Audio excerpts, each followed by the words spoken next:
This guy was taken to another world as a pathetic third-rate villain, but knowing that this world's days were numbered, he decided to do something about it, and so he saved 5 traumatized children, who would later destroy the world. But he didn't expect that they would become so obsessed with him that everything standing in his way would be torn to pieces. And let me tell you, this series is really good. But first, leave a like on this video, subscribe to the channel, and turn on the bell. And of course, share the video, which helps me a lot. And without further ado, let's get into the story.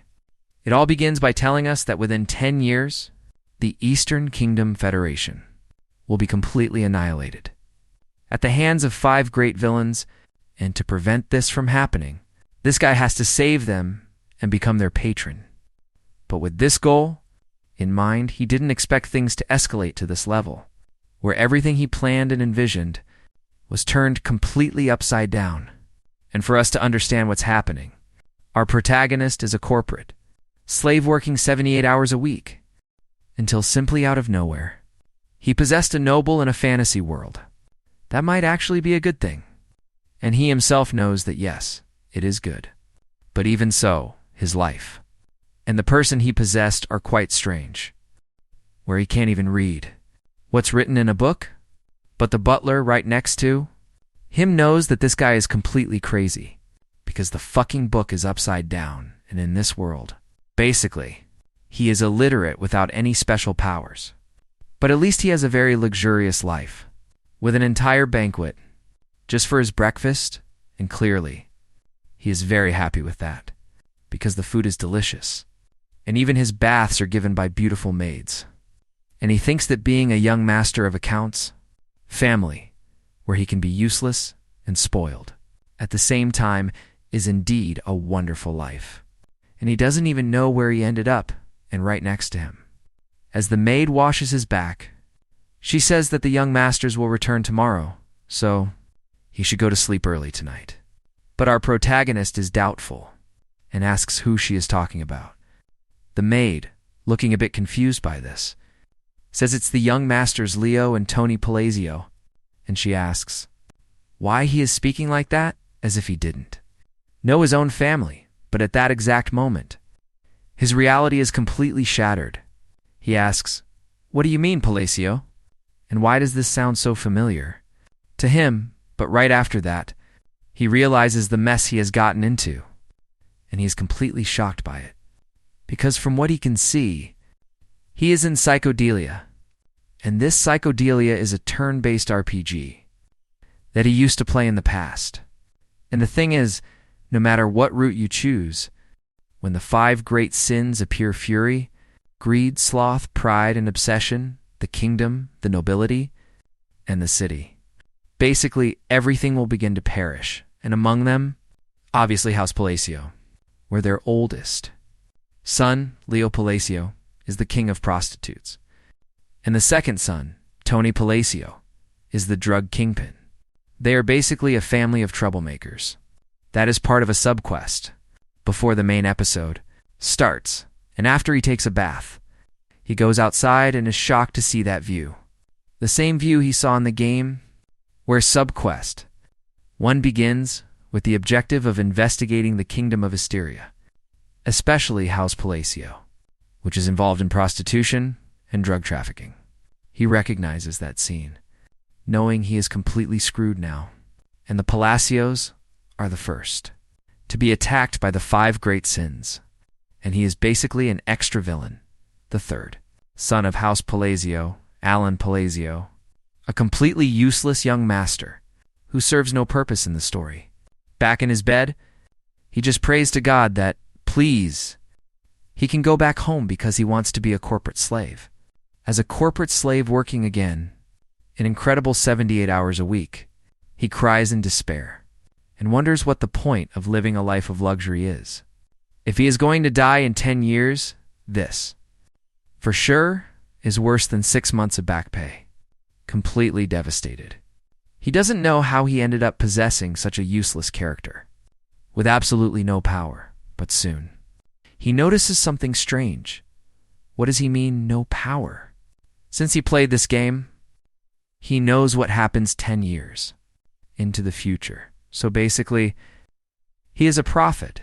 Then he wonders why he shouldn't just remove what caused this world to perish.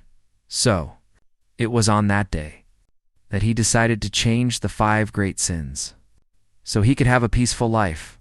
But he still doesn't know that at this time. They are still children, and he, Alan Palacio, has 0 powers. But he will have to do this. To survive, 2 months then passed. And in those 2 months, his knight mentioned that they rescued the orphans from that mysterious orphanage, which was basically a human testing center in the East, and he left the care of the orphanage to that girl named Utia. And this Onid guy is Evan, Allen's knight. Our protagonist tells him that he is very good at his work and that they are very skilled. The knight says right and asks if, by any chance, that is a compliment, since he cannot tell based on his facial expression. Our boy says, yes, of course. And with an extremely forced smile, he says he hopes they can work well together. Evan says he won't get used to this anytime soon, because from what he remembers, he used to be very obvious about his emotions. However, as he knows, his possession caused this body's face to stiffen up. Even so, Evan is very happy with the compliment and says that he thanks him anyway. This character, Evan, was quite rare in the game because he has always been honest and loyal, even amidst all the contradictions. And that was why he hired him. Soon, Evan says that her name is Utia then, and our boy says yes, and the knight says he can see. The reason why? Because even with his own eyes, having worked for a long time as a mercenary, that girl is no ordinary child, and she was strong enough that he couldn't understand the reason behind her situation. But still a bit doubtful, he asks why he didn't bring her here, as there is no benefit to keeping her there, and Alan says Hay's right. And of course he might seem a bit negligent instead of using her, but he knows that leaving her there is part of his plan. Because Udia, a human dwarf, who signed a contract with otherworldly entities to obtain power, will become the fury of the 5 sins, killing hundreds of thousands of people. But now, she will no longer become fury and will grow up in peace, like an ordinary child. And finally, he took care of one of the bombs. And he knows he just needs to make up a little excuse. And soon, he tells Evan that he must know it is not yet the time, staring at him very seriously. While Evan wonders what kind of face that is, and full of doubt, asks what he means by it not being the time, but then he starts to think about it. While our boy says yes, he must ensure that no one talks about it, and he can invest funds in them as well. And soon, he hands over a letter and tells him to give it to Udia. And Evan asks if it's important, and our protagonist just tells him that only she can see it. He thought he should comfort her in any way possible, since she has been through a lot, and Evan asks if it really is a comfort letter, and soon he promises to deliver it to her. So he simply leaves the mansion, heading off to deliver the letter to Utia. Meanwhile, our boy back in his office says that even if he doesn't know if this will reassure her, at least it's better than nothing. And he tried, because the real purpose of this letter is to use phrases he heard dozens of times in the game, where the Archbishop asks the Sin of Fury to calm down and says the phrase agony of darkness and comfort of light belong to the fall. And during the story of the Sin of Fury, the girl didn't give a damn and blew off the Archbishop's head, saying with deep hatred that it was already too late. And in the game, the attempts to calm fury are a miserable failure, and thus the fight begins. But this time, it might not be too late after all. And now that he has taken care of one, he can move on to the next. And he comments that it's ridiculous to become friends with a monster because of a single phrase, but maybe it works. Since they worship some god from another world, and it's hard to figure out the way, these guys think, because from what they know, basically, they are psychopathic lunatics. So then, Evan delivered the letter to Utia, and she began to read it expressionlessly. And the knight himself wonders what kind of mana this is, and it is completely unbelievable. And she is a very strange child, as if she had no emotions, and soon, very seriously, she asks him if he said Lord Alan sent this message to her, and Evan gets quite surprised by her reaction, because now, definitely, she looks like a demon, asking him why he is acting like that, and he gets very nervous about it, not knowing what to say, realizing that manifesting mana in this way is possible only by being in the realm of mastery. Quite frightened, he begins to remember Alan's words, saying that it wasn't time yet, and soon he realizes he can say that. So, very nervously, he speaks to Utia and says his lord told him it wasn't time yet. And soon, the girl breaks down and says she understands, while she reads basically the words that the Archbishop told her, and she is very happy with that, saying that it is the promise that only she and her master would know, and she says she understands. While Evan gets even more nervous, and now she truly looks like an obsessed psychopath. She says she understands what he meant, and meanwhile, back to our boy in his room, almost asleep, he says he would like to increase his life. It is full of luxuries, and even the moon is shining for him today. So, he says he will work hard tomorrow to improve his little life even more and save another demon. And now, the next day, our boy in the library has several books falling on his head, while he says he still hasn't found what he wanted and searching for clues about the third. Boss will be quite difficult, but soon Evan appears, warning him that he saved the second child he mentioned, and Alan asks if he really managed to save him, but he wants him to ensure he treated him well. And Evan says yes, he did that right, after saving her from the slave merchant. But at that moment, to everyone's surprise, someone enters at once, breaking everything. And the first thing he does upon entering is to say, "That's so, his little brother."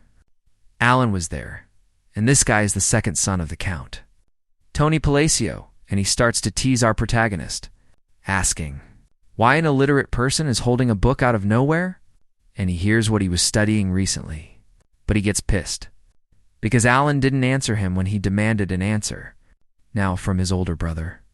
While our protagonist thinks that this guy is a pain in the ass for sure. And how could Alan put up with this? And he would really like to retaliate, but he is still very weak. So basically, pretending to be innocent, he bows before his brother, saying that it seems he wishes to use the library. He entered and is leaving and stepping on the protagonist's head. He asks if he knows his place, but at that moment, something is thrown at him, and he quickly realizes it's a knife and is surprised by who threw it while behind him. Another guy says that they are too loud, and the long-haired guy says he doesn't want blood to be the first thing he sees in the morning, so he tells them to beat it. And this guy is the Count's first son, Leo Palacio. But soon, the two brothers who hate each other glare at each other with Tony, saying that he told him to stop it so he could enter the library. But Leo says that he stinks of drugs and tells him to leave while he can, while our boy, over in the corner, just slips away, not wanting to get involved with them, for he knows that Ronaldo de Palacio disappeared quickly from the game, mainly because of the subquest. But their strength is greater than he thought, and basically, the shitty brothers he has are fighting for the position of family head. And on one side, there is the big figure of the underworld, the king of prostitution, and on the other, the manager of the largest scale cartel, the drug kingpin. And he knows he can't mess with them for the sake of his little life, so he and Evan slip away quietly, while he thinks that what he truly wants is to live happily, being a weak and useless son. And soon, he returns to his room with Evan.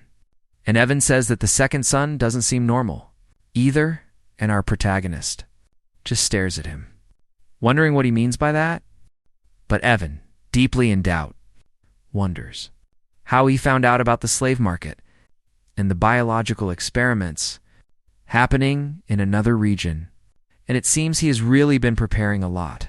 For this, while our hero is stretched out on the couch there, completely exhausted, and Evan says that he is very peculiar, and that he sent the child to the orphanage.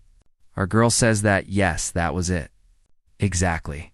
While she remembers that he said the child was not normal, and in fact, he is quite right about that, since he is basically of a catastrophic scale, and with the United Kingdom composed of several nations, the central nation is the Kingdom of Kali, and the one they saved from the slave market is the game's second boss, Michaela. And after being sold and abused, everywhere he went, he became one of the 5 great sins, the sign of sloth. So, he treated the kingdoms in the most horrific way possible. And it was at this part of the story that many players were surprised by the cruelty of the game. In contrary to his nickname, he was known as someone who works hard to pay back everything they deserved. That's why he emphasized treating him with great kindness. And Alan says that is the reason why he sent him to the orphanage, because it is not the time yet. And Evan says, just as I expected. But he asks about the letter that he sent to Utia, and if it's about the second child, and our boy says, yes, where he basically sent her a letter to see how he was doing, and asking her to take care of the child he sent. And at the orphanage where Utia takes care of everything, Michaela was there in the corner, completely battered and ruined, like a broken child. And soon, Utia approached him and said that, from what she can see, he is broken. And she asks if these marks are the traces of that.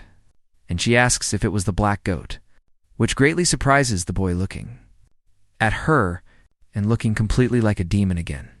She says that even so, the great moon still chose me, so she congratulates him, and then she tells him to feel the power he received and let his potential be unleashed.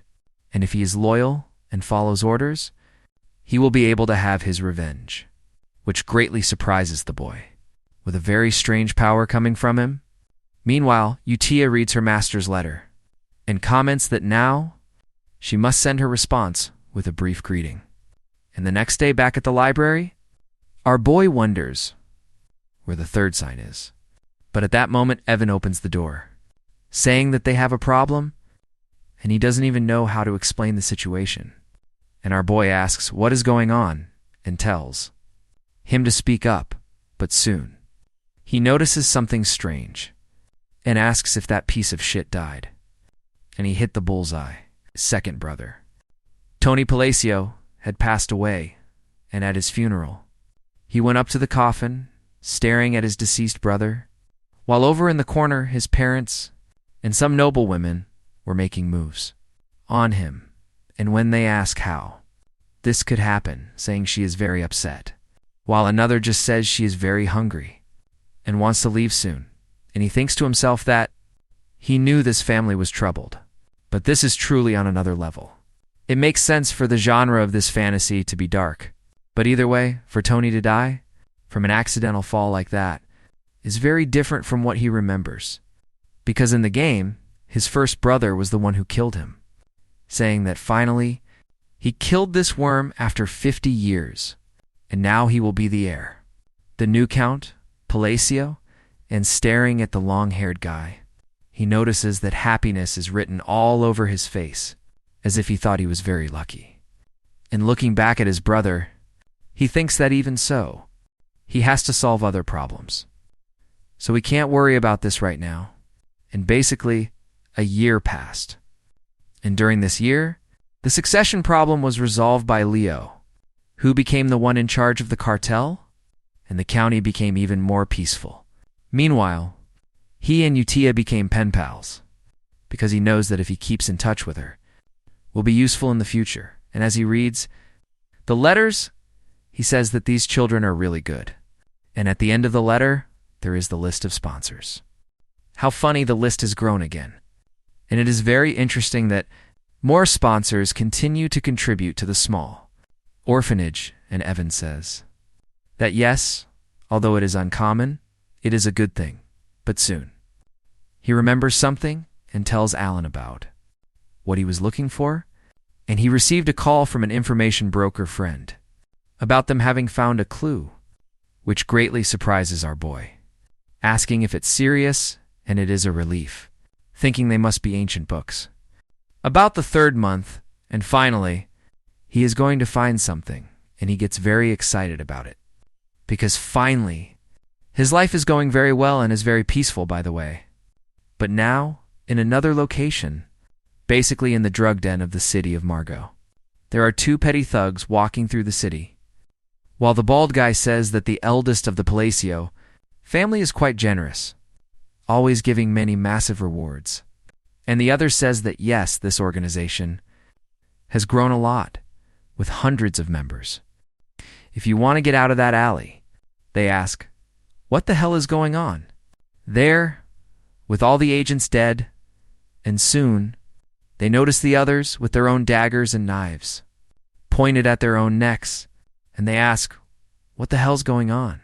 And soon, the blonde guy notices that the bald guy is doing the same thing as the others. Simply everyone kills themselves at the same time. While from that alley, a hooded figure comes out, just looking at that scene with indifference. And this person was Michaela, and soon, behind him appeared Yudia, saying that she loved watching his puppet show today. And it seems she has one more thing to report. And Michaela very seriously asks if there is any point in doing this, and Yutia asks if he feels sorry for them, but Michaela says it's not that because these guys kill people. To make drugs, it's just that he doesn't know if it has anything to do with his vengeance, but Yutia says that of course it does. And this is the phase to create a space in return for him.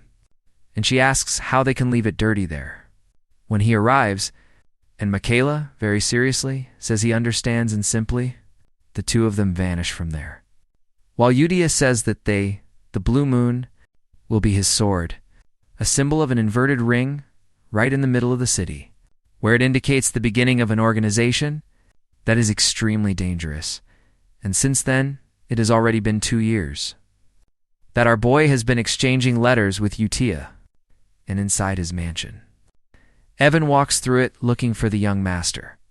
This one here, he thinks he fell to the ground completely exhausted, saying that so he was there, and he gives a thumbs up to Evan, saying that the fifth one was sent to the orphanage, the last child of all.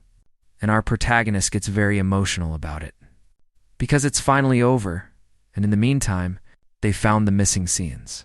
And as a thank you, he gives a snack to Evan. While he plays with Evan, as if he were a dog, he remembers that he had trouble, looking for greed, but making Evan work using his knowledge of the game.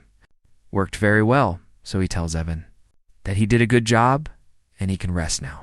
And Evan asks if he means he is free from duties related to the orphanage, and our protagonist says yes, and Evan gets extremely relieved by this, but he stares at the young master and asks if he isn't happy, and our boy says yes, he is very happy.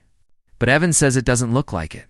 But Alan says yes, he is even smiling now, showing his micro expression of happiness. But in his head he starts thinking that he didn't expect things to go so well in this damn game. The 5 sins became like this because of their terrible past. And even if it's the past now, before they were those sins, the chances of saving them before they suffered those events were low. And he was worried about rescuing them after they were already traumatized. But in the end, everything worked out. And he asks Evan how the orphanage is doing. And Evan says it's going well. As always, he even brought a letter and mentions that they looked like broken dolls before, but now they seem to have brightened up a lot, which surprises our boy because he realizes they don't need to hire more caretakers, and he really didn't think Yutia would do such a good job. And he wonders if it's because of the plot of his character being sentimental toward the orphanage. And as he reads the letter, he says that Yutia is a good girl in certain things. He wonders if it says anything important in the letter, and as he reads what she wrote, that everyone is doing well, and some in particular are growing a lot, and that they don't need to worry about God, and besides that, he shouldn't worry about the other children. And he gets quite happy about this, saying that apparently they are just growing up very well and seeing how they are growing. He can tell that their environment is very precious to them, and Evan asks, when he plans to meet the children, he always says Hay's going to go, but he doesn't go, but only Alan knows that. In reality, he never plans to meet them, because even though it would be good to be close to them, they don't have a personality that he would like to be around. This must be because of the brutal way the sins were created, but he thinks it won't be that bad after. He saved all of them from those damned events, but deep down, he is still a little scared. So he tells the man that maybe in about 5 years, and the knight says he understands, while our protagonist thinks that, besides Key, he needs skills to protect himself from this damned fantasy world. Unfortunately, he doesn't need talent for magic. And this body is perfect. Evan, up ahead, asks if he has ever heard about the Blue Moon, but Alan asks what the hell that is, and that he has never heard of it. And Evan says it's an organization that gained fame for hunting criminals, and then our boy says that they are basically hunting criminals and cleaning up trash, which is good. But he thinks to himself that he has never heard of them, so they should disappear soon. But Evan says he heard that they even kill nobles, and he thought it would be good to know about them, while our boy breaks down and tells Evan that he can sleep near his room from now on, because this could be serious, and soon.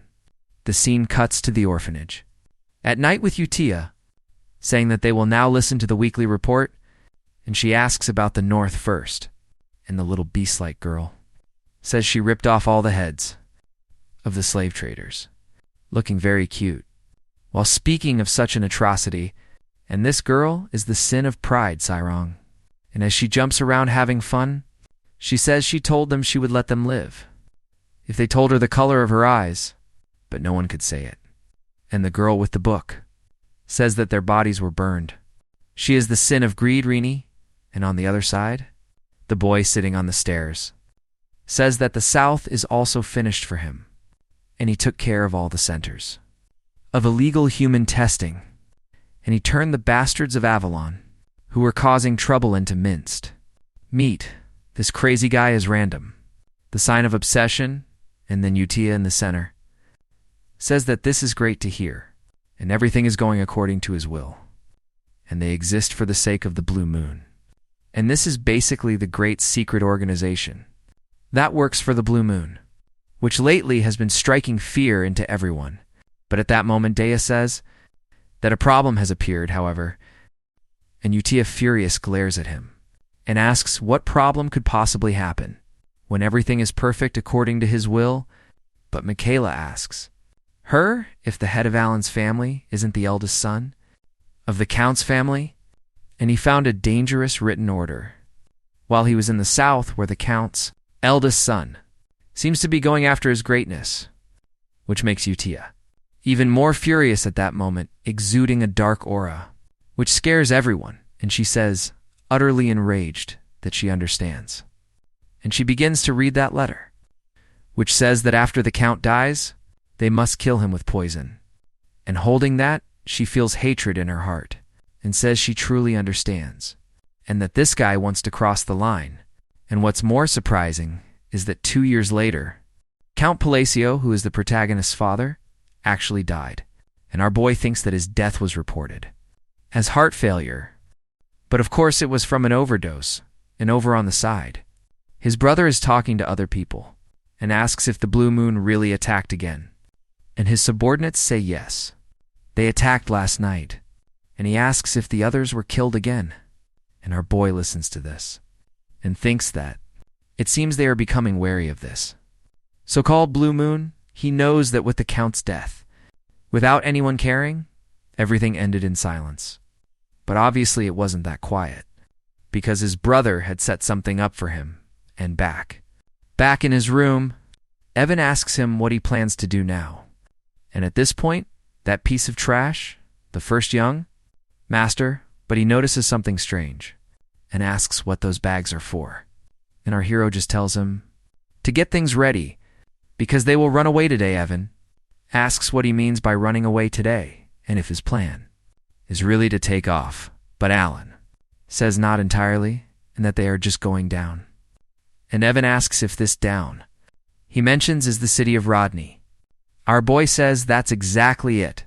He planned to go to a small town south of Palacio in Rodney, but as he was leaving, his brother was obviously staring at him, while wondering what he should do now.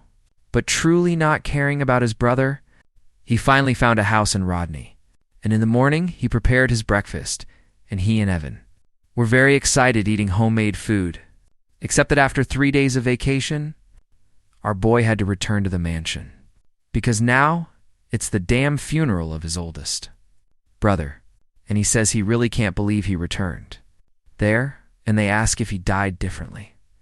And why the hell did he die now? And he remembers they said he was stabbed in the heart, and who could have killed him? He turns to the other knight and asks the cause of his death, but that knight is too afraid to look him in the eye and just apologizes, very nervous to look at him, while he wonders what the shit is going on and what is wrong with these guys.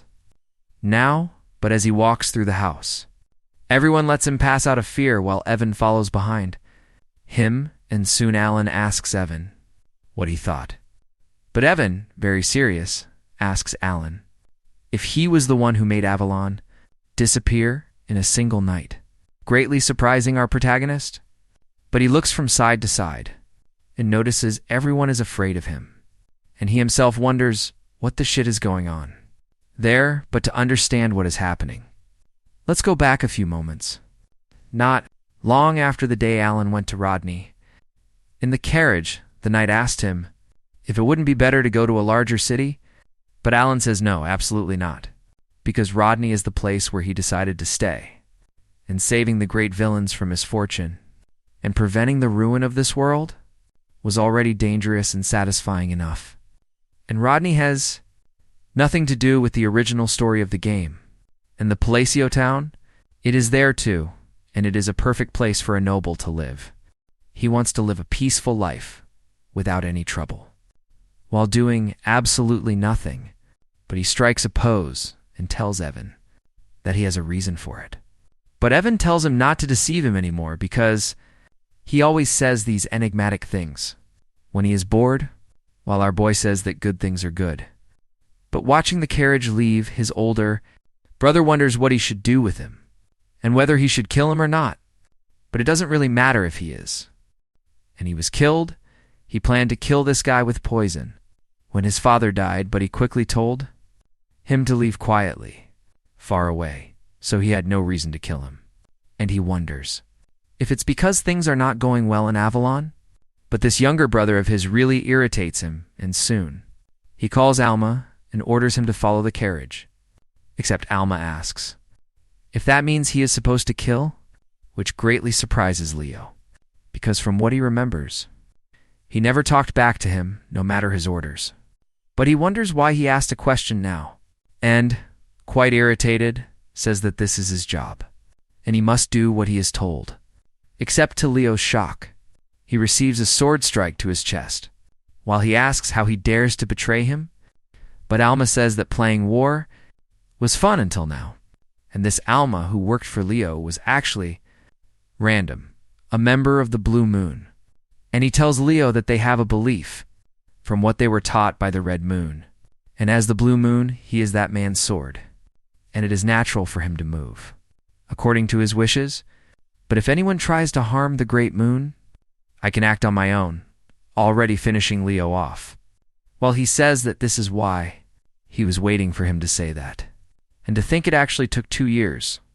And Leo, very pissed off, says that his subordinates won't let him escape.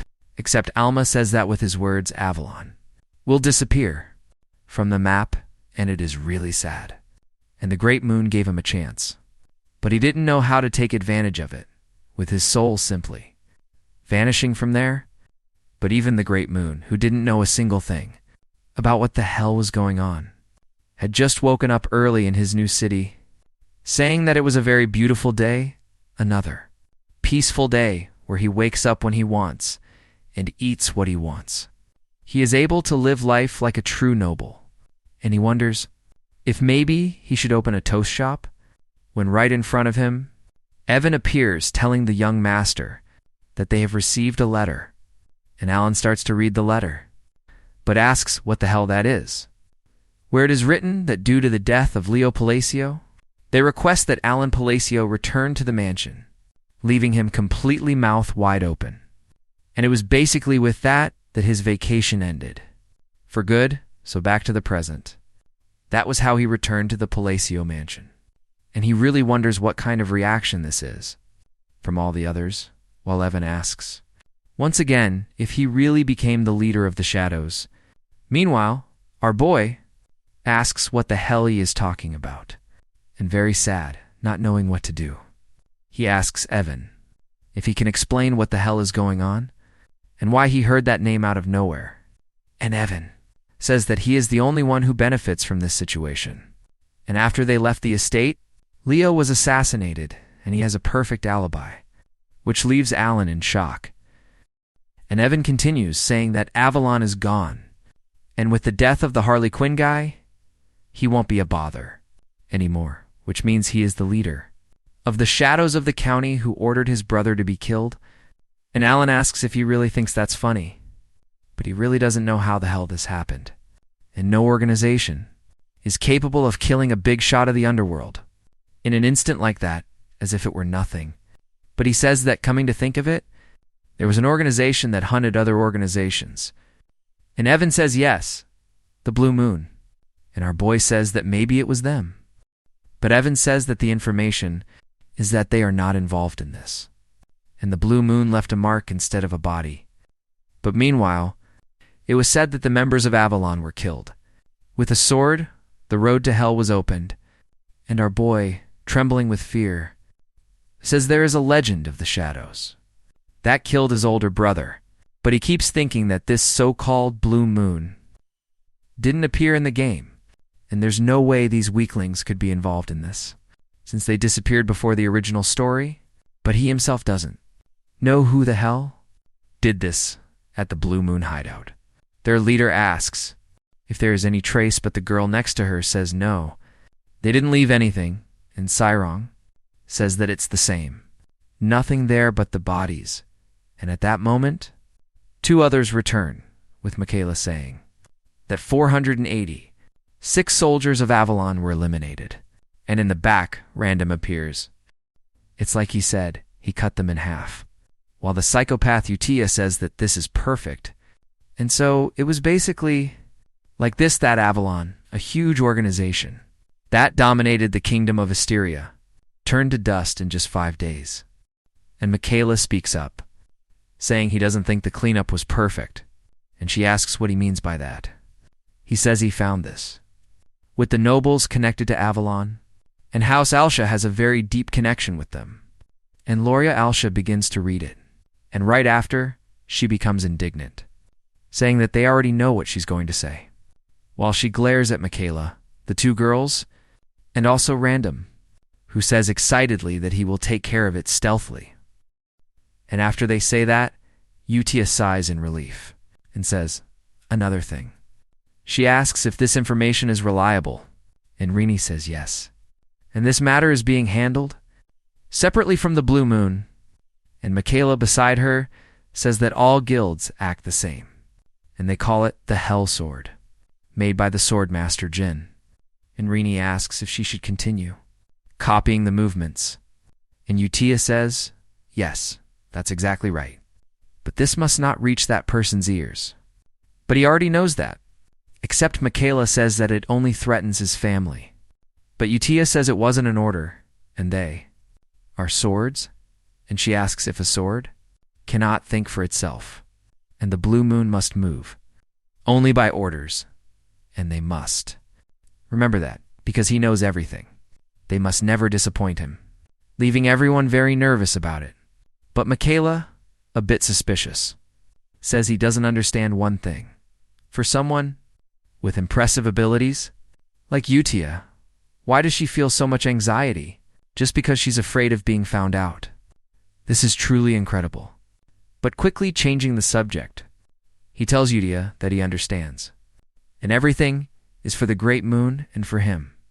And now the focus returns to our boy, now in the office of the family head, which happens to be him while he, covered in scrolls, says he can't take it anymore. And after his brother's funeral, he had a month of paperwork in arrears, making him super busy, and the only thing he wants to do now is go out and eat, wondering if that isn't what nobles do.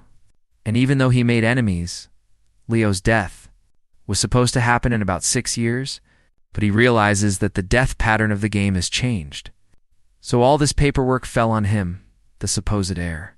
And right in front of him, some old men opened the door, greeting the young master with more and more papers. And he, very tired, wonders why everyone is working. When the count was there, they used to procrastinate as much as possible. But since our boy has broken expressions, the old men think he is angry.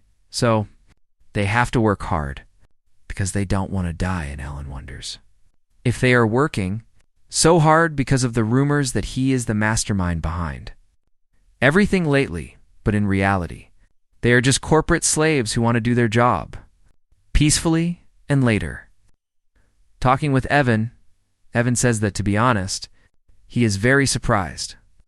And he asks what this whole ball thing is about. And if he really wants to go there, then out of nowhere, the scene shifts to a party ball, with our boy and Evan entering the ball, and he says he must have just been very tired. And this is the ball of the aristocracy, from the southern part of the kingdom. Basically a social gathering for nobles. Since he will soon become a count, he thinks that perhaps he should use this chance to build connections. And networking with nobles is crucial for a peaceful future. But as soon as he starts walking among the nobles, everyone begins to run away in fear of him, not wanting to come near. And when he tries to greet one of them, that guy gets scared and runs off and over to the side. Evan starts laughing, telling him not to be so upset about it. But our boy thinks to himself that he isn't upset at all. In fact, this was to be expected. And he tells Evan that he came here later, because in his mind, he knows they look down on him for being low class. Unlike his esteemed great-grandfather, the current Palacio family is full of thugs. But he certainly didn't come here to be looked down upon. So right after, he grabs a glass of wine and says that he will now show off the social skills he has been secretly practicing. Then, straightway, he walks toward a girl and says that the aroma of this wine is truly unique, especially the fragrance, which is very distinct. But as he says this, he mentions that he would like to have a few bottles at home, staring at her with his friendly smile, which to other people looks like the smile of a psychopath. And the girl, seeing that, gets extremely terrified and starts running away from him, saying that she is going to tell her father to send some to his house. He says that's not it and tells her to calm down. But she simply leaves, and the nobles in the back begin to comment that he just forced Loria to come to the area exclusive to his house without rhyme or reason, and he really is a problematic beggar, just like his brothers. And by his side, Evan tries once again to control our hero, and our protagonist, completely in denial, thinks that this young lady must just be shy and not afraid of him. And he tries one more time to approach the nobles. And basically, the night passes with 0 connections. And Evan teases him, saying that he won a luxury horse, a citric tea, an artisanal medal, and the special Malatino wine, and our hero is very depressed, saying that he even studied to come for this, and soon he realizes that Palacio has become more famous than he expected because of the rumors about him. So everyone seems to avoid him, and his social life is over, and soon he says goodbye again to Evan, saying he wants to get some air now.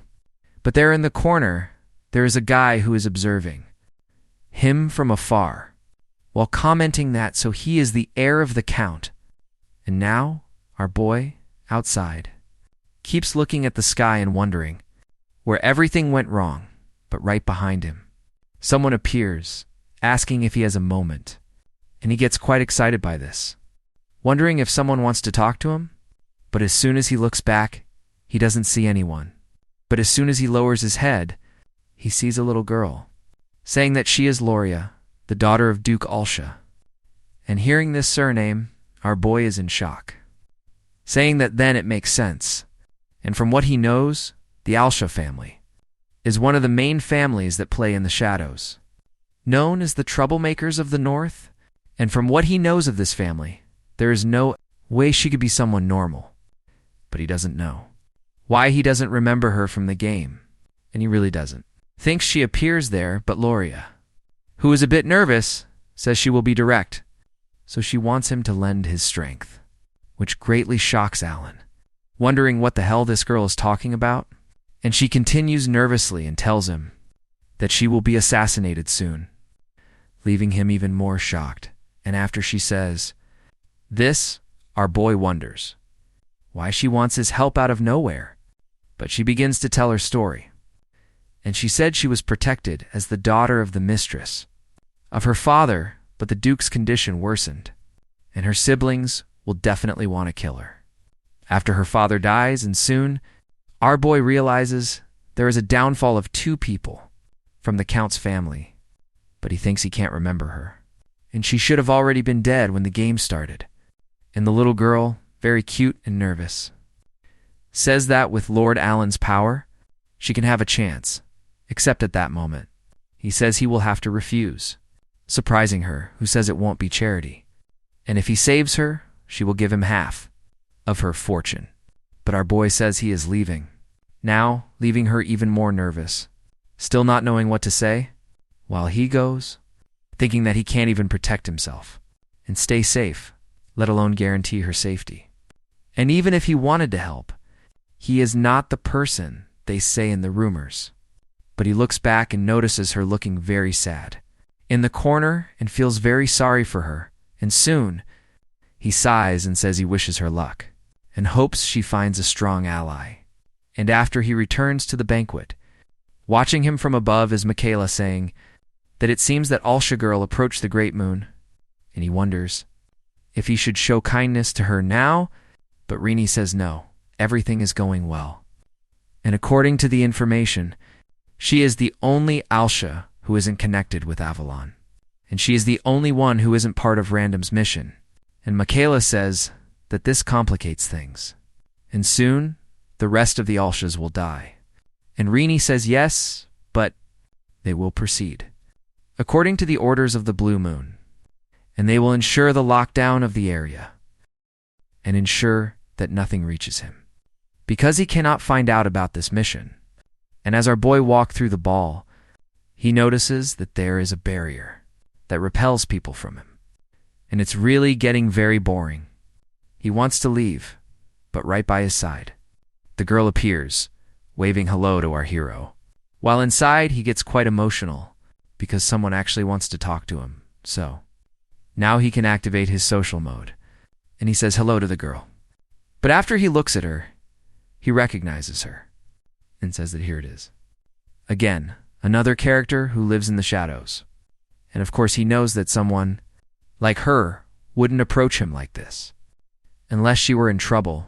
And soon he addresses her as Lady Zenonia. And she says in surprise that he actually knows her. And Alan says that, of course, she is quite famous for certain things. From what I remember, in the Kingdom of Asteria, there are 3 great houses of the underworld, which are Elsha of the North, Palacio of the West, and Zenonia, the thugs of the West. This very beautiful and lively girl asks if she is really that famous, and she is the eldest daughter of Count Zenonia, named Kalia. And our boy knows that while Palacio in Alsha command gangs, Zenonia is more like a criminal syndicate, and he is trembling with fear on the inside, thinking that what he needs are connections to maintain a peaceful and stable life. And for the sake of his easy life, he cannot get involved. And so he bows again and says that the lady looks wonderful while she thanks him. But she looks at him very seriously and asks how about they chat a little. while our boy says he would love to, but there are too many eyes on him, though obviously it's a lie, and he just wants to leave soon. But she looks at him and says that's fine, that he is exactly like the rumors say.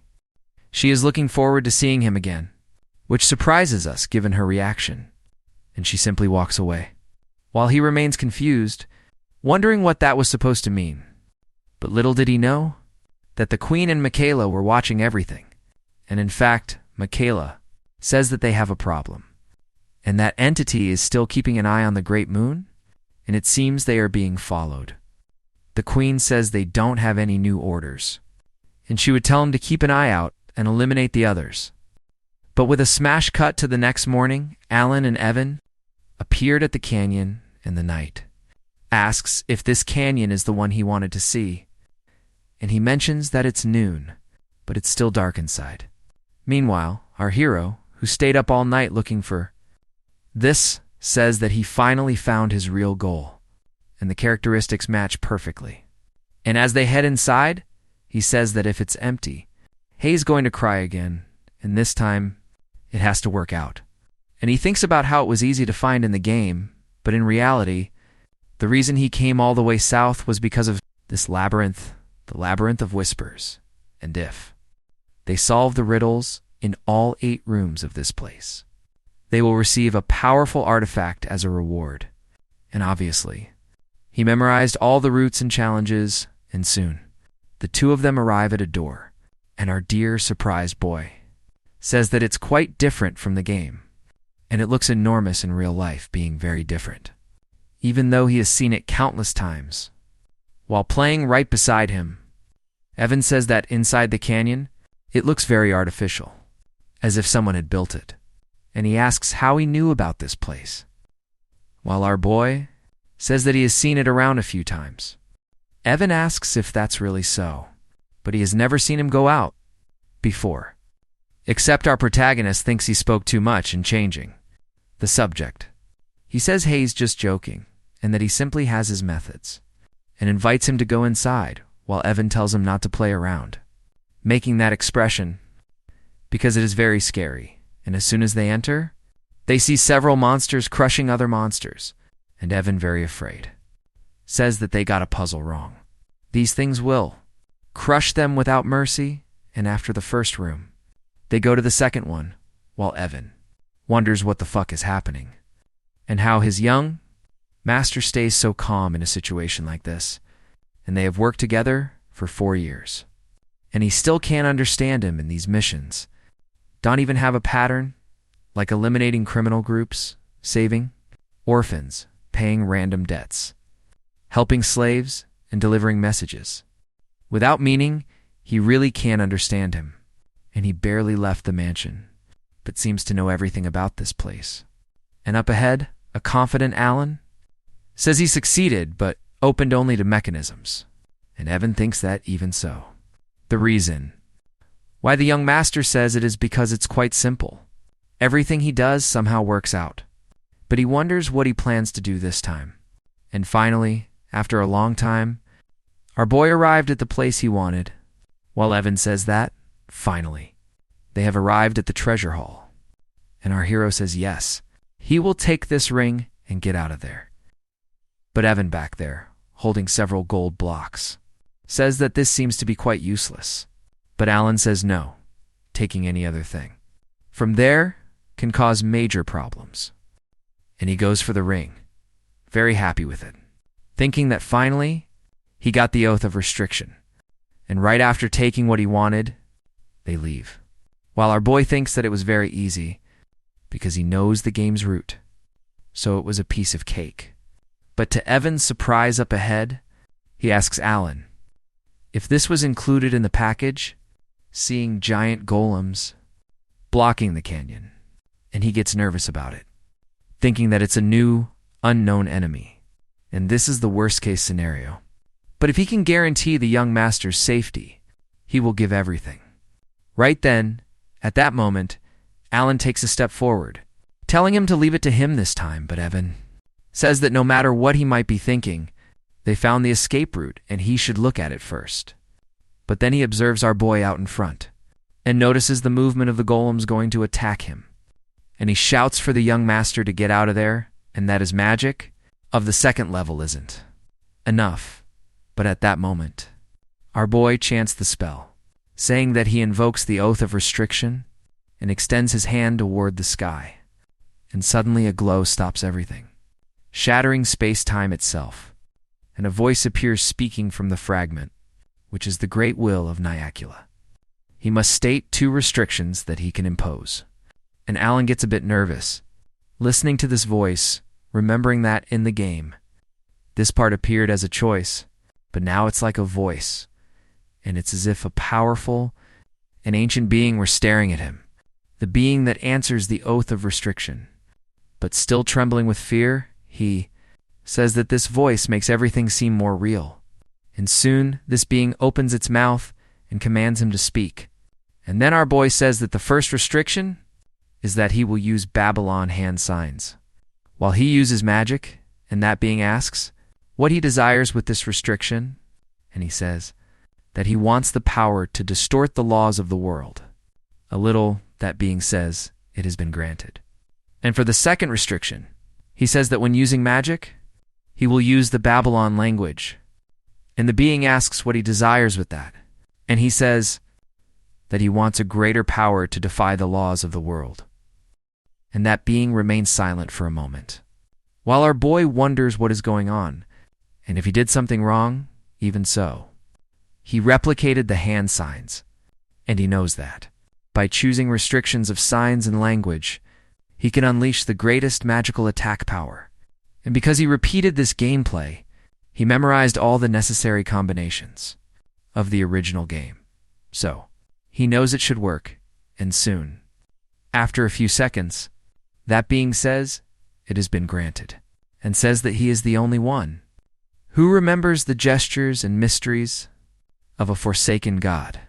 He expresses his gratitude to him and forgives his will, which greatly surprises Alan, wondering, what do you mean? Forgives his will? And what the hell? Does that mean, except in the next moment, the ring disappeared from his finger, and he realizes that the restriction was then applied. And soon he returns to reality, with Evan shouting for him to save himself, and he says it's not enough, telling him to get out of there. But our king remained calm as always, and extended his hand, while thinking that the lightning sphere, which should look brilliant, now looks pitiful. Even though he is using all his mana, and no matter how much he trains, this indeed is his limit. Because of that, it's time to test the power he has just acquired, what he received from the restrictions with the energy ball, right in front of his eyes and with his hand extended, waiting for the golems to approach. And at that moment, he cast his refraction. That condensed lightning in his hand begins to spread through the area, and he is surprised by this, because then he casts the repulsion spell, and those lightnings expand even more. And then he invokes the indigo light, creating another even larger ball of energy. And lastly, the refraction line. And with his hand movement that looks more like a flick, he launches that ball toward the golems, destroying them all, which greatly shocks Evan back there, wondering what power this is and where it came from. And those lightnings begin to seep into the bodies of the golems. And after the magic dissipates, the golems remain paralyzed. But shortly after, they begin to disintegrate in front of the two of them.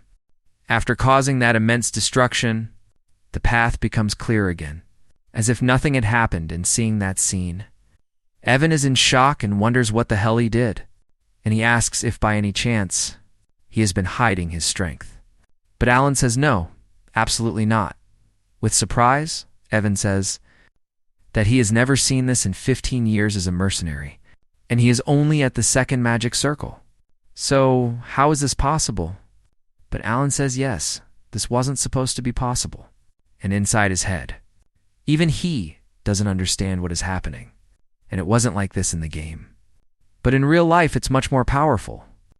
And the turn-based combat system of this game was where magic could be cast every turn, through the use of incantations, with signs, and this time, he used the chain lightning magic, with 4 incantations and hand signs, for a total of 5 turns, and in short, it was basically a powerful thunder spell. But in addition to that, due to his restrictions, he must use signs and incantations for any magic, and that was why the magic became stronger. But even so, getting a one-hit kill on the golems while being at the second circle, the result far exceeded his expectations, and even he was surprised by it. And after he leaves there, Evan says that this is much more tiring than fighting, and he asks who in the world created this hellish place, while our boy thinks about it, and coming to think of it now, the Labyrinth of Whispers had a different name and the location, and the tutorial were posted on the community site under the name Labyrinth of Palin, and he tells Evan that it was a guy named Palin who made it. And Evan asks who that is, but our boy realizes that, feeling discouraged, he just grabs him to leave, and as they walk, Alan keeps thinking that if he had to choose a hand sign, that matches the attribute of the effect. Its power can increase. And if he chooses the right enchantment, its properties will be enhanced. And that's how the game mechanics are supposed to work. But unlike the game, where the visuals remain the same with only numbers increasing, this time he noticed that the spell changes form with each enchantment. And perhaps seeing these transformations can be very good for controlling mana, and he wants to test this when he has some time. But even so, it's a relief that it worked out. However, as they were leaving, the queen was watching everything from the shadows, and soon after, she runs toward that village. And arriving there, she begins to read those writings, and says it is the era of the forgotten outer gods, scripts from the Elaine Empire. And she looks from side to side and recognizes the text talking about her friend, who must have been left alone by the coward Palin. And she begins to touch those writings and remembers that the one who stopped the invasion of the dark things, while being victorious against the Alkalaka, who ate civilians' hearts, the brilliant Emperor Palon. She obtained all this knowledge because she was born with an ancestral library, a completely broken cheat. She remembers she told Evan that the one who did that was Palon, and she begins to think that she knew he was special because the Bloody Queen followed him, something that only someone could find in history. But she didn't expect the Great Moon to be Palon's friend. However, the phrase they used doesn't even exist in the ancestral library, and she becomes very thoughtful about this, wondering who he is. But after leaving the canyon, she talks a lot with the fairy, saying that the Red Moon was right. She is ashamed of blindly following orders. Except right behind her, Michaela appears, and she asks what he is doing there, and if he came to gather information, but Michaela says that's not it, and says that the dark thing is dead, and its head was twisted in midair. Evan tells him that he can report this then, and Michaela simply leaves the canyon. And on the same night, but in another location, in the county of Zenonia, Kalia, sipping her tea, says that it wasn't just rumors. He is cold and calculating, and his eyes were like an abyss. And he called her famous, and she comments that yes, the county of Zenonia is strong and famous, but regardless, he called her famous. Even though she doesn't participate in social activities, it is truly fascinating, and she goes toward the old man and asks if he doesn't agree with that, calling him Count, who is her own father. But with a snap of her fingers, with a sharp look, the old man's gaze changes completely, and he basically becomes a puppet. And this woman says that nobody knew about this, that she made her father into a puppet so that she could be the leader of the house. And she wonders how he found that out. But she thinks that, well, it seems he even noticed she was keeping an eye on him. At that moment, a servant goes up to Kalia and says that they have a problem. And Kalia asks what it is. And he says that she should go to her room because they found something there. And as soon as she enters, she sees one of her accomplices with a broken neck, and those around say that his seal wasn't activated, so he didn't reveal any secrets. And Kalia says that he intentionally brought it right there to her room on purpose. And she wonders how that guy found out, and how he saw her weakness. The moment they met, he is truly impressive. But that guy she thinks is so badass is in the carriage, incredibly tired, without knowing a single damn thing. That is happening, but soon the scene cuts to another location at the estate of the Duke of Alsha. And Luria in the carriage says that, as expected, he is not someone normal in the big shot of the underworld, has the same eyes as her father, the kind of person she must never make an enemy of. And he was her last hope. But of course, he wouldn't accept an agreement. That would result in losses, because everything in her possession was taken by her siblings. Her older brother Tim, the daughter, Marion, the second daughter, Pyrene, and the second son, Gag. So basically, she has nothing, finally arriving at the Duke's house. She thinks that she's survived until now, utilizing her father's pity, and now she doesn't know what to do. But as soon as she enters the mansion, one of the maids screams for Miss Loria Alsha and says that finally she has returned. And she says that Fyron and Cage committed suicide, which shocks her a lot. The girl wondering what happened, and she thinks that those who killed her family committed suicide. This makes no sense at all. But she, very nervous, asks the maid how Tim and Malin are, and Marianne. But at that moment, another scream is heard. And quickly they head to Tim and Malin's room and realize that he killed the girl and she killed him. And seeing that scene, Loria is in shock, not understanding what the hell is happening today, but at the back of the mansion, leaving as if nothing was happening, the guy's very excited, saying that the pests were eliminated successfully, and after he leaves the Duke's mansion, was in total chaos. But when Lorea was very scared by that, she remembered Alan's words to her, saying that good things could happen, and wished her luck. And she starts to wonder who is really in control of the Count's mansion, and who chose their claws, and waited for the right moment. And trembling with fear, she says that maybe that is what he meant. And exactly like him, she became the only successor of the family. And wanting her shadow, with much fear, trembling, to the core, she wonders what kind of demon she just made a pact with, but now she cannot back down. But she wonders, what happens to those who try to betray? And there are many possibilities. And she will still walk in the path she chose, and soon 2 months passed. And in our hero's office, a servant knocked, saying that he is there by order of the Duke of Alsha. And our boy asks, "What do you mean, Duke of Alsha?" And Evan asks, "What is this?" And from what he can see, a bottle of wine from Cernants. He heard that they cost a few €1,000 per bottle, and he never thought he would see one in person. And on the note, it just says, "With respect, Loria Alsha."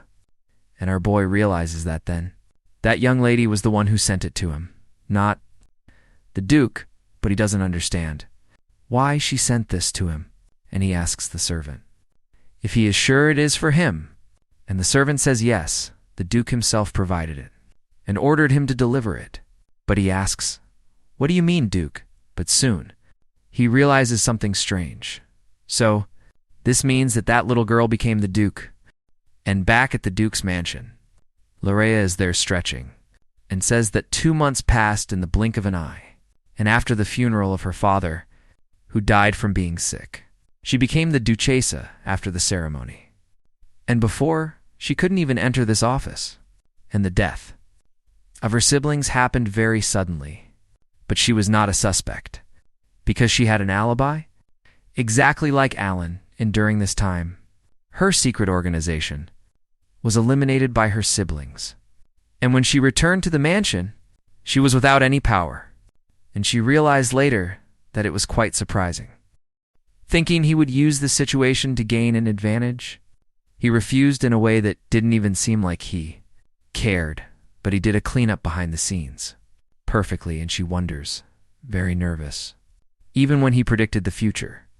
And she didn't even tell him about her father's funeral, but she thinks he must have helped her, because he needs Alsha for some part of his plan. Although she managed to bring the organizations together, subordinates to Alsha is not enough to secure her power. So it means he wants something from her. And she knows that Palacio is an important figure in the underworld who gathered attention solely through his business. And if there is truly something he lacks, it must be the ability to manipulate the political landscape from the shadows. So what he needs is the Alsha name. She stares at her father's picture and says that for now, she must focus on what she needs to do, because the big shot will contact her soon. And she says she hopes he liked her gift. But back to our boy. The butler bows, saying he is leaving now, while Alan is completely petrified, thinking that so. She escaped death and became the Duchess, but he knows something isn't right. Yet even so, 5 months passed, marking 5 years since the beginning of the original story, and as our boy was walking through the mansion, Evan appeared right behind him and says that now he can't call him young master, but Alan says the ceremony hasn't happened yet, though he supposes he can call him, that since they are alone, but he looks down, thinking that he really didn't want to become a count, since it wasn't part of his plan for a happy life. But in the end, this is the situation he is in, so he must make the most of it. But soon, he changes the subject and asks what he came for. And Evan says it was a letter from Utia. And Alan asks if he managed to get any information on who killed Leo. But Evan says that still nothing, and the guild is investigating. And after he sits down, Evan asks what his goal is now, guessing that it isn't revenge. Meanwhile, Alan thinks that all the small differences, compared to the original game, must be his own fault. So, he tells Evan that he is just preparing for unexpected events, and his friend says that he spoke like a count. Just now, that's when our boy says, of course, but soon, he begins to read the letter, because he's curious to know what happened to them. In the meantime, and in the letter, Utia told him that, as always, she is doing well, and everyone is focusing on their hobbies, especially Michaela with his ventriloquism, which is at a professional level. Except little did he know that this ventriloquism is with human bodies, and she mentions that Sairong loves to play with her friends, and Rinny is reading all the time, while doing a few things, and Random has a hobby involving gardening, and Alan realizes that this monthly routine of exchanging news has already become a pattern, and it warms his little heart more and more. Little did he know, guys, that these little children are absolute monsters. And so he says to Evan that now that he has paused to think about it, he asks how old the children are. And Evan says that this is very unexpected coming from him, but he says they should be ready to enter society. They must be around that age, more or less. So that entire image of adorable children completely vanished from Alan's mind, and he realizes that they are almost adults. Now so, he says it might be time to set them free, and Evan gets quite surprised by this, thinking he is going to take them and put them all in one place. But Alan says there is no reason to confine them anymore since they are grown up, so it's time for them to decide their own future, and he thinks that he took care of them enough so that they wouldn't turn into the 5 sins, so everything should be fine. And from what he remembers, each boss fight had a glimpse of its background revealed by the narration. Utia had the talent of a child prodigy. Michaela had the talent of the sword Rini, had a talent for research. Sairong had a talent for fighting. And Random had the talent of an apostle. He thinks that if they use their talents properly, they will be doing very well in life. But in the meantime, he might as well prepare some gifts for them. Then finally, in the afternoon, our boy says that it's done while Evan has just woken up, and he already grabs the letter while drooling, saying that he'll be right back, while our boy waves goodbye to him and hopes he can get something out of it. When they grow older, he keeps thinking about the children and that they should read his letters and venture out into the world. And now the scene cuts to the secret base of the Blue Moon, with Utia saying that new orders have arrived, and this time he sent a letter to each of them, which surprises everyone. And Sairong gets very excited to have a letter, just for her, and Rini liked it a lot too, while Utia is very curious to know what he sent to each one of them. And so Utia starts telling everyone that before anything else, they must read what is written there, because his orders are of the highest level.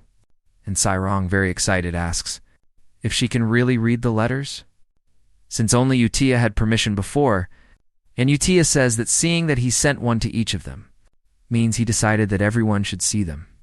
And at the first letter, they get quite confused by our boy, asking how they have been. And it seems they have been making talented friends, and if they need anything, they just have to let him know.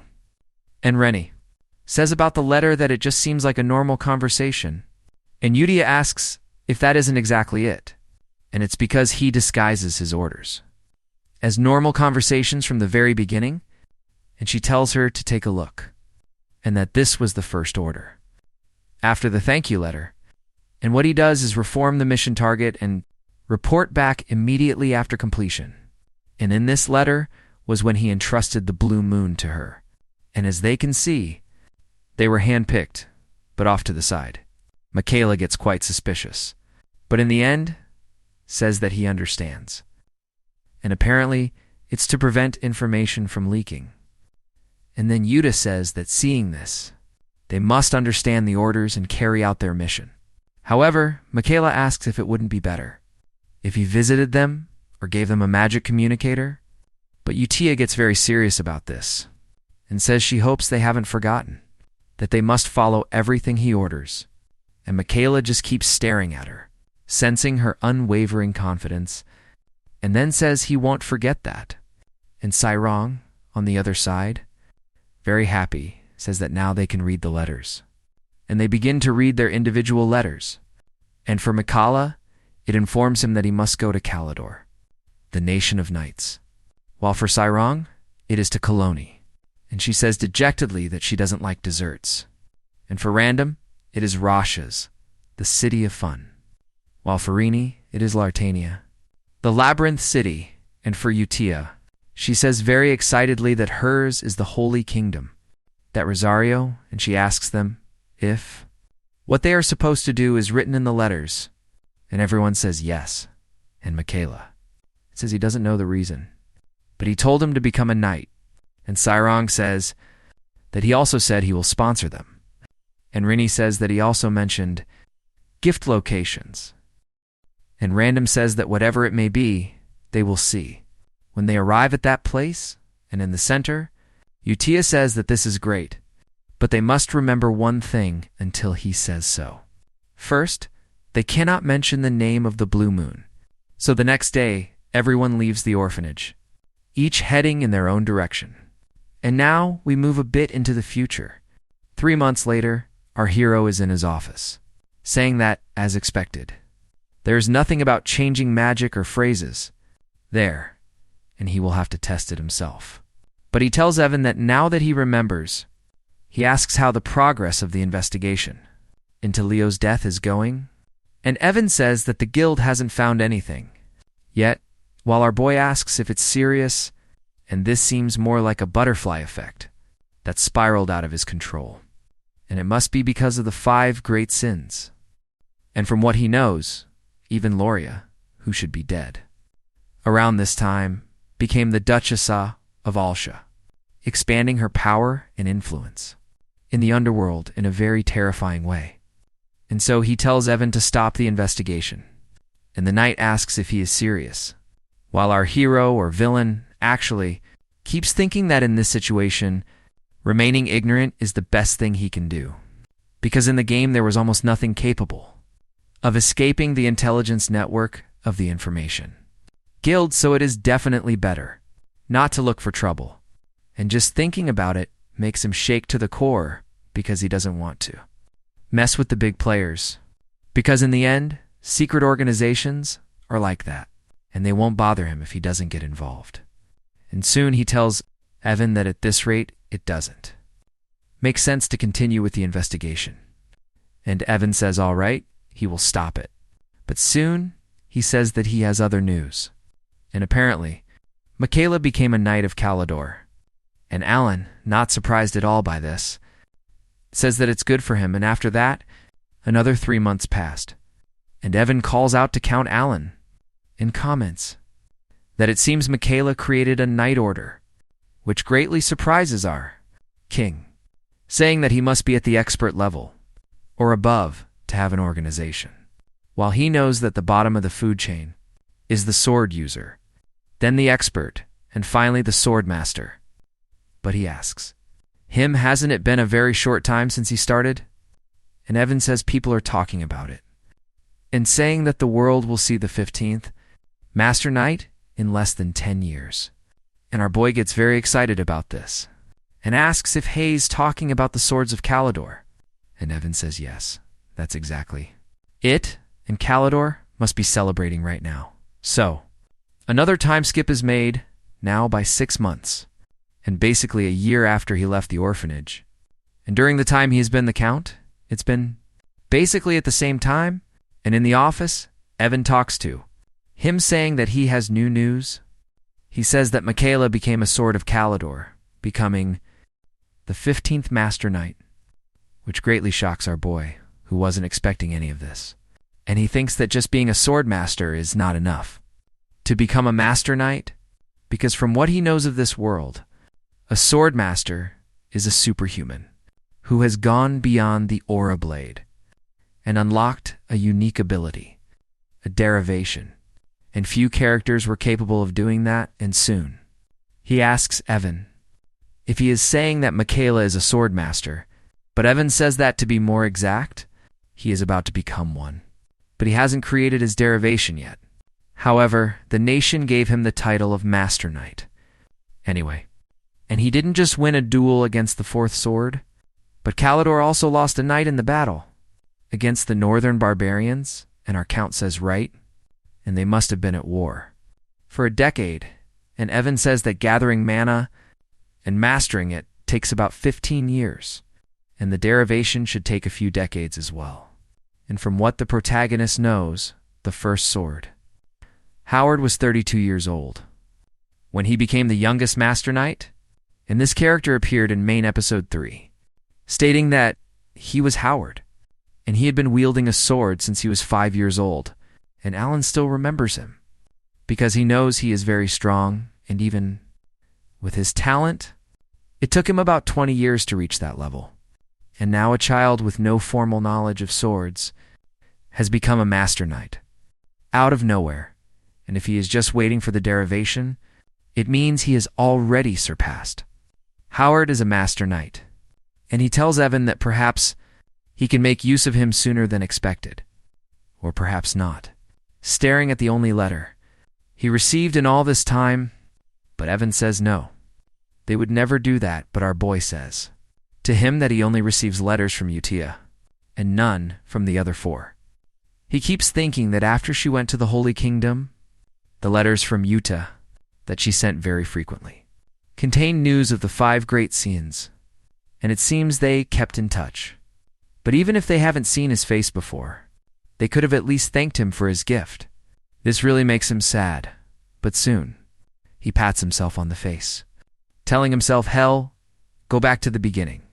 He is already very happy that they aren't going to destroy this world, and trying to comfort himself, he says that as long as they are doing well, he is happy, and soon the scene cuts directly to the capital of Calidor, the central area, inside the residence of a high-ranking noble, and this grand mansion is where the famous Knights of the Solar Eclipse reside.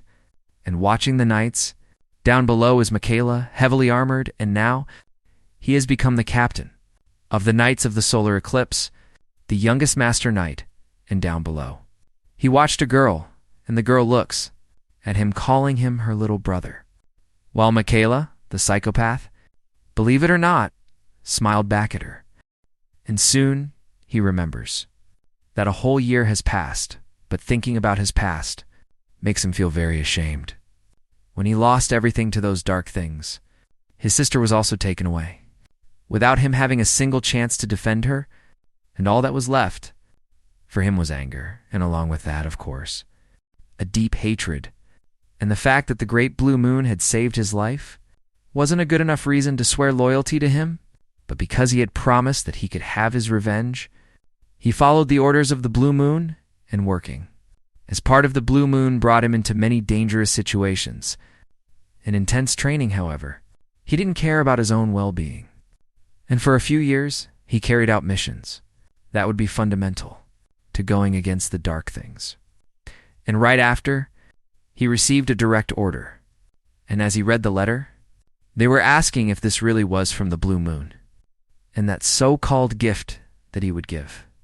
He was at a hotel located in the south of Calidor, and at that time he didn't care about the gift, but as soon as he arrived at this location, wondering what this gift could be, he was completely shocked, because in that sudden letter, the Great Moon's gift was the family he thought he had lost, which now truly became his reason for living.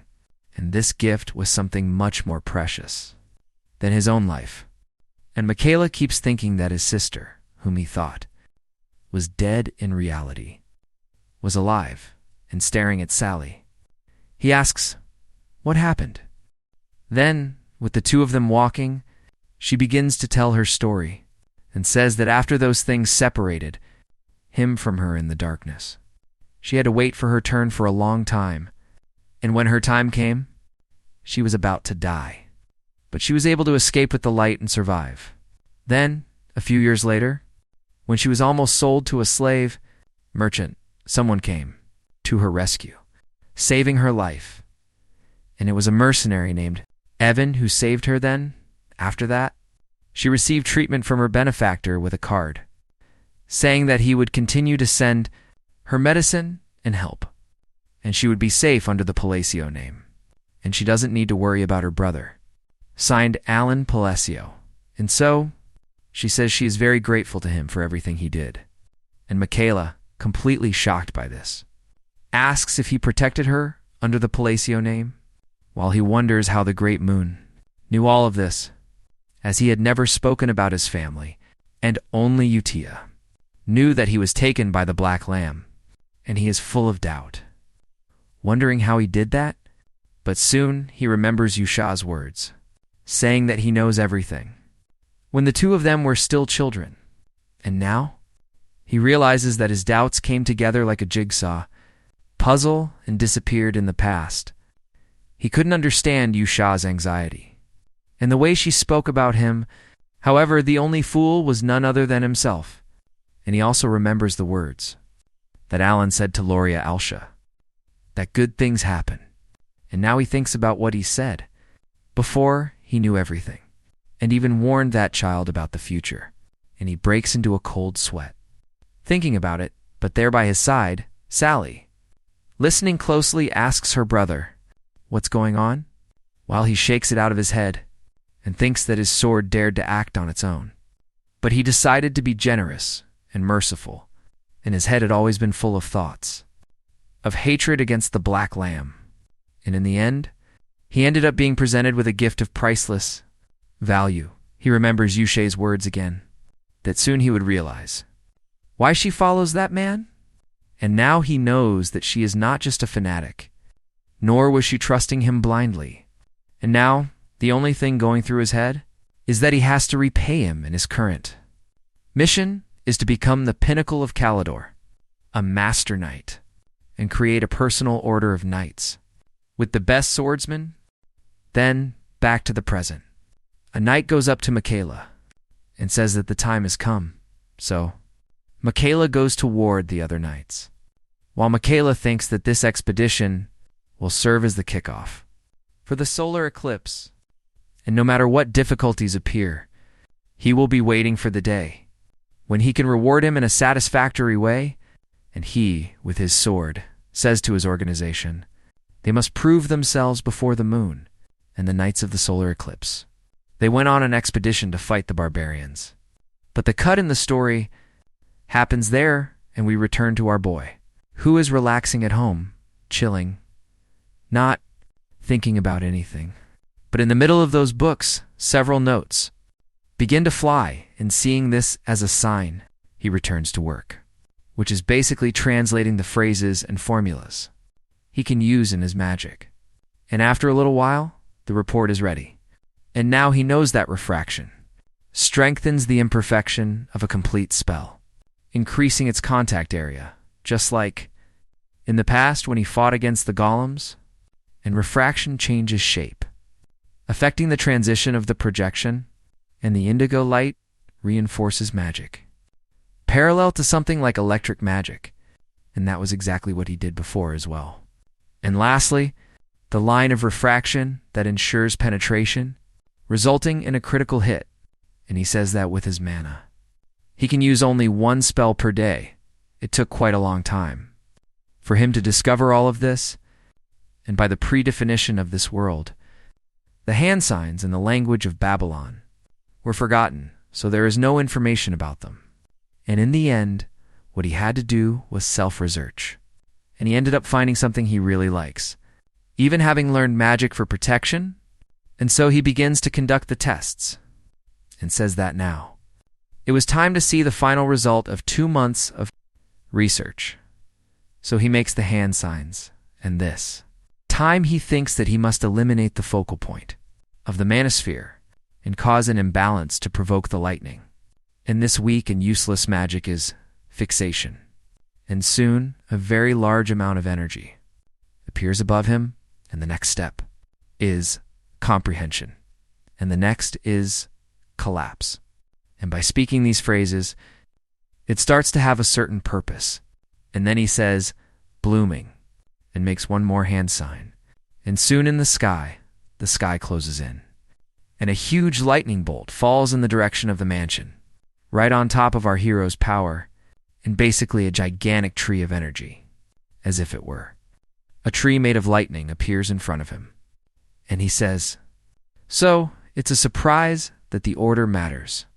And when he uses collapse first, but before he could continue, he is surprised by someone shouting next to him, saying that it's impossible, and as soon as he looks, he sees 2 people who weren't supposed to be there, and that Miss Zenonia is shocked, seeing that scene, asking if this is original magic, and our boy is shocked to see them. There, and over next to Kalia Zenonia, that old man speaks, trembling. With fear, if you are able to use original magic, he is at least a 7th circle mage, but our protagonist wonders, what do you mean original magic, and what the shit is he talking about? And does he really think that a weak 2nd circle mage is a legendary 7th circle mage? Then, later inside the guest room, those 2 sit there quietly without saying anything, while Kalea thinks to herself that she has 2 reasons for coming there. First, to confirm the intentions of the Count, which was a determining factor in causing great damage to Zenonia, and the other, to detect the level of the organization protecting him, which allowed him to control the Palacio mansion. But what she ended up discovering is much greater than that, as she sees that mage by her side, filled with anxiety, and she never expected to see this arrogant old man, so full of fear, for he is a 5th circle mage banned from the magic tower for his inhumane experiments, and he can wipe out a division of soldiers with ease, and he always maintained an arrogant posture while working for her, and in her case, she can feel his fear, but she has never seen him like this before. She asks herself, if that really wasn't original magic, except at that moment someone opens the door, and our boy says, so, what brings Miss Kalia Zenonia here? To his county. Then later, with the 3 of them seated, Kalia begs pardon for the sudden visit, and she had been looking forward to meeting him so much, except at that moment, our boy says that he won't beat around the bush. However, he wants to clear up one thing. What he just did was not ordinary magic, and if they were to evaluate his abilities, he would only be at the 2nd circle, and he says that the dead mage must not have noticed the absence of effect, while he thinks that, unfortunately, that is not an offensive or defensive magic. Except his words to the 2 of them basically mean for them to keep quiet about this and not dare to say anything. So he, dying of fear, says yes, that's right. He saw it wrong at the time. While the girl notices that he is being very polite, on the other hand, our boy thinks that it's a relief and says that's great. Now that the misunderstanding is resolved, they can get straight to the point. And she says she realized she should visit him after concluding her business. So then, he asks if she has any specific reason, and she says no, because of that. He says that unfortunately, he has work to do, so he cannot delay. And Kalia stands up immediately, saying she understands, and thanks him for giving his time, stating she will be leaving now. And as she is leaving, Alan says that if she needs someone to talk to, he would recommend Duchess Alsha, and he thinks she would get along well with her, which greatly surprises Kalia, but soon she covers it up and says yes, that she will visit. And now outside the mansion, the two of them leave. They're at the gate. Evan asks Alan, why is Zenonia, from a ruined family of the East, would come there? And Alan says he has no idea. But in his head, he knows this is quite problematic, because if a false rumor about the most powerful user spreads, those who seek the strongest power will want to fight against him, and he will definitely die in heading back home. He thinks that this world is too dangerous, and he hopes they understood what he said, and there is no way for her to visit Alsha. While they compete for the underworld, and the only thing he wants is for them not to show up. There and now in the carriage, Kalia speaks to that mage that what Count Palacio did seemed like ordinary magic. But the old man says it wasn't, and she asks then why that reaction happened, and the old man says that an ordinary magic utilizes its own laws, but absolute and immutable principles only mages at the pinnacle are capable of handling. However, what he used was different. He used his eye to observe and analyze that magic. And what he saw was shocking, because he was breaking absolute principles. He basically fixed the thunder itself and molded it by collapsing the law. But even by doing that, the magic was still materialized. So, what he did was an impossible miracle to perform, or at least it should be impossible. But the old man says that the most important thing is what came after. What he saw at that moment was without a doubt a great outer god, and just thinking about it makes his head hurt, and he keeps talking to himself that he has to stop thinking about that, because thinking a little more could be dangerous. And in his youth, he delved so deep into ancient knowledge that he became a mythologist through his research on magic of the forgotten era. So, he wants to make something clear to her. She must never oppose Count Palacio, and soon. She says, a bit annoyed by this. That then, it means she must not figure out his intentions. And those words where he recommended the Duchess of Alsha, she realizes that they are a piece on his chessboard. And right after that day, another time skip of 5 months happened. Later, around 2 years, after the children left the orphanage, in our boy's office, Evan comes in and Alan asks if he obtained any new information about the children. But Evan says it's not about them.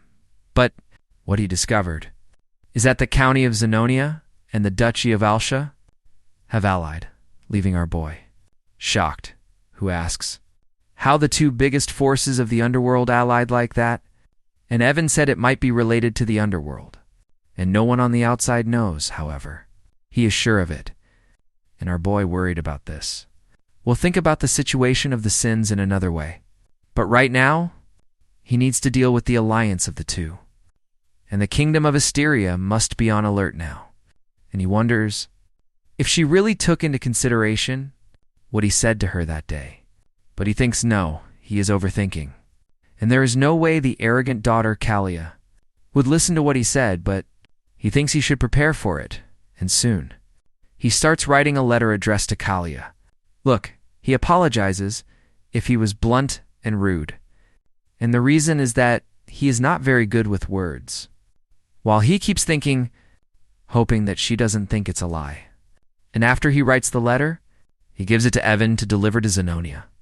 And after Evan leaves, our boy goes to read the letters and says he would like to know how Random and Cyrong are doing since Utia didn't give many details about them after they arrived at their destination.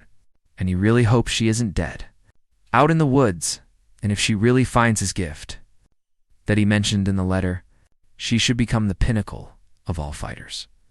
Of Bagaya, and his gift was the essence of the tribe, of the golden mane, and in the description it said that if she had that, she wouldn't have fallen into corruption and become a sin. And instead, she would have become someone famous among the wolf race.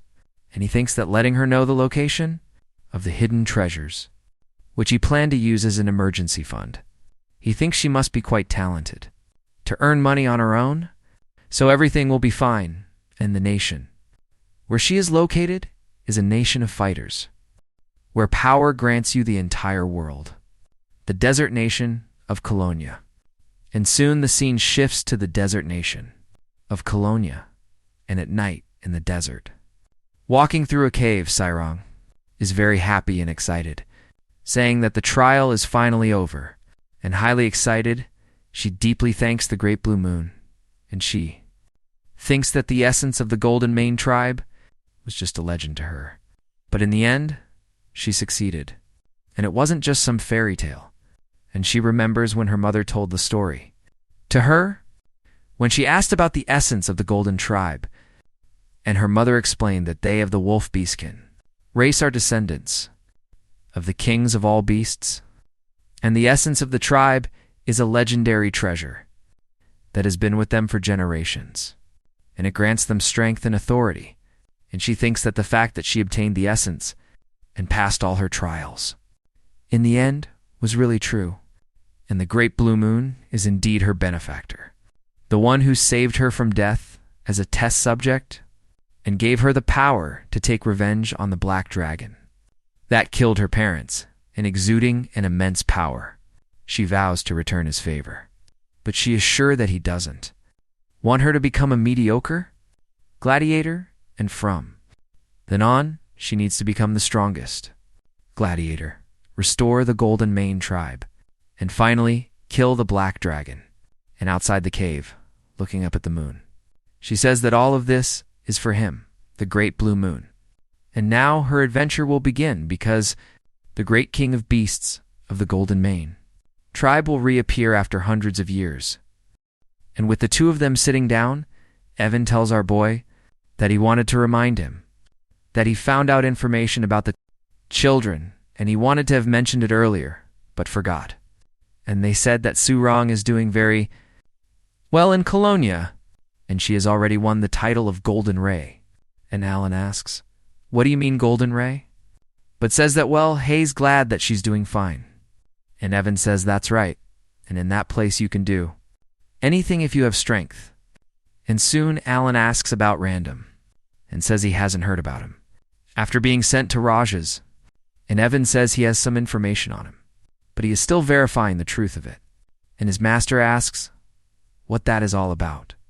And if he isn't working hard, why doesn't he talk with him anymore? But Evan gets very nervous, begging for forgiveness for that, while he tells Evan that it's better to get ready, because it will take a month to get to the magic tower, which left Evan in shock, asking, "What do you mean magic tower?" And that he has never heard about this. While our boy wonders if he forgot to mention it, but Evan says that even so, a month is a long time, and it should only take a week to reach the green magic tower, to which Alan says that he will be going to the blue tower, and asks if Evan is leaving, while saying that he will be preparing to depart, and says that he is going. Alan lies down, saying that spending months riding in a carriage just leaves him very tired, but what could he do now? The item that will help him with his small reserve of mana is there, and that place is located near the labyrinths, and that brings back some memories for him. And in the game, he spent a lot of time strengthening himself there, and this labyrinth, located in the center of the city, is a famous spot in the game, and players can obtain great items and level up the further they go down. However, even though countless players have gone into the labyrinth, no one has ever reached the end, and just like in a game, relics and artifacts are constantly found there, and it was because of this that the profession of mystic evaluator became so popular, which guarantees a plentiful life and in the letters. Rini said she wanted to take the evaluator exam soon, and consequently, he is sure that she will pass with ease. But he thinks what he gave was a very small gift in comparison to the others, and all it does is evaluate items. So he should have sent something else along with it. And the scene shifts to the labyrinth city of Lartania. And this city is governed by no one. And it is the city of mercenaries and explorers. And passing by several shops. In the southern part, you can find a small CRET evaluation shop called Merd. And this shop gained quite a lot of fame due to its unique services, serving mainly noble high-ranking explorers. And inside the shop, the evaluator appears, saying that the evaluation is ready. And among her clients is a lord of Lartania. And this evaluator, of course, is Rini, explaining that this device fuels flames with mana, and it is a relic with an imprinted skill. And the lord asks, how does this imprinted skill work?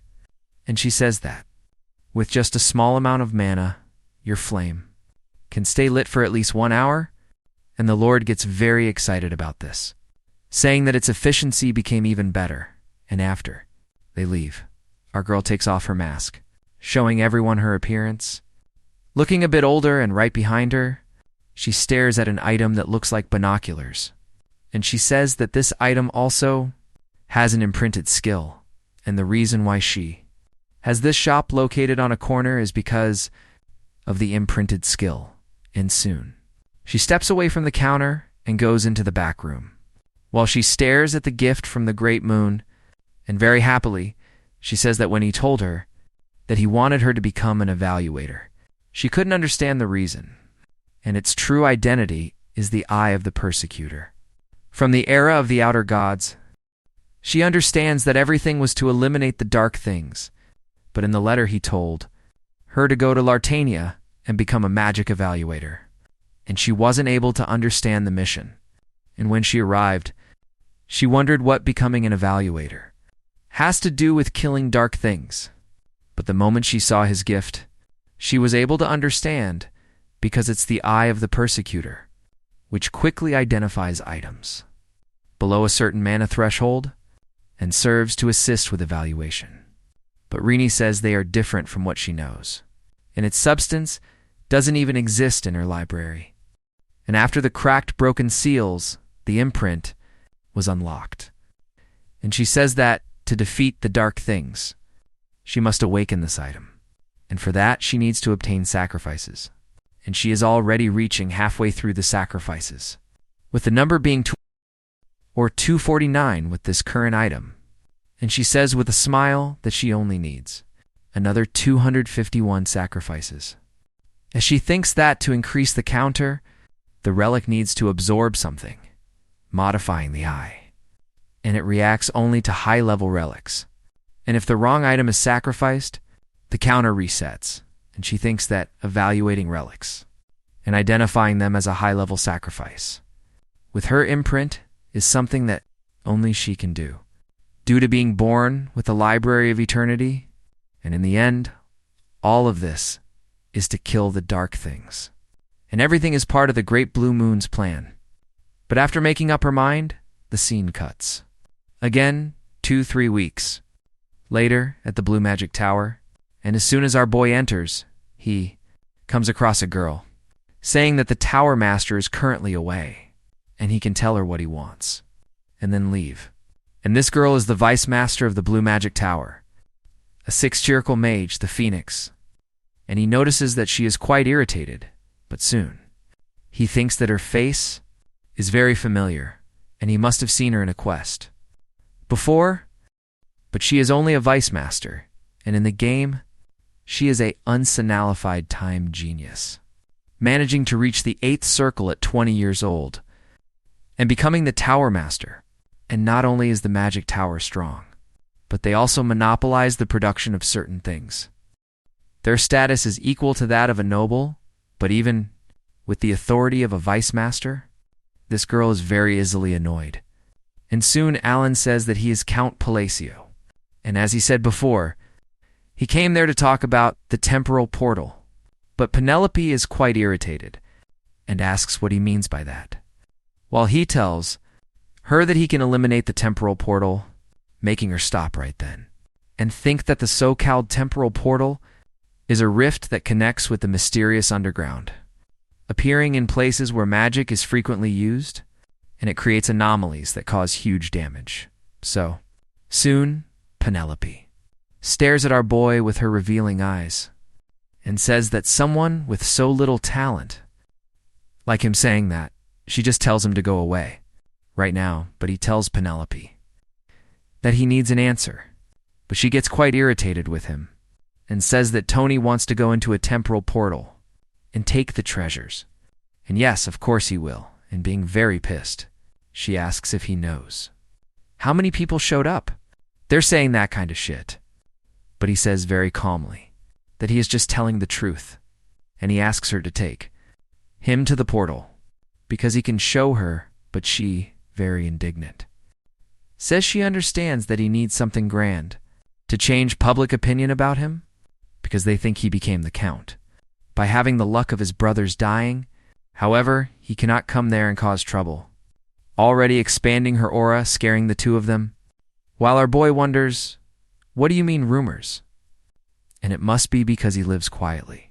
And this girl seems to be a workaholic, but seems very well informed about the world. And the only thing he can think about her is that she is terrifying, and right behind him, Evan says that this is just her mana, and he believes they will be torn in half if they keep messing with her but not caring about anything. Alan takes a step forward and says that if he cannot close the portal, he would donate everything he has to the magic tower. And Penelope says that he is still talking nonsense, while he stares at her very seriously and says that if she wants, he can make an oath, while mentioning that this isn't a bad offer for her. And the Vice Master stares at him very suspiciously, wondering if he is truly trustworthy, but she soon decides to do it. They head over to the temporal portal, and he says that, as promised, his fortune will be hers the moment he passes away, except Alan says that won't happen, and she starts thinking that it's perfect.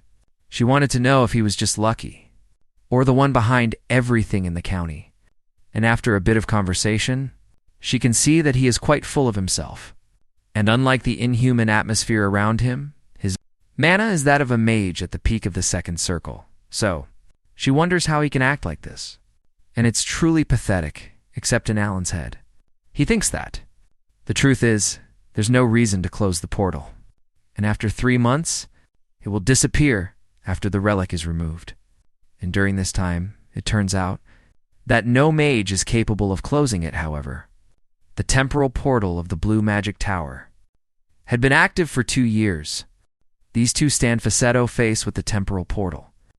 And Penelope in the back says that if he can't do it, he will be kicked out of the room, but our hero doesn't even care about her and begins to use hand signs. And she is surprised by that and asks if he really wants to use something like that instead of a staff as a medium.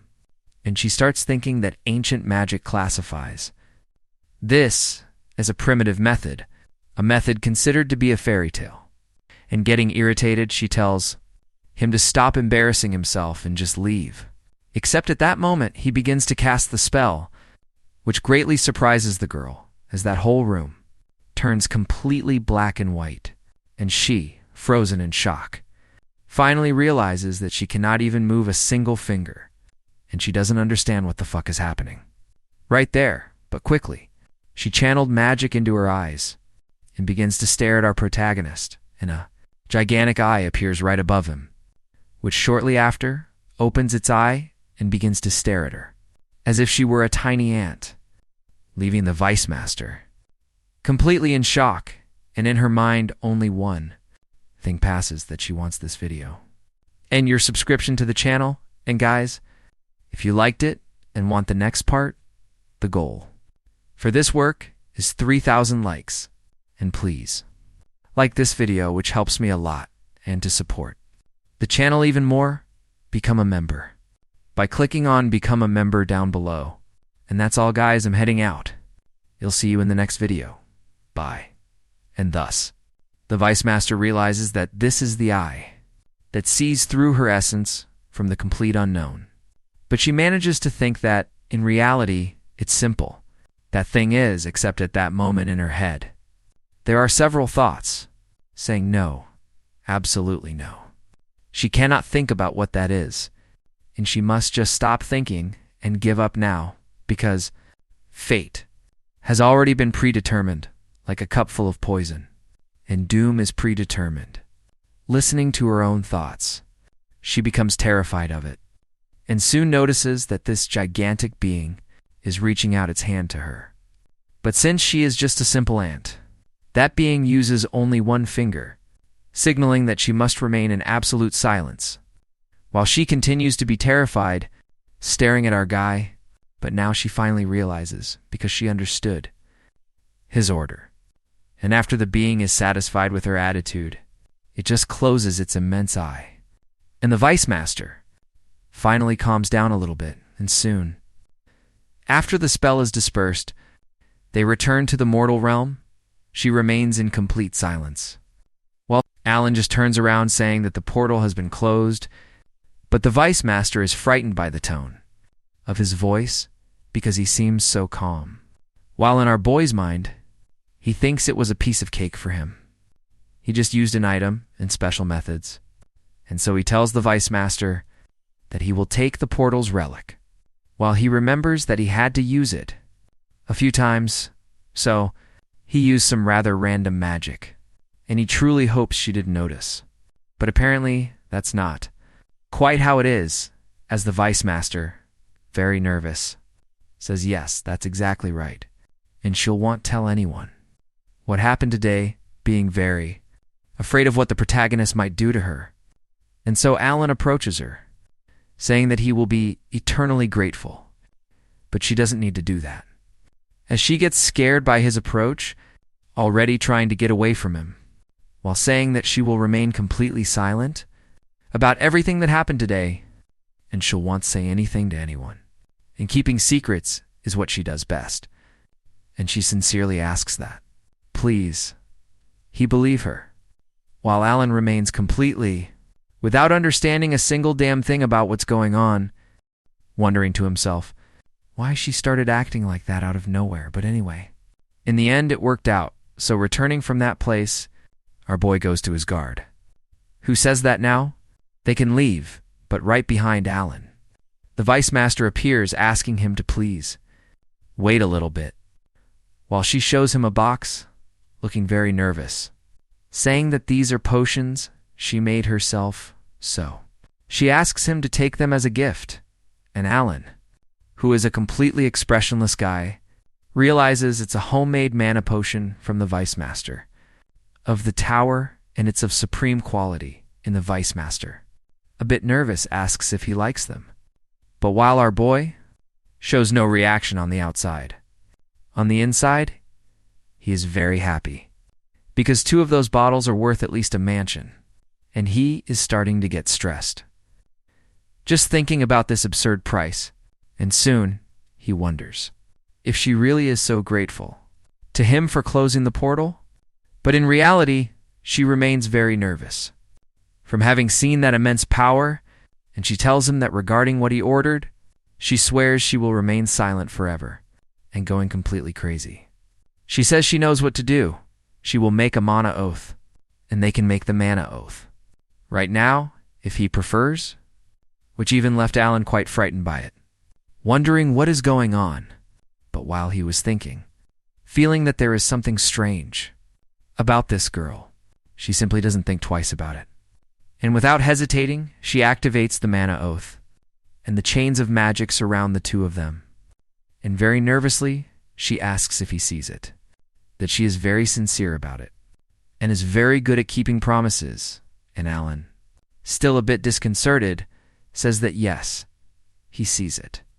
But in his head he realizes there's no way. He could have caused a misunderstanding.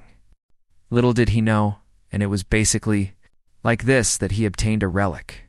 What he wanted, 5 high-quality potions, and an oath that he has no idea why, and shortly after, a few more exchanges of words, our boy leaves the magic tower and in his carriage. The guard asks if this is a treasure from that portal, and that it's quite bad considering the difficulty of obtaining it. And he asks if by any chance he performed well.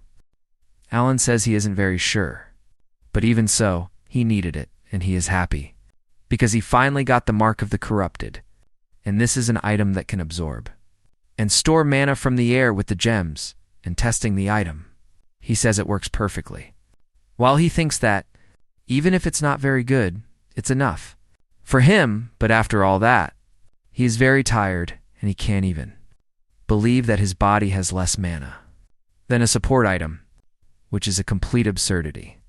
But from what he knows, no, it's not quite like that.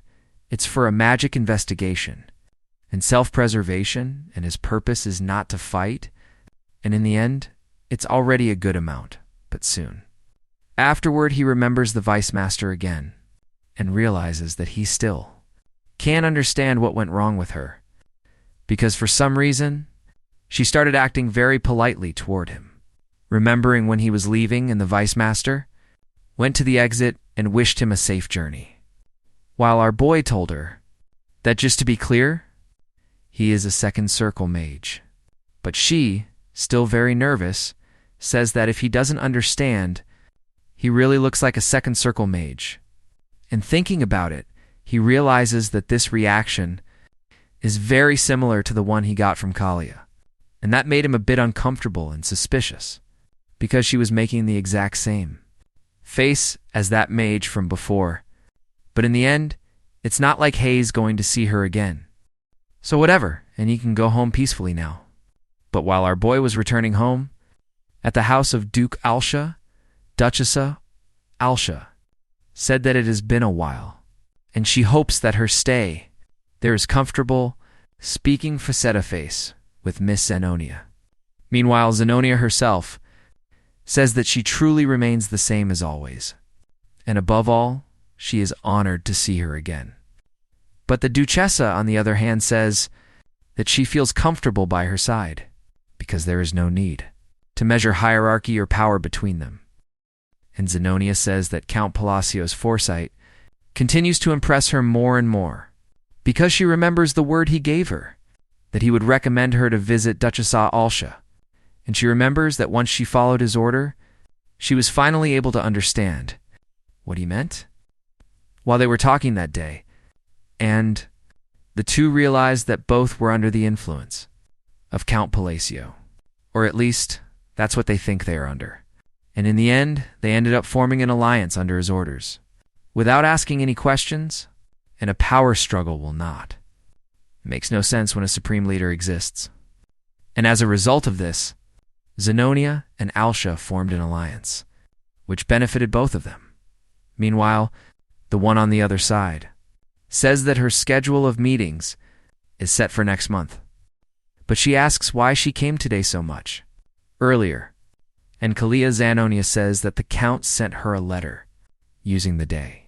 He went to visit her as a pretext, and being that, I only ask you what the letter said, and taking it, she begins to read the letter, where it said to Miss Zenonia that he hoped she was having a wonderful day.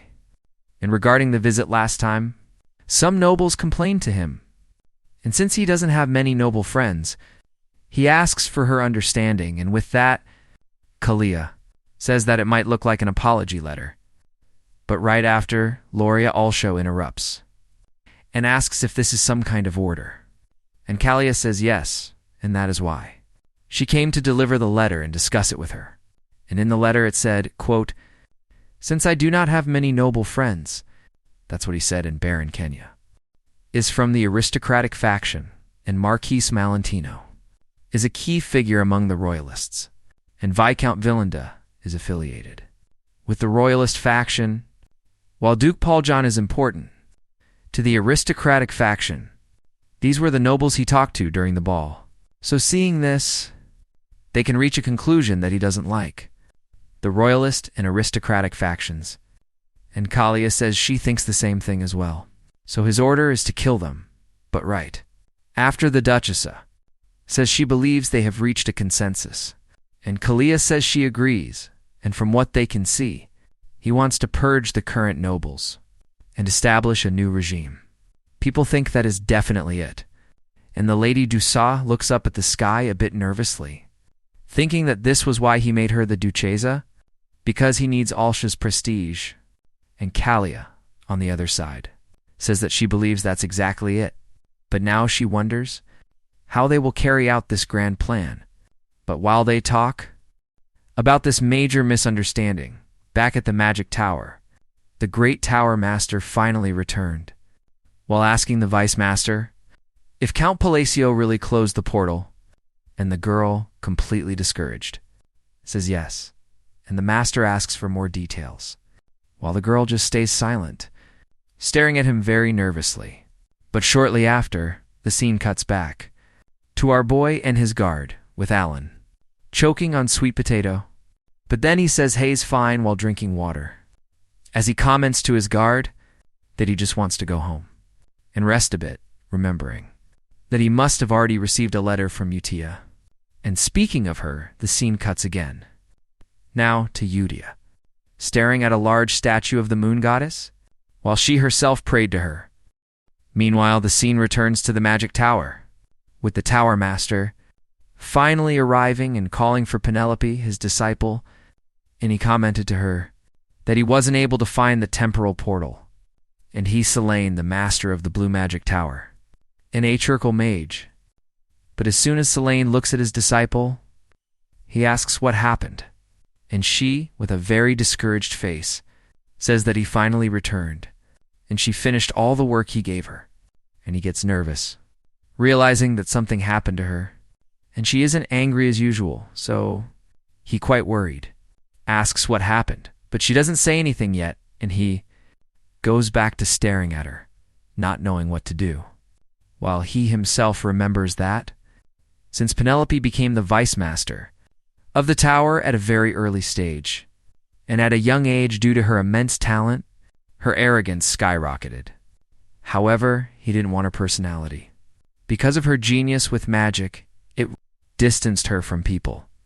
Because the moment she reaches the 7th circle, she will immediately realize how useless her achievements are and will naturally become modest on her own. Therefore, this situation is quite strange. And then the Master approaches Penelope and says that her trip to the north took a long time, and he asks if she had many things to do during her absence. And Penelope is very sad and just stares at her master, and then begins to tell the story and write. After he hears it, he says, so a count closed the portal, and she cannot speak completely, because she made a pact with him. And Penelope says that's exactly it, but in the end, there isn't much to say. However, this is all she can say, and soon. The Master realizes that what made Penelope modest was an incomprehensible magic, or he should say, an original magic. And she is so scared that she doesn't even move her hand away. And he is surprised by Count Palacio of the Kingdom of Asteria, because he seems to be a very interesting character. But soon after that, a month passed, and back to our boy at his mansion. He is training his magic with his new bracelet, while he thinks that after obtaining the mark of the broken loop, he started his research on phrases, quite seriously, since now he can use magic every day. And he begins to modulate several phrases, while commenting that this one looks great, so this way, he can discover new rules using phrases. This might have some relation to the form and the place, where he sets it up, but he isn't sure about it. But right behind his back, his guard appears, saying that he gets stronger every time he sees him, while Alan, suspicious, asks himself, and the guard says that it never looked like 2nd circle magic before, but it seems to be on a different level in comparison to what it was before. And our boy says that, well, he thinks that a normal gravity spell cannot achieve this like that gigantic earth in his garden, and he himself knows that gravity magic, a 2nd circle magic, even at its maximum level, is not enough to crush something to death. And he himself thought he had become stronger, and maybe it's not a lie. If there is a reason why his power increased, it wouldn't be due to proficiency or phrases. After all, an increase in proficiency in magic means an increase in precision and execution. And phrases are just catchphrases that change attributes. And he spent months studying the phrase matrix for gravity, and recently, he has been using almost the same alternatives. And in the end, he found that his power increases. As he adjusts to the ideal setting, and he comments to his guard that there was no reason for the magic's firepower to have increased out of nowhere, so maybe Hayes just having a good day. And Evan interrupts his thoughts, saying that he came to deliver Yusha's letter that just arrived. Our protagonist thanks him and says Hayes going back to his room to read it later, and Evan, surprised, asks if Hayes going to stop practicing. Our boy says yes. He has already used the 3 times he can cast magic per day, and he keeps thinking about the reason his magic has become stronger, and maybe it's a reward from the curse, since this so-called curse is an oriental ritual where sorcerers sacrifice themselves to curse someone or themselves, and after being cursed, the target will suffer a loss, but will gain a compensatory reward, and he himself doesn't know anyone from the East, so it can't be that, and maybe he is just receiving faith, but from what he knows, he is a count of a small kingdom that even the underworld ignores, so it doesn't make much sense. Little did he know that he is the great blue moon, but that's fine. And as he walked, he says that sometimes they have to forget the past and start living from there on.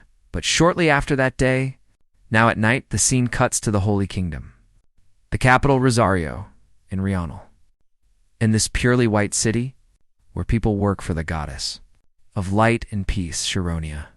And now, in the East Prayer House, while Utia was praying to the statue of the goddess of the moon, a knight went up to her, greeting Sister Utia, and so Utia turns, greeting him as well, calling him Sir Locke, and she asks if everything went well, while Locke stares at her and remembers that she is a nun with a higher rank than a paladin, and isn't even wearing the sash of holy grace. However, he must show respect, and in this manner, he bows and says that yes, everything went well. They managed to save 8 children and 25 lives from a small village, situated in the east and the west, and it was all thanks to her. And then Utia herself bows and says it was nothing, because it was he who carried out the divine will.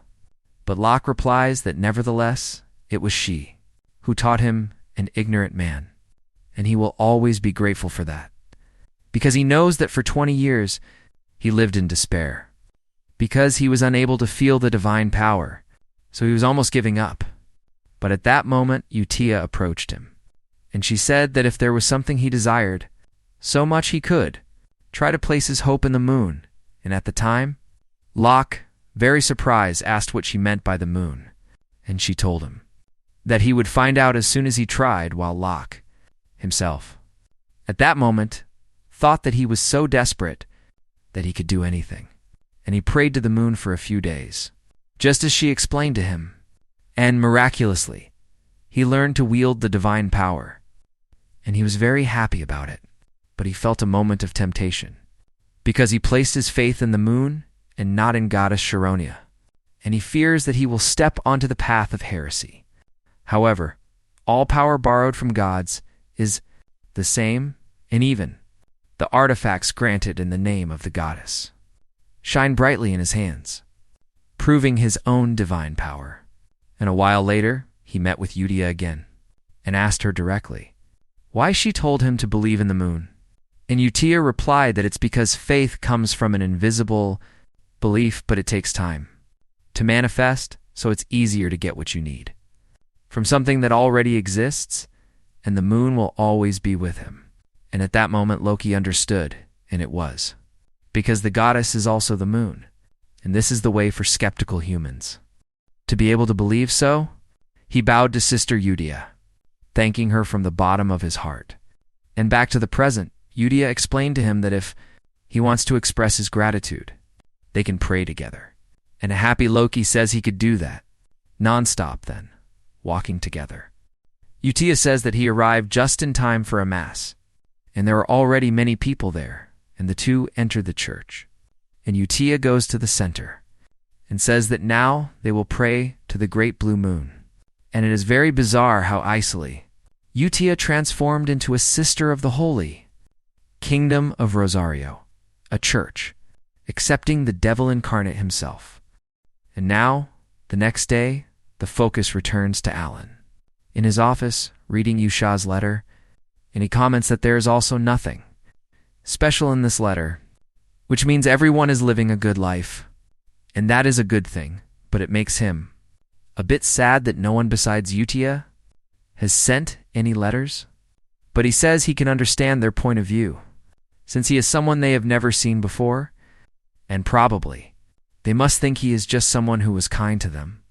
He has already achieved his goal of guiding everyone onto the right path and preventing them from destroying the world. So basically, there is no reason for him to be sad, and he begins to think about this, that there is no reason for him to be sad, trying to find inner peace. But even so, he says that Utia must be very busy. Even so, she always sends the letters, and he raised 5 children. But only the oldest one recognizes his efforts. And on the outside, he looks perfectly fine, but on the inside, he is very sad, except right in front of him. Evan stands up, asking the Count if he is busy, and Evan says that he received information about the children, and he wanted to show it to him immediately. Our boy says that then he wants to know, and so Evan stands up, saying that it's about Random, whom he asked about last time, and he tells Alan that he became a pirate, which greatly surprises our boy, who asks him if he can explain a bit more, because this is still very strange to him. And feeling more composed, Evan says that first, those with the biggest rumors are Sarong and Michaela, and Sarong achieved a streak of 32 wins out of 100, which is required to become a Baba Yaga, which surprises even Alan, who asks, "What do you mean 32 consecutive victories? And who is the fighter with the highest streak?" But then Evan interrupts and says that's right, it's the Lion King, with 41 consecutive victories, while our protagonist is thinking that the Lion King was a super strong character who temporarily joined the player's team, and Lartania depends on many powerful individuals to project its military strength, and he realizes that she really was able to overcome the elite of Lartania, which is quite surprising. And now shifting to Michaela, Evan says that his order executed one of the 8 barbarian bosses, Kulkin of the Snowfield, and this Kulkin is the leader of those who can transform into monsters through rituals, and he asks the Count if he knows about it. Our protagonist thinks that he knows it very well, because in the game he had to fight against the barbarians and kill their god, but he thinks that luckily he won't have to see them again, because the outer god only appears after the 5 scenes gather together, and it is very difficult to defeat. And so he tells Evan that this means he doesn't need to worry about Michaela anymore, and Evan says that with this, they must consider that he is on the same level as Hector, the first sword, and our relaxed boy says that he should have gone to see him. It would be very good. And now Evan talks about Renee, who became an evaluator, and she became capable of printing black engravings that enhanced the capabilities of an artifact. And she opened a shop, the Mystic Evaluation Shop Merd, and our happy boy says that this is very interesting. And she is doing well on her own. But now, finally, comes the main topic. He wants to know how the hell Random became a pirate, and Evan says that regarding that, he asks if the Count has heard about the 7 archipelagos, the coast of Rashas, and in the 7th archipelago, where the great pirates reside. He became the captain of the 1st archipelago, which is the largest, which leaves our protagonist completely shocked, saying that this is impossible, and he quite discouraged, says that he sent him to Rashas, but it wasn't for that reason, because he knows that Random is very good at finding enemies, and it's because he is from a rare race of seafaring people. so he is free to move in the waters. And there are many precious relics in the oceans of Rashas, and so he recommended that he become a treasure hunter, a profession with a promising future. But in the end, he ended up becoming a pirate. And so Evan says that he became a captain of great pirates, which means he is basically the lord of the island, and he is quite an important figure. And Alan, trying to cheer himself up a little bit, says that, well, in the end, it's true. But he himself wonders how Random killed the first captain of the archipelago, since all the captains are superhumans, and they never lose a naval battle. But after thinking for a bit, he has an idea, because maybe the mouse has recovered a royal jewel from the ancient era, and he himself wanted to find that relic. So he spent hours playing the game, and finally he achieved the position of captain.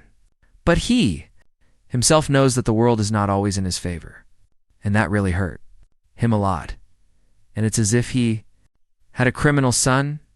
And speaking of him, the scene cuts to the heart of the Principality of Kosa, where the gigantic maritime city of Rashas is located.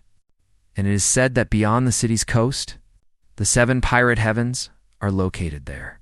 And the greatest among them is the first archipelago, and the great pirate Alcide. The Red Slayer was the former captain of this place, the one who received protection from the Heavenly King. Behind the wealth, and there is the person who overthrew him, to become the new captain of the first archipelago. And staring at the landscape, Random says that he really has no idea who the Great Blue Moon actually is, because he was never interested in that. So he sort of didn't delve deep into it in the end, but he comments that at first, he was just someone to whom he was grateful. He was destined to die as a slave. But thanks to him, he met Utia and awakened an ability. And honestly, he felt he was receiving orders from Utia while working in the Blue Moon, until he finally received a direct order from the Great Blue Moon. But he couldn't understand that order. It asked, what was the point of becoming a treasure hunter? That really triggered a feeling of revulsion in him, because what he wanted truly was to begin his vengeance as soon as possible against those dark things that destroyed his clan, which was living peacefully on an island that nobody knew about, and on the continent they managed to escape to. The damn hunters killed his exhausted relatives and sold him as a simple slave. And he didn't think becoming a treasure hunter and the gift would have any relation to his vengeance. Last year, as soon as he arrived in Rashas, he was a bit discouraged, saying that he will at least pretend that he is following his routine. Except at that moment, he saw fireworks and wondered what that was. But soon, down below, he noticed something very strange. Recognizing some people partying in a bar, and in the center of them, this guy with the scar on his eye says that only the chosen great pirate can receive the protection of the Celestial King through wealth. And it was like that Random recognized them, the captains of the 7 archipelagos, in the moment he found the bastards who killed his relatives. He realized that they had finally obtained power, and this so-called Celestial King is spreading lies on purpose, and only through a ritual that uses a body part of the sea gods. Are you able to receive the power of the sea god? Clyde. And each captain of the 7 archipelagos held this power, and seeing how they were partying, not even remembering the past, he became filled with deep hatred over it, saying that those wretched hunters then divided the bodies of his relatives among the 7 of them, and he was itching to jump down from there and head into combat, killing everyone on that boat, and thus staring at the pirate ship. Random goes completely crazy. Meanwhile, he wonders how he knew about this. Since he had never spoken about it before, it's as if the Great Moon had arranged an opportunity for him to take revenge, to fulfill a promise. However, he cannot take his revenge right now, because they are superhumans, who possess the power of the sea god. And if all of this was intentional, then maybe this gift must also have something to do with it. And the Great Moon must have done everything accordingly to orchestrate the foundation and structure of his vengeance. And after that day, at night, Random decided to go after this so-called gift, basically jumping off the cliff toward the sea. And falling into the sea, he used the necklace as a compass. And this compass led him to that gift. My gift from the great blue moon was the glasses of Arinta, which allowed him to easily identify and locate relics at the bottom of the sea, and the specific relics he found were able to make up for his lack of strength. And it was at that moment when he was completely buffed by such relics that he realized he had been a fool for just being grateful. And the great blue moon kept his promise, and not only placed the targets of his revenge close to him, but also lent him the power to carry out his great revenge. And now he finally understands the order of the great blue moon completely. His true intention was for him to get his revenge and control all the 7 archipelagos. And he remembers what Utia told him, that he should never forget that everything is for the great blue moon. And he realizes that this was a phrase that didn't trigger anything in him before, but gradually touched his heart. For everything with a light of trust is for the great blue moon. And now, 3 months later, as the oppressive heat diminished, autumn appeared, and it was the season when the great biennial social gathering of Hysteria was held, and our boy ended up having to participate in it, and he is completely discouraged about having to attend this piece of shit because it is mandatory every 4 years. But while Alan and Evan were traveling in their carriage, 2 other carriages pass in front of them, and Evan says that it was as scheduled.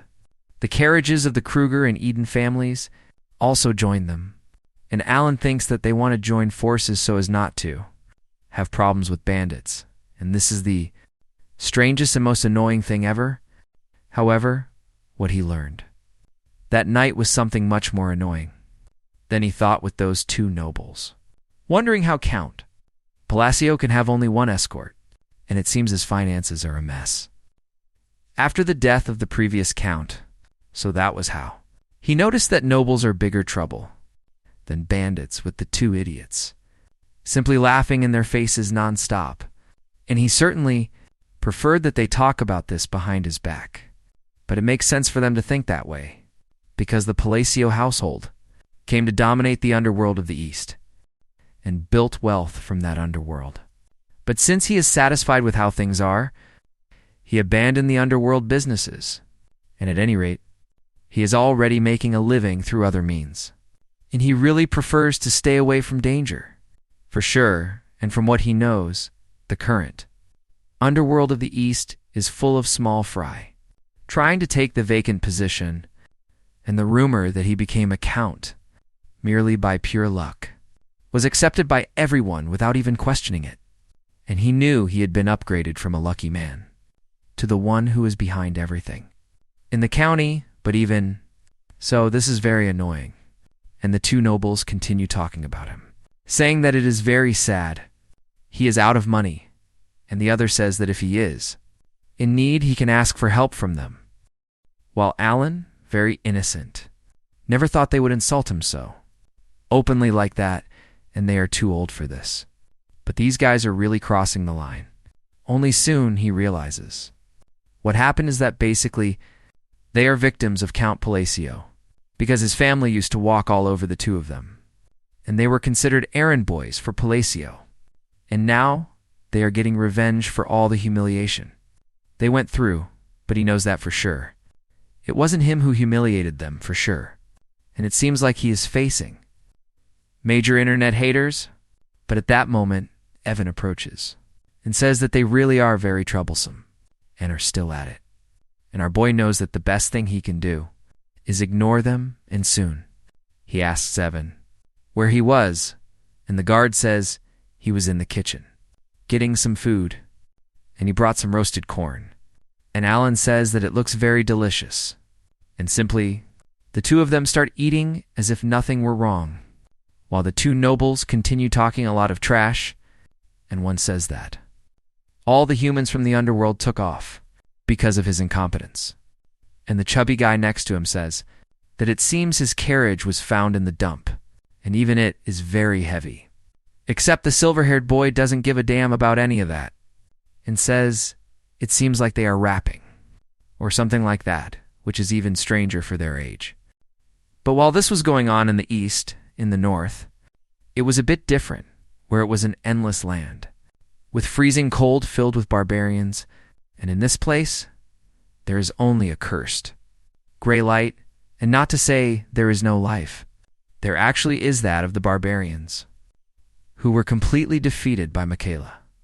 But one of them, who hasn't died yet, stands up slowly, and he is very furious, saying that those bastards from Calidor don't know anything about honor, and this old man is the great Callahan, one of the 8 barbarian chiefs, and for the barbarians who love to fight, dying in battle is the highest honor imaginable.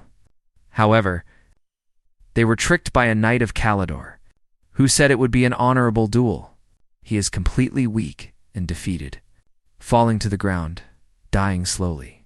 When they ask, what happened to Kurga of the snowfields?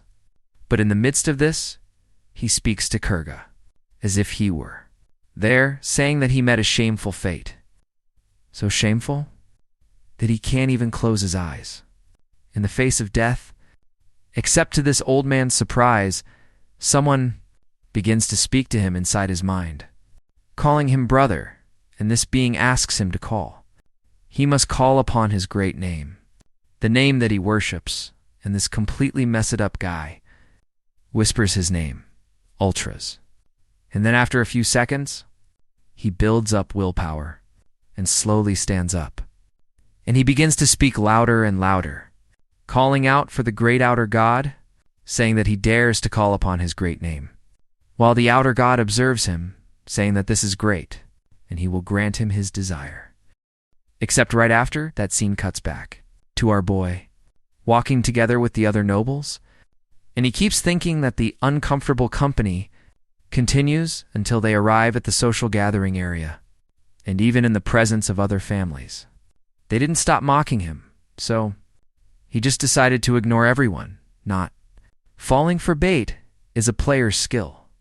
And now at night, he told Evan that they would rest around there, and they simply ate the fish that Evan caught, as if it were nothing but on the other side. Those nobles got very pissed off, because this piece of shit keeps ignoring them. It's really unbelievable. And the big-nosed guy asked if maybe they should add more troops to the escort, but the old man said he confirmed it with his artifact. And it seems that that brat only brought that little thug with him. And yet, today he is at the same table as the other nobles.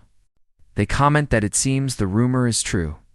They can proceed to put into action immediately the plan to control the underworld. And it seems that the days as the Palacio boss are finally over, and these 2 greedy men think that they can finally have a taste of power and underworld money, and the fat guy says that to put everything under their control, they would give him a little gift, and he will surely thank them for teaching him how the world works. And the big-nosed guy says that the 2 of them are really so kind, except that, to the surprise of both at that moment, they feel something on their backs, and as soon as they look, they begin to scream and run toward the knights, saying that they saw monsters, and they point to the forest already running from there. And quickly, 2 knights take the lead, asking the mages to secure their vision. And the mages release their power, the power of light illuminating the entire area, and they begin to see what the monsters are. And apparently they are goblins, but very strange goblins. And the knight says, so they are goblins. And the other one comments that they are just very weak goblins. And it is common knowledge in this world that goblins are weak monsters that can easily be found in forests. However, if there are many of them, it can cause a big problem, even more so when clearly they have been modified.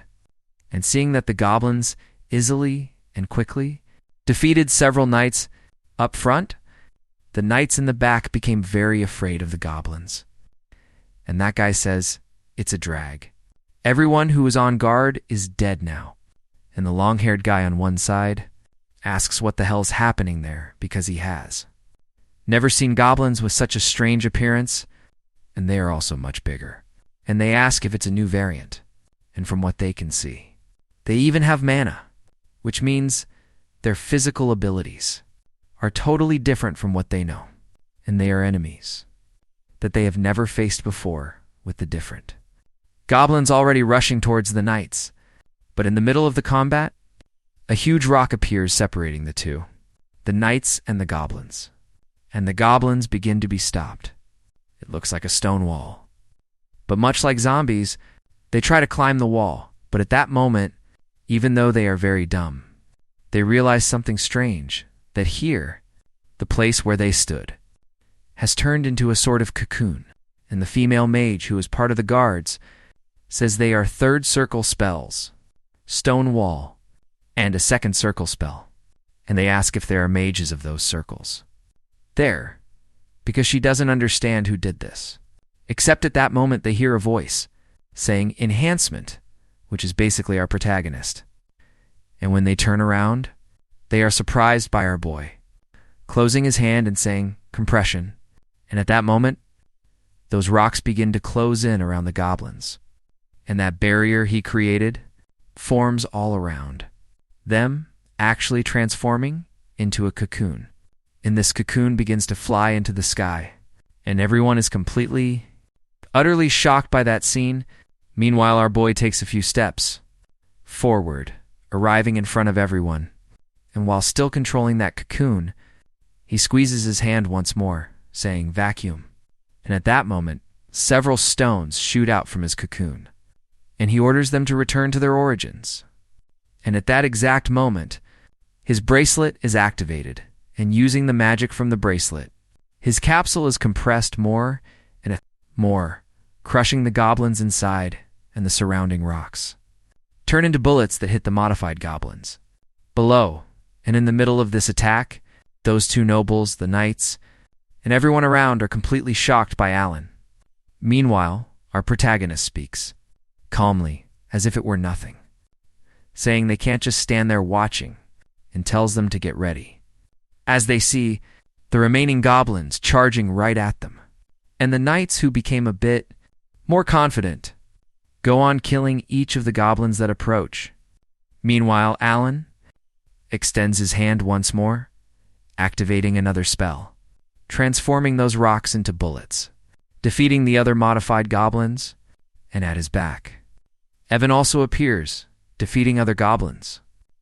And finally, at daybreak, they manage to kill them all, and it was a truly devastating battle.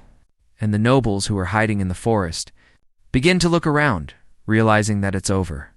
And finally, the knights, looking very tired. Time to breathe, but everyone stares at Alan's back, wondering who on earth this great man is. But what they do not know is that our protagonist remained in front of everyone, because he was completely paralyzed with fear, thinking that he almost died right there, and thank goodness they won, otherwise he would be goblin food, and he knows that he can use more than one spell per day. Now, but it's only for about 3 or 4 times, and in the middle of the battlefield, he becomes a normal person if he runs out of mana. And while he was thinking about this, Evan approached, asking if the Count was hurt, but he said no, he is perfectly fine. While thinking that at least Evan was by his side, and losing the ability to protect oneself is an experience super terrifying. And Evan, noticing his attitude, asks if he is really sure, and Alan says yes, he is fine, thinking that he had been in doubt whether he should have gone alone, but thank goodness he went along with the other nobles. But now, in any case, this amethyst is the biggest problem, because he knows where it comes from but doesn't know why the divine descent just happened. And this so-called divine descent is a bizarre phenomenon that appears when an outer god is about to descend, and the affected monsters become more ferocious and grow stronger, but he himself doesn't know how, as it's impossible because it shouldn't be like this. And this is a clear sign of outer gods that were supposed to appear after the descent of the 5 sins and the collapse of the world's laws. But now they are about to descend upon this earth. And Alan, worried, knows that the children haven't. awakened as the five sins, so why on earth is this happening? And he himself doesn't know what the problem is. Little did he know that the problem remains the children. And now, walking through the battlefield, he realizes that he needs to obtain more information. As soon as he arrives, but at that moment, back there, following him and Evan are those two idiots. Soon our boy turns toward the two of them, while thinking that at this rate, he will die in the near future. But since the two don't know his thoughts, they get very scared, thinking that for sure there will be revenge against the two who disturbed him the entire trip. But finally, the next day, at the estate of Duke Alsha, our boy, very tired, finally arrives at the meeting place. And after so many adversities, the great social gathering finally began. But even before it started, Alan is completely tired and uncomfortable. So much so that Evan has to carry him. So, finally, after a few hours, the noble event is about to begin. And our boy, alongside Evan, says that this is a place perfect for a social gathering, and everything is made of gold, while the guard says the purpose is to show off their wealth. They won't even notice if you take a little bit. But in reality, he thinks it's a bit tacky, except at that moment. Behind Alan's back, a guy approaches, saying, "Wow, Duke Alsha is quite competent." This blonde guy, holding two ladies, says that his little baby birds won't let go, and one of the old men comments that he will have to take better care of his health to handle all this pressure. But Alan, who never got involved in this conversation, wants to leave, wanting to keep his distance, thinking that he shouldn't interact with other nobles. He doesn't even want to get close to them. But little did he know that that noble who was making fun of him the whole trip appears right by his side, and when he looks, it's not just one of them, but both of them, calling him Count Palacio. Very nervous, and the mustache guy even asks if he could spare a bit of his time, and playing very dumb. One of them already offers this meat, high quality from his territory, asking if he would like to try it, while the other directly offers gold that can support his territory. But observing the two of them, Alan wonders what the hell is going on with them, and why they changed their attitude. But while he stares at them very discouraged in their view, to them, he looks like a psychopath who is staring at his future targets. And so they quickly become very afraid of him, and finally realize that they shouldn't have messed with this lunatic.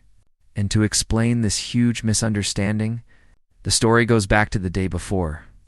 After the fight against the goblins, while our boy was walking around looking for some evidence, he looked back and stared at those two nobles, and soon the mustache guy and the other one spoke to each other to get rid of what he saw as well. And the guy says yes, if it's magic, then quickly. They went to Baron Almon and borrowed his female mage to have a quick little chat, and she is a third circle mage, whom Baron Almon hired to show off his wealth. But staring at the two of them, she doesn't understand what is happening so soon. They ask if she knew that magic from before, and the big-nosed guy, completely shocked, says that it must be a second circle magic. But the mage asked, "What do you mean second circle?" And that being just at the second circle is impossible, and the caliber of that magic is greater than hers so soon. They became completely petrified, realizing that then it was a magic above the third circle, which made them very afraid. Because as for that statement, that he became Count Palacio out of mere luck, that's not the case. All this time, he was hiding his strength, which is why he didn't need a shield, and even more so with that maniacal look of his, just looking at them makes the monsters run away instantly. And apparently, this is the cruel and cold nature of Count Palacio. And basically, these two idiots were planning to save their lives through bribes. But apparently, there is no way. They are toast. Now, so what they can do is beg him so quickly.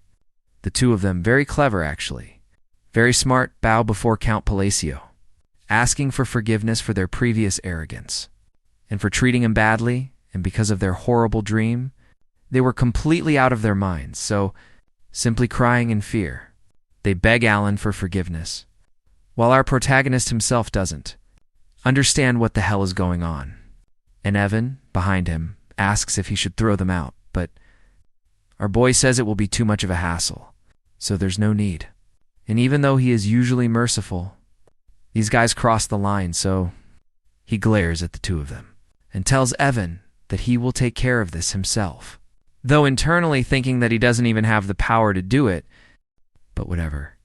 They became filled with fear, and hearing this, they instantly drop to the ground, trembling in dread, finally realizing that they are screwed.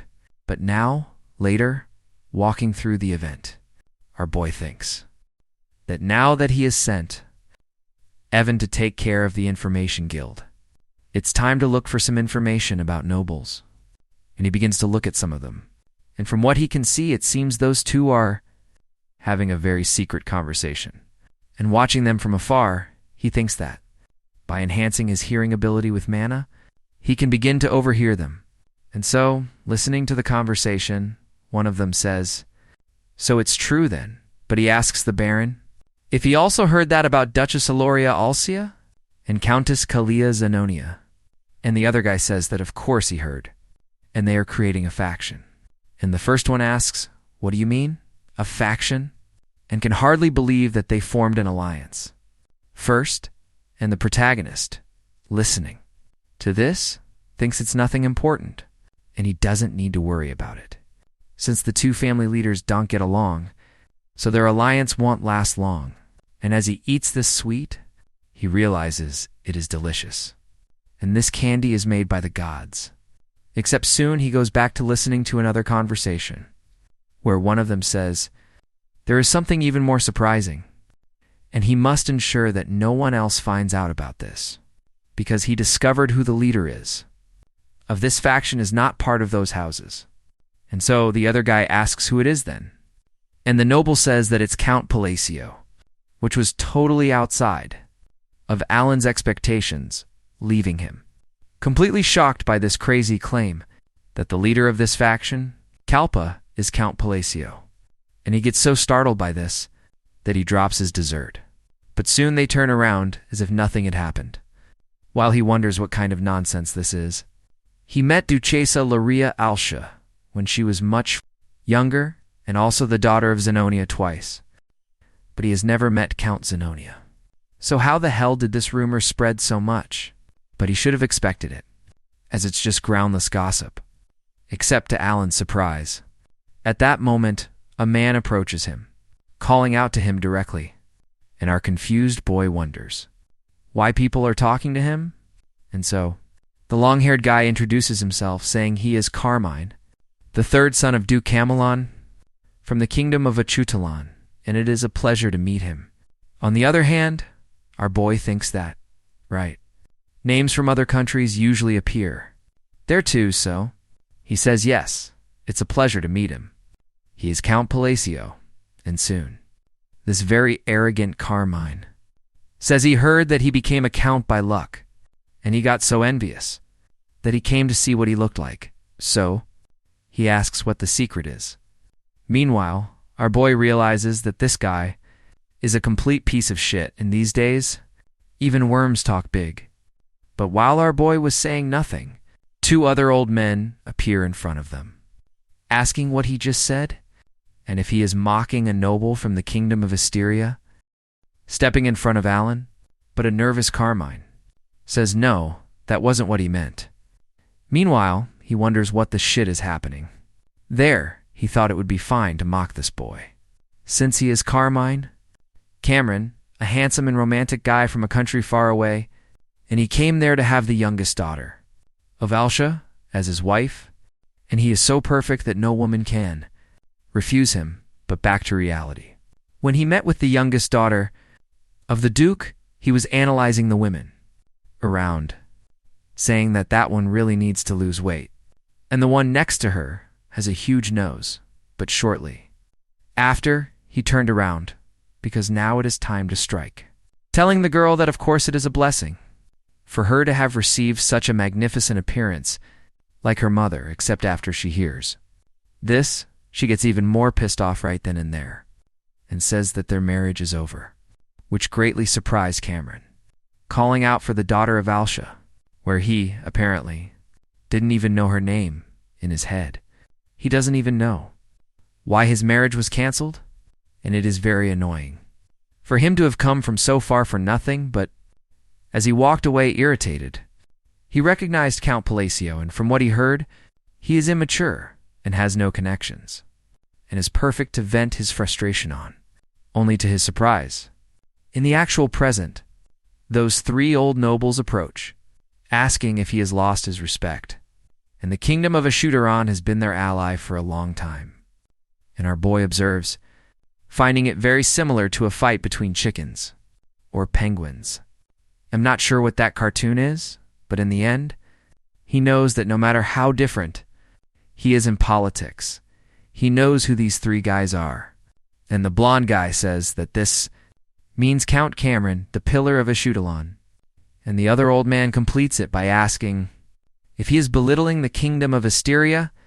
And so the blonde guy is an important figure of the noble faction, none other than Duke Alsha himself, while the mustache guy is the important figure of the royal faction, Marquise Mardonio.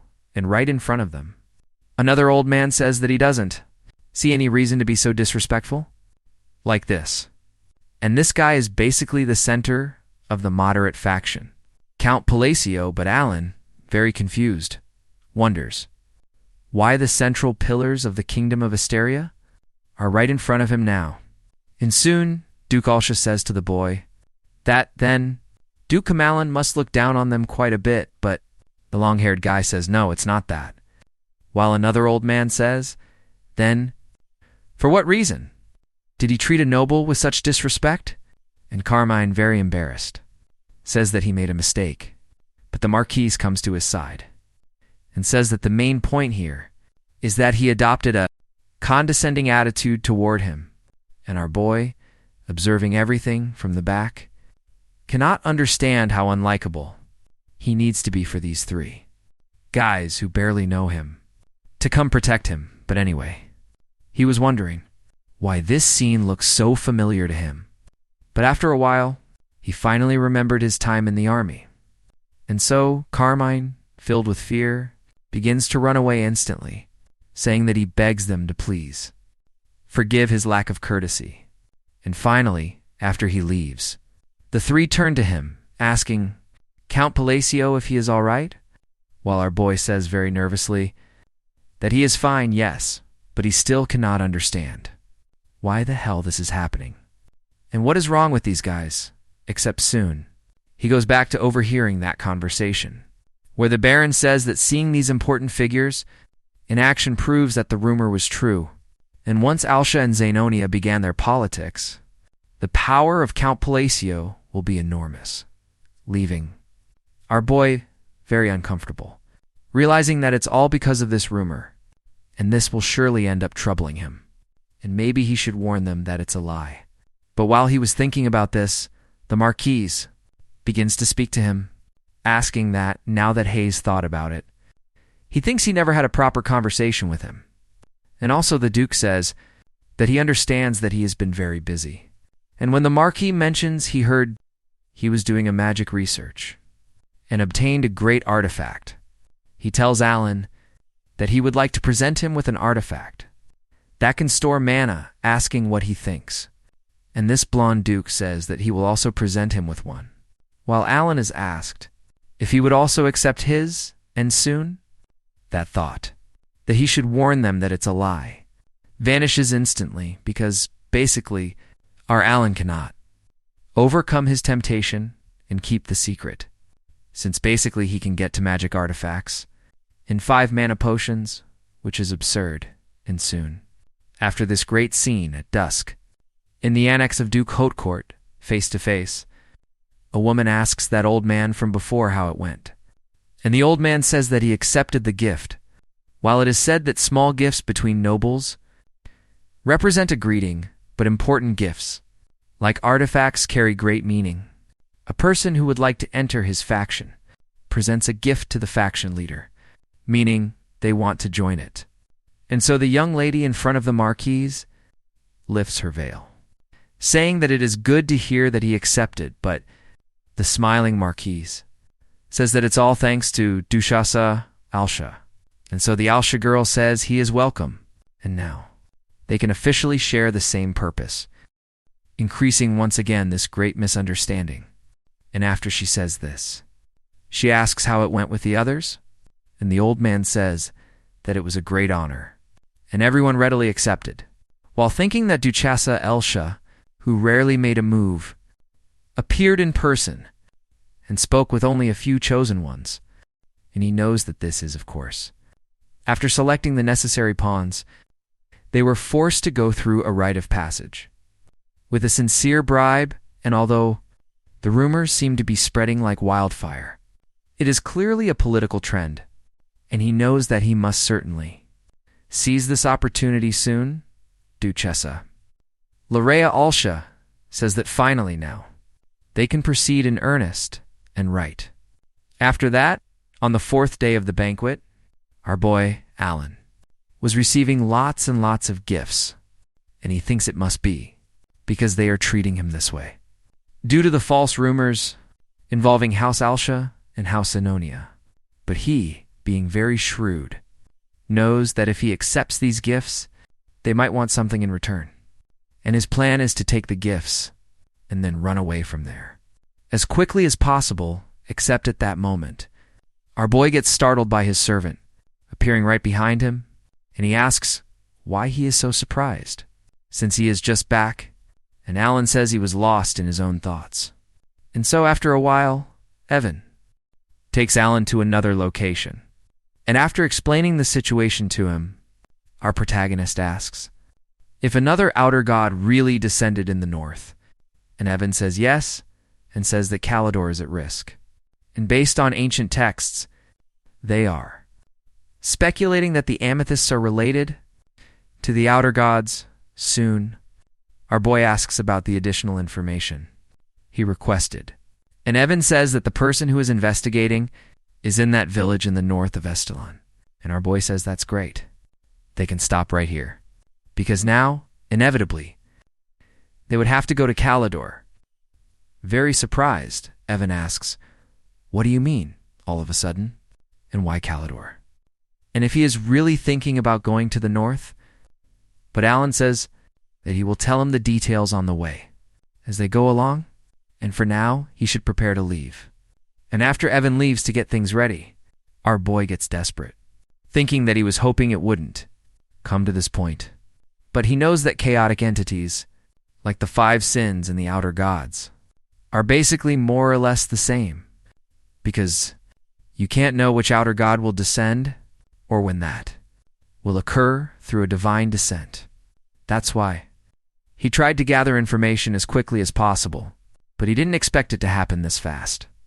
And as he saw hundreds of possibilities while playing the game, the end forms naturally, and the allied kingdoms will crumble and collapse, and they will end up creating idiotic confrontations in a land dominated by outer powers, so basically his perfect life will disappear completely. But he has already devised a plan to deal with this. But he knows that after the descent, an outer god goes through a stabilization period of several months before awakening as a living god. And since they cannot fully exert their powers like heroic spirits during this period, attacking them at this time is the best option. But he knows it is not guaranteed. But even so, he has to try. He comments to himself that this is the only way. But he would really like to know more about how the children are doing now. So then, a week passed, and Commander Michaela received a letter. And after reading it, he was shocked and tells the vice commander to tell everyone that the next northern schedule has been postponed until 2 weeks from now. But while this was happening, in a place called Parkin, a village in the north of the kingdom of Estelon, Alan was in a slightly uncomfortable situation, because he really didn't think he would find this guy so easily like this, staring at a very excited little boy right in front of him. And seeing him like that, Alan realizes that he indeed stands out, and this kid is basically the protagonist and the playable character of the RPG, turn-based Hogwarts, his favorite game, Psychodelia, and Alan. Recognizes that he looks exactly like the illustration, but they ask if by any chance he is a boy, and in fact, he looks quite handsome. Soon, our boy approaches and asks if he knows who he is, and the kid says he is very happy to meet a new person, and that he is Elba. While our boy thinks that no matter how much this world differs from the game, the protagonist is always the protagonist, and eventually he will become famous and strong soon. Our protagonist says that's exactly right, and he really has a bright personality. But staring at the kid, he realizes that seeing the character he used to play as is very strange, and right after, he tells the kid to take that. And the boy asks what it is, and asks if by any chance this is a gold coin, and soon after, our boy calls Evan and hands him various things, and the kid gets more and more lost, asking what this is, and then many, many other gifts are given to him, while our boy says that all of this is his, leaving the kid completely shocked, and very nervously, he asks why he is giving all of this to him, and our protagonist says it's an investment, thinking that he brought everything good for the protagonist to grow up healthy, and he tells the boy that it's because he will be someone important. Later, and right after he says this, he leaves, wondering if this isn't enough to treat him well, and in his head, he thinks he must have gained this boy's trust. But right after, Alan realizes his mistake and says he forgot to introduce himself, saying his name is Count Palacio, while he thinks that this is the name of the patron who gave him everything he has now, and he should at least be grateful. When he succeeds, and very excited, the kid thanks him and says that he will definitely remember this. But staring at the boy, Alan becomes a bit suspicious, wondering if his personality had always been this bright, and he thinks that, since it was a dark fantasy game, he didn't expect him to be so lively in fact. But up ahead, Evan asks the Count that he more or less understands what he did. But he asks if it's really okay to leave like this, without even having a proper conversation. But our protagonist says that that child is very intelligent, and he will certainly understand, but in his head, he knows his life is at risk. He doesn't have time to build any further. Rappaport and Evan says that either way, this child seems to have an incredible talent, and his mana is dense and steady. And aside from his ordinary clothes, he seems to be wearing artifacts.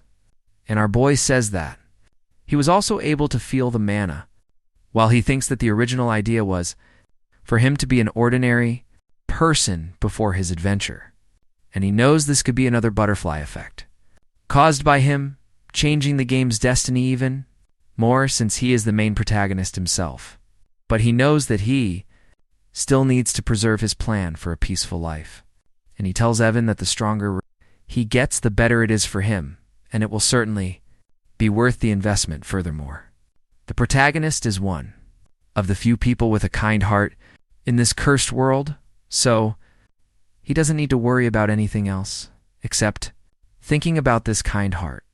He asks Evan about Michaela, and now he finally realized that they will meet some way or another, reflecting that he never visited the orphanage because of how much he feared the children. But he thinks that, either way, he would end up seeing him, and so Evan asks if, by any chance, he thinks he should see them in his place.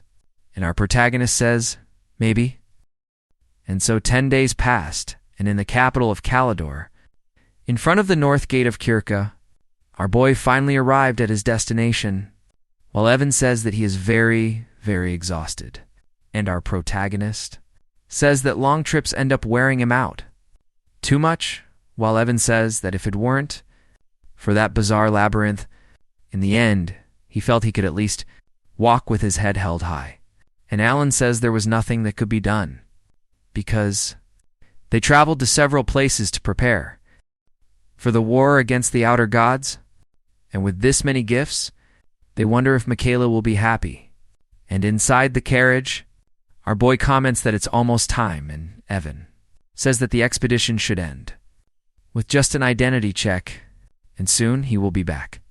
And our boy in the carriage says that even so, it's a relief that things are moving fast here, but at that moment, Evan returns a bit nervous, telling the Count that they have a problem, and our boy asks what problem that is, and Evan says that his identity was confirmed.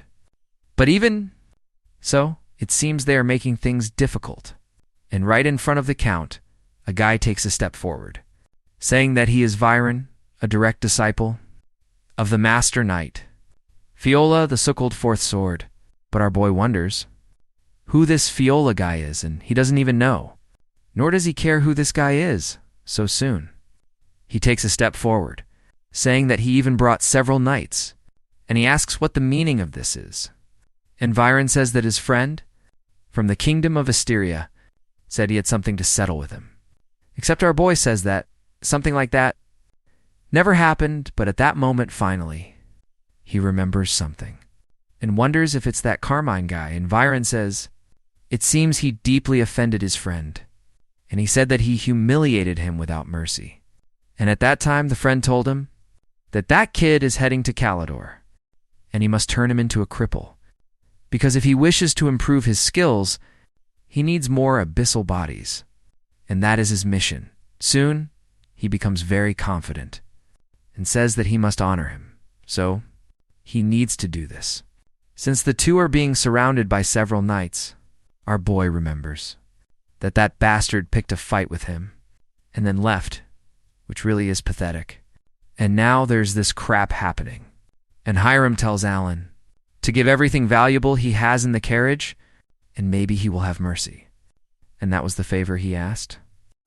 Smiling, he thinks that he shouldn't come out losing. He is just a noble bandit from the kingdom of Asteria, with little influence in the Union, and has no connection to Calidor. And he has already investigated all of this, except obviously our hero is very pissed off, thinking that these flies really stay close to garbage. And soon he begins to charge his power, while Hiram charges at him, thinking that even if he finishes off this piece of crap, his master will handle it. Except before he could attack Alan, he is grabbed by the neck and flipped inside out, and asks who it is, and right behind him appears Michaela, asking what he thinks Hay's doing right now, and how he dared lift a hand against his benefactor. And unfortunately for the villain, he didn't know one thing, that the so-called Count Palacio was an acquaintance of the one who won the duel against Kurga of the Misty Plains. And in a lot of pain, Hiram begs him to stop, saying that he shouldn't treat him like this.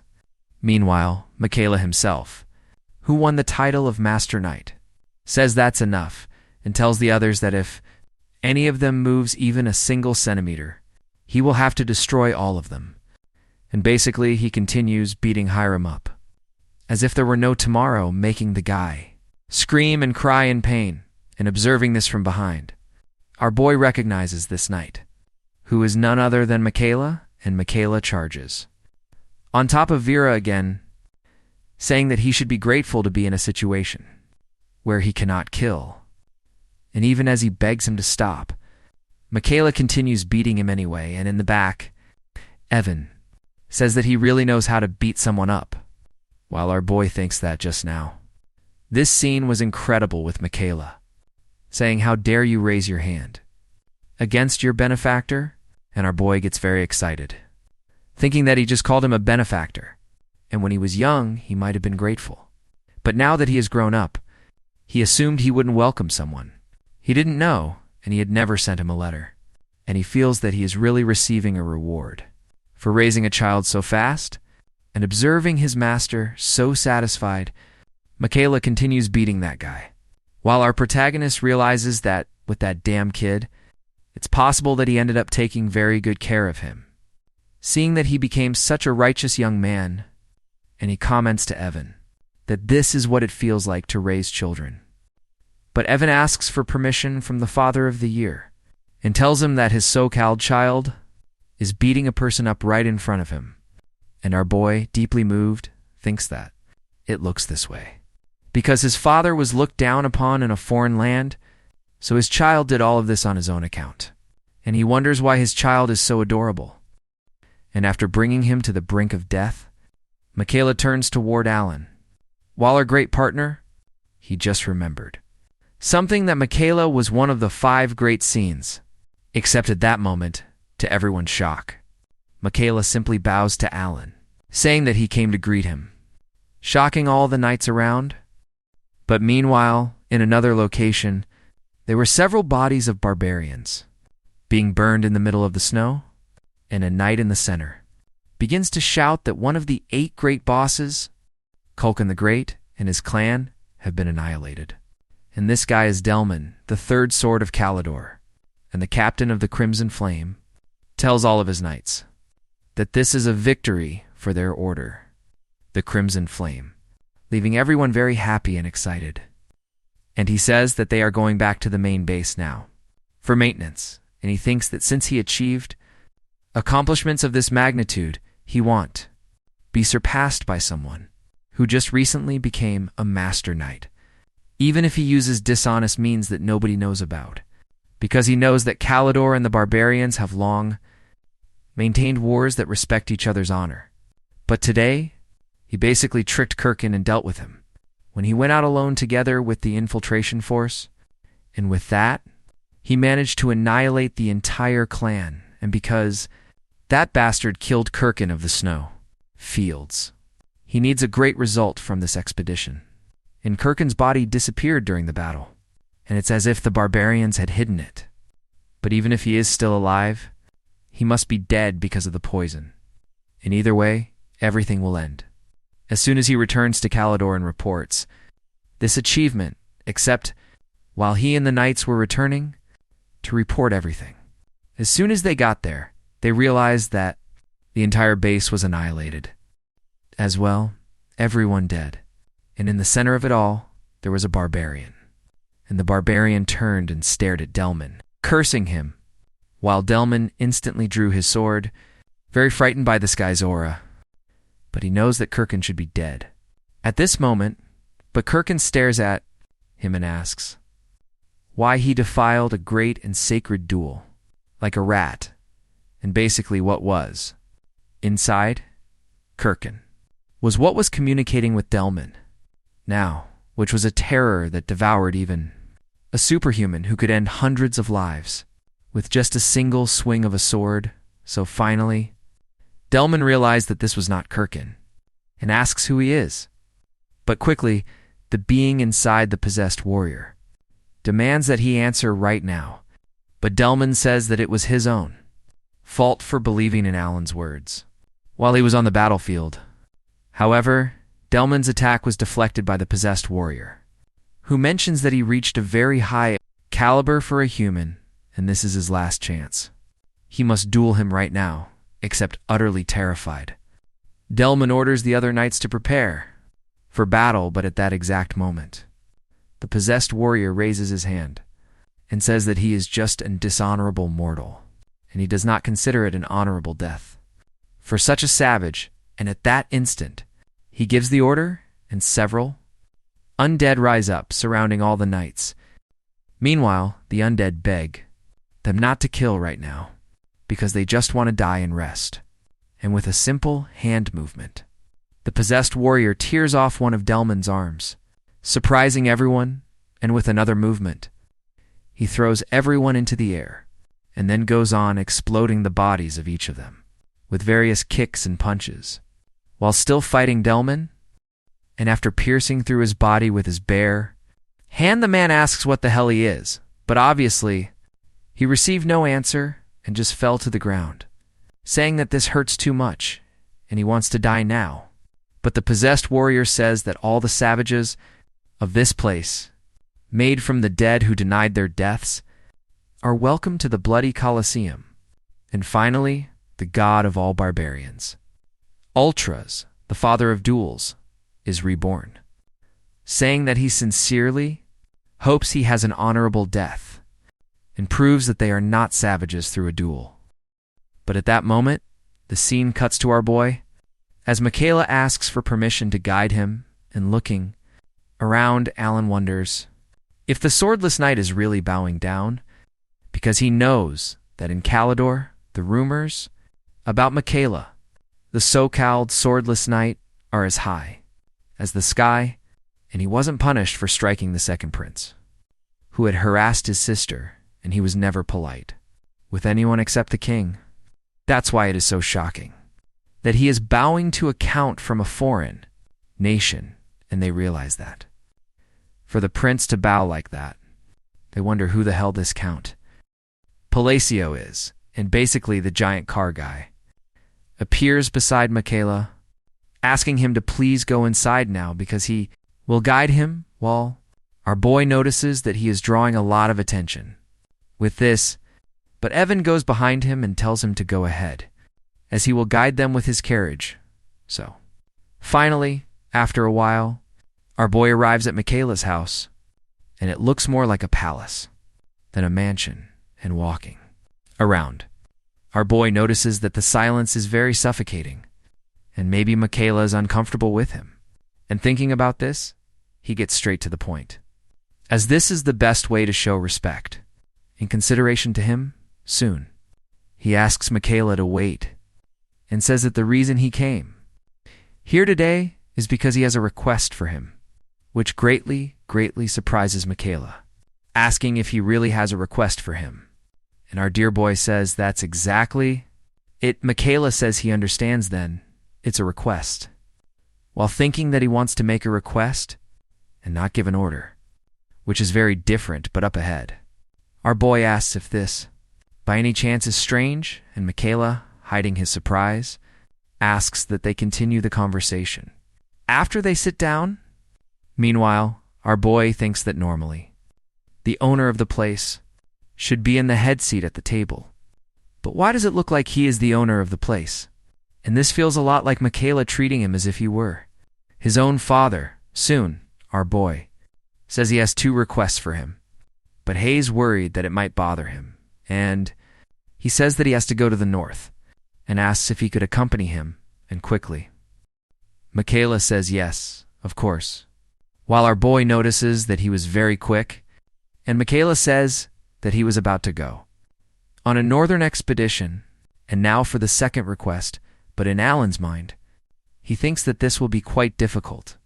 But even so, he asks Michaela if it would be possible for him to borrow the madman's ring from the treasury of Calidor. But while this was happening at another location outside the mansion, a soldier speaks with the vice captain, saying that he returned from the escort mission, except back there, as part of the training. Michaela's sister asks what he means by an escort mission, and if her older brother had some kind of special guest. And the vice captain says that it's more or less that. For Lady Sally, remembering that Michaela told him to tell everyone that the northern routines will be delayed by 2 weeks. And at the time, the vice captain asked for the reason, and Michaela said that it was because his benefactor would be there soon. So he tells Sally that a certain Count Palacio from the kingdom of Asteria has arrived, which leaves Sally very surprised. Then the scene cuts again, and returns to our boy, asking if it's possible for him to borrow the madman's ring, while he knows that it's a very irrational kind of request that would leave him in debt to the royal family. But the madman's ring is essential for this plan. But just as Michaela was about to say something at that moment, the door opens, and the one who appears is Evan, apologizing for the delay, while our protagonist, very nervous, thinks that Evan arrived at the perfect time, and he first wants to lighten the mood and see if his son Michaela might like his gifts. Soon, our boy signals to Evan, with just a glance, that he arrived at the right time, and Evan says yes, he will bring them all over there now. Then after a while, all the gifts are shown to Michaela, and surprised, he asks what this is, and our boy says that it's just a gift that he prepared for him, thinking that this way he can improve the vibe of this meeting, and he chose this after thinking for a long time, so he hopes he likes it. And basically Michaela thanks him, and our boy asks if he isn't going to open the gifts, and Michaela says that would be disrespectful, and he will open them when he is alone. While our boy wonders if maybe he didn't like the gifts, or if he is really trying to respect him. But he says that anyway. If he is going to cause trouble for himself with his request, he can compensate, but at that moment, Michaela says no. He will definitely bring the fool's ring right now. But the prince asks if he didn't hear about the treasure's location, and Michaela says it was the royal treasury of Calidor. And our boy says that's exactly right, and asks if it wouldn't be too difficult. And Michaela says that normally it would take a week. He says dealing with the king would be the worst part, but he only has to defeat around 50 people, or so to get what he wants. And he asks very seriously if he should start right now, while our boy realizes that, in fact, it was not a joke. And he tells Michaela that he doesn't need to go that far, and Michaela says he understands and will do his best to go quickly. And Alan thinks that, by the looks of it, he wants to give him the ring either way, and he is happy, because that means he cares about him. But he wonders if that isn't too much. So, after the meeting, our boy and Michaela are leaving the room, except at that moment Sally appears, calling out for her brother, and there by his side. Evan takes a step forward, telling Sally that it has been a while since they last saw each other. And Sally, very excited, says that this is Evan's brother, and observing from the back, our boy realizes that then, this is the younger sister he ordered, Evan to save, and in the game. She was shown very briefly when she died, but apparently she is safe and sound, and seeing her in person, she looks a lot like Michaela, but next to Alan. Michaela is very serious and tells Sally that this guy is not a brother, he is a lord, which left the two of them very surprised with our protagonist, thinking that he knew Michaela carried the feeling of loss and emptiness regarding family, but it seems he cares more about her than he expected very seriously. Michaela told me to be silent and not talk to her. And observing this, our boy finally understands why Michaela is so nice. To him, it's because he saved Sally, and he gets a bit embarrassed by that, realizing that then Michaela will help him with anything from now on. But at that moment, Sally takes a step forward and excuses herself to our boy, saying that he must be Count Palacio. And Alan says that's right. And she, very excited, says she heard that he ordered Evan to save her, while our boy says he only did what he had to, thinking that if she died, her brother would become a killing machine. And very excited, she goes to Michaela and says that truly she deeply thanks him. And surprised by this scene, he thinks that even if he had a different intention, receiving someone's gratitude in this way is really very nice. And that was how our boy ended up staying for a while at Michaela's mansion, but this time was only for one day, because the next day Michaela brought the ring he asked for, and he, surprised, asks how he got it. In just one day, but at that moment Evan appears and says that he heard something quite strange, and it's that Michaela made a hole in the floor of the palace, demanding the ring. And the second prince, who was blocking him, received a few slaps from Michaela, and basically after that, 3 days passed for preparation, and Alan finally went on his northern expedition with the nights of the solar eclipse, and 2 weeks later, at the outpost on the northern border of Calidor, some terrible news arrived about dead soldiers, undead, and a reborn god. And now, in the middle of the camp, the Central Knights are very pissed off at each other, wondering what they should do with the barbarians, except at that instant, in the center of them, Michaela claps his hands, and everyone falls silent, looking at him, and by his side, Fial, the fourth sword of Calidor, says that everyone's opinion is valid, and they will decide after cooling their heads down.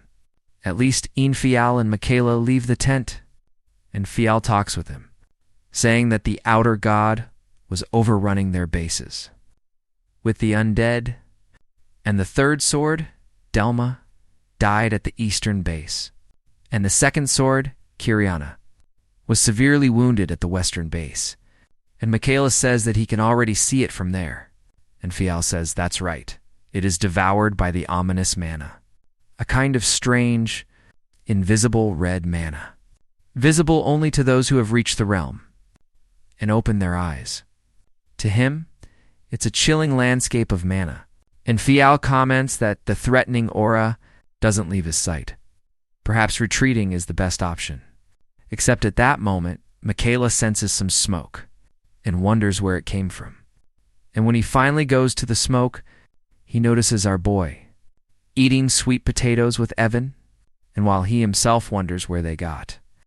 That from over on the other side, there is a girl yelling at some other guys, saying that she told them she cannot do this. And she already explained that the treatment is done, and there is nothing more to do. And she is there, only to investigate the barbarian ritual. But the soldiers say that people come before the investigation, and she can at least save just one more of them. And watching that, Michaela thinks of the Second Sword's Order of Knights, the King's Grace Knights, and that she is the vice master of the Blue Magic Tower. And the girl walks away very indignant, saying that all he can do now is take care of him, and simply, she goes up to Michaela and tells him to get out of her way. Except at that instant, she freezes in shock, staring at Count Palacio over in the corner and wondering what this lunatic is doing. There, and quickly, our boy recognizes her, calling her Penelope, and mentions that the members of the Blue Tower told him that she would be around here, and trembling with fear of our boy, she is holding a sweet potato, and says that at this exact moment, she doesn't have the potions he requested, and it is a complete pain in the neck. Or rather, it is a manufacturing process that takes a long time. And she has also been very busy recently. And our boy says it was a sincere request, and it really is a shame. While he thinks that he probably thought too much, but she, being terrified of him, says that she will manage to do it right away. But he tells her that his financial situation is not that good right now. So, the payment might be delayed, but she begs him not to worry about that, because this is her, Job, and with just a single gold coin, everything will be fine, while our boy says it would be a bad thing to refuse her kindness. Except watching this, the other mages are in shock, wondering why Miss Penelope is smiling, and why she is handing over on a silver platter potions that are worth hundreds of gold coins, and they ask if by any chance she has completely lost her mind, and she simply bowed to the Count, and goes running away from there, saying that she will let him know when they are ready. And the apprentices of the Blue Tower, watching that, wonder if this man is, by any chance, a guy so deserving of a reverence like that. But soon, after that, sometime later, Penelope and Michaela felt an immense pressure coming from outside the camp, and Michaela told him that they were under attack. And at that instant, several undead soldiers go heading towards the camp. But right there in the center of them, the undead are stopped by Penelope, using ice storm magic. And shortly after, she explodes everyone, turning them into shards of ice.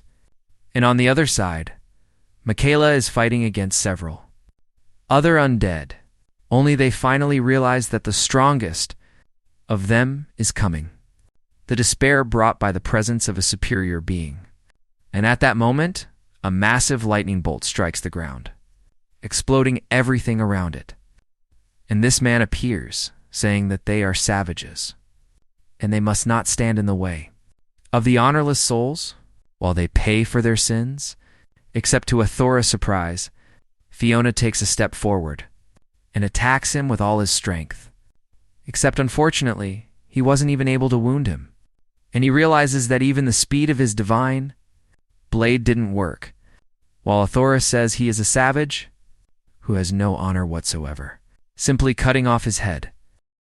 He says that he shouldn't have an honorable death, turning him into an undead, and the soldiers observing from the other side scream for their captain.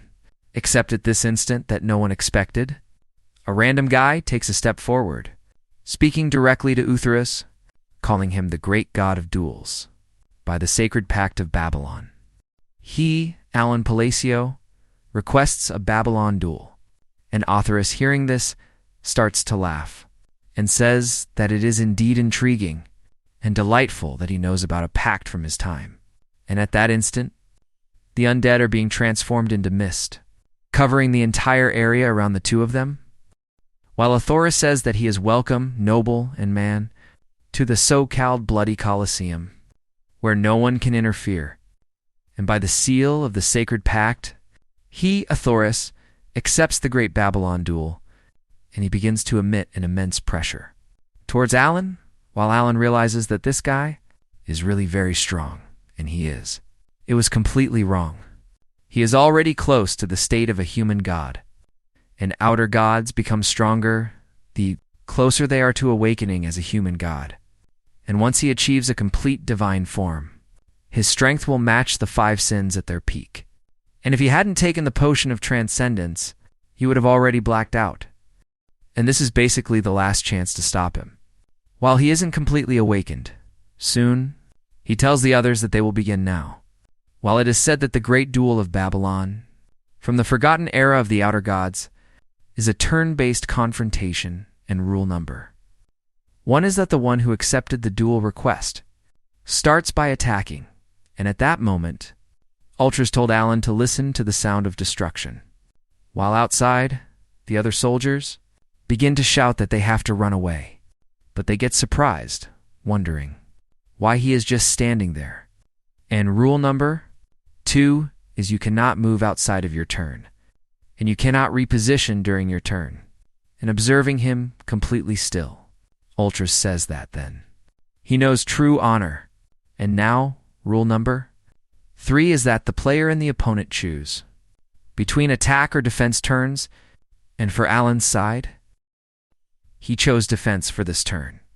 But he knows that against a good attack, a defense from the base falls to the ground, and if not, so he begins the hand signs, saying fix, condense, consolidate, deepen, thinking that he will have to use all of his mana for today if he wants to survive this attack.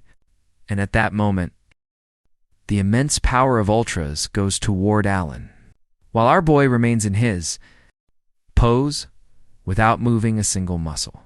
And that power indeed lands entirely upon him. And in that instant, a trail of immense power surrounds the battlefield. And observing that shadow from the corner, Penelope wonders if he is still standing while the god is very surprised.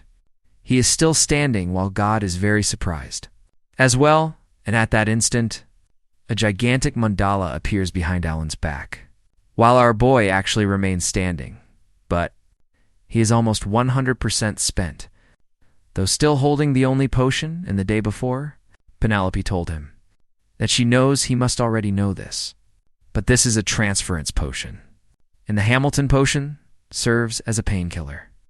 And she asked him how he planned to use them. And our boy realizes that this potion is very effective. And he wouldn't be standing right now if it weren't for it. And it's just as he planned, still intact. And so, with his free hand, he pours the potion over his body, thinking that he'd want to be able to hold out completely in his current state, but this potion is of the highest quality, so he should be able to move with it soon. He misleads the others and says that he is now in a state of fury, and begins to activate the restrictions. And finally, the moment for his counterattack has arrived. And at that moment, in Alan's mind, he begins to remember the scenes of the fight against Ultras in the game, while thinking that, to counter the moves of the outer god, with these rules, he voluntarily challenged him, and with the reincarnation pendant that prevents death, and this super healing potion, he barely managed to survive his attack, and to activate the ring of the madman. The user must be on the brink of death. And at that moment, several hands with a gigantic eye or a mouth, I don't know, appear in front of him, while our boy thinks that the restriction has been activated here. And since this is a sacred duel, he cannot defend or counterattack. And in the game, he endured the first blow. Furthermore, the enhancement effect is not limited by turns, but by real time, though he knows it is different here. Because there is no time limit soon, he activates the first restriction, stating that when he uses magic on snowy terrain, he can distort the laws of this world. Just a little bit, so he activates diffraction. And the second restriction is when the magic is used, when he is on the brink of death. He can distort the laws of the world, a bit more, and soon. After, it activates the primordial point, and then the extinction, carrying all the power of that amulet of his, and now the third restriction, of when he is fighting against a god, he can distort the laws of this world. Even more, right after, it activates the silent form, increasing his attack power even further. And finally, the fourth restriction, which when the magic is used against a great god, of the outer duels, he can distort the laws of the world.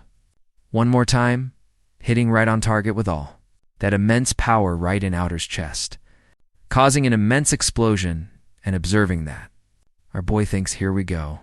This has to work no matter what happens, and he has to die with just a single blow. But he knows that an outer god doesn't disappear just because its physical vessel is hit even with a gigantic hole in its chest. He knows that even though his heart is gone, Outer is still alive, saying, not bad, soon. Our boy goes into shock, realizing that he used everything he had, but on the final blow he failed, and he realized that he even used all his mana, everything he had, and Outer, smiling, asks if he could be the heir of that will. And to think that he can already do all this, and at that moment, our boy wonders what is happening and if Outer is simply vanishing out of nowhere, and says that this is a great dual, noble warrior. And observing that, very surprised, our boy asks if by any chance he is disappearing, while Outer says he is very curious to see how things will turn out between the dark thing and the blue thing. And since he lost this duel, he will give him this gift and all his power. And he tells the noble warrior, who remembers the gestures and mysteries of a forgotten god, and who also inherited his will. When those usurpers break free from their chains, he must invoke his name, and not this humiliating name covered in lies, but his true name, the god of chaos. Right after he says this, he vanishes out of nowhere. And basically, after the outer god disappeared, the troops began to bury the dead. They finally finding peace before returning to Calidor. And after a long time, our boy is returning to Calidor and in the carriage. He is accompanied by Penelope, and Penelope, very nervous, asks if he really is a second circle mage. And our boy says it's third circle now. And she, very embarrassed, says that, yes, that's exactly right, third circle. And where was her head at? And Alan asks if she knew about the blue things and the dark things that others talk about. And she says, she, in desperation, that she knows nothing, and she has never heard of a dark thing or a blue thing or anything like that, and she swears on her life. And our boy says, that's fine, she can leave. And basically, she runs away, as if there were no tomorrow, saying goodbye to him. While our boy notices that people continue to thank him for such trivial things. This way he'll end up thinking that he is the protagonist of the story, but he is really very confused. Right now, wondering why the god, Utherus, disappeared when his attack failed. And what he told him leaves him even more confused. Still with more questions than answers, but looking to the side, he recognizes this item. And our boy thinks that he has seen this belt before, which is the so-called Belt of the Forgotten, which is a reward for defeating Utherus, which doubles the damage he inflicts and receives, except. Our boy thinks that this is the first time he sees this name, and he wonders if he will be able to discover something in Calidor. Only at that moment, someone knocks on the carriage, and it's Michaela, and our boy asks, what's the matter? And Michaela says that female mage left without his permission, and he asks if he wants him to kill her, but our boy says no, that is not necessary. And basically that was how 2 weeks passed. past and in Keaton, the capital of Calidor. Michaela went to the castle to deliver his report and thus concluded the expedition to the north. And while our boy was leaving, Alan thanked him very much for what he did for him, and he will see him next time, thinking that he even received several gifts from the king of Calidor, and he basically became poor to survive. So this will surely help him a lot. But Michaela in front of him asks if by any chance he can also become as strong as him, leaving our boy completely at a loss because basically Michaela is the youngest master knight in this world. And our boy realizes that he was really impressed by his magic. And indeed, this time it really was a grand magic. But he knows that even though he is a descendant of a god and the incarnation of the 5 sins, the innate abilities of these children are still very powerful. And Michaela excels in swordsmanship. So it's only a matter of time until he achieves the strength he desires. And our boy tells him that of course he can do it. If he puts in the effort, he will become whatever champion he wants. And Michaela asks if it's serious. And our boy says that's exactly right. And before leaving, he asks him not to worry so much. And now he is departing, but still full of questions. Michaela asks why he always asks for favors instead of just giving orders, but our boy asks who would give orders to a member of their family, which leaves Michaela completely shocked, not expecting that, while the army right behind them says goodbye to the great Count Palacio and back in the carriage. Our boy, very tired, realizes that he still thinks of him as his patron, who had hidden motives, even though he spent all that money, out of the pure goodness of his heart, and he wonders what really is the point of taking care of children. He's actually devastated right now, and now, later, back at Michaela's home, he is in his office surrounded by various gifts, saying to himself that he was following him because he felt indebted, but he came all the way here to do him another favor, and he begins to try to imitate our boy's silent mannerisms and those hand signs, but basically fails. But he thinks very excited that he really likes using magic, the way he used it that day. Except he begins to think about this family member that Alan mentioned to him at that moment and becomes truly happy about it. And that was how another long period of time passed.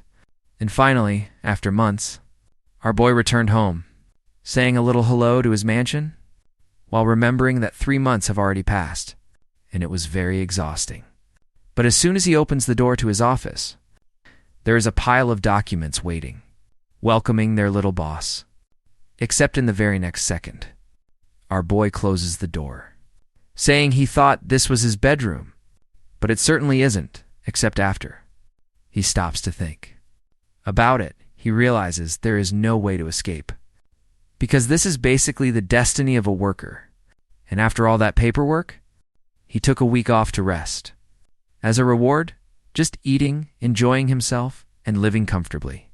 But in the middle of this 1 week, our boy couldn't take being on vacation anymore and is feeling very stressed because his worker instincts hit him hard, and he began to think about various things regarding signs and mysteries of the world, forgotten outer gods, powers, dark things, doing that, doing this, the god of chaos, humanity, its will, and all the rest, and realizes that in fact, he is going to have to start unraveling what Ultra said to him, calling him the one who remembers the signs and mysteries of an abandoned god, and he knows it's true. Who heard about these gestures and mysteries? But it was basically that, and the god of chaos. Since Outer has a forgotten name, exactly like the god of the East. Furthermore, this is the first time that he sees someone evaporate like that, but he wonders why that outer god appeared there out of nowhere, and if he succeeded, others might also succeed. But he knows they are much less troublesome than the 5 sins, because at least the gods give a warning beforehand.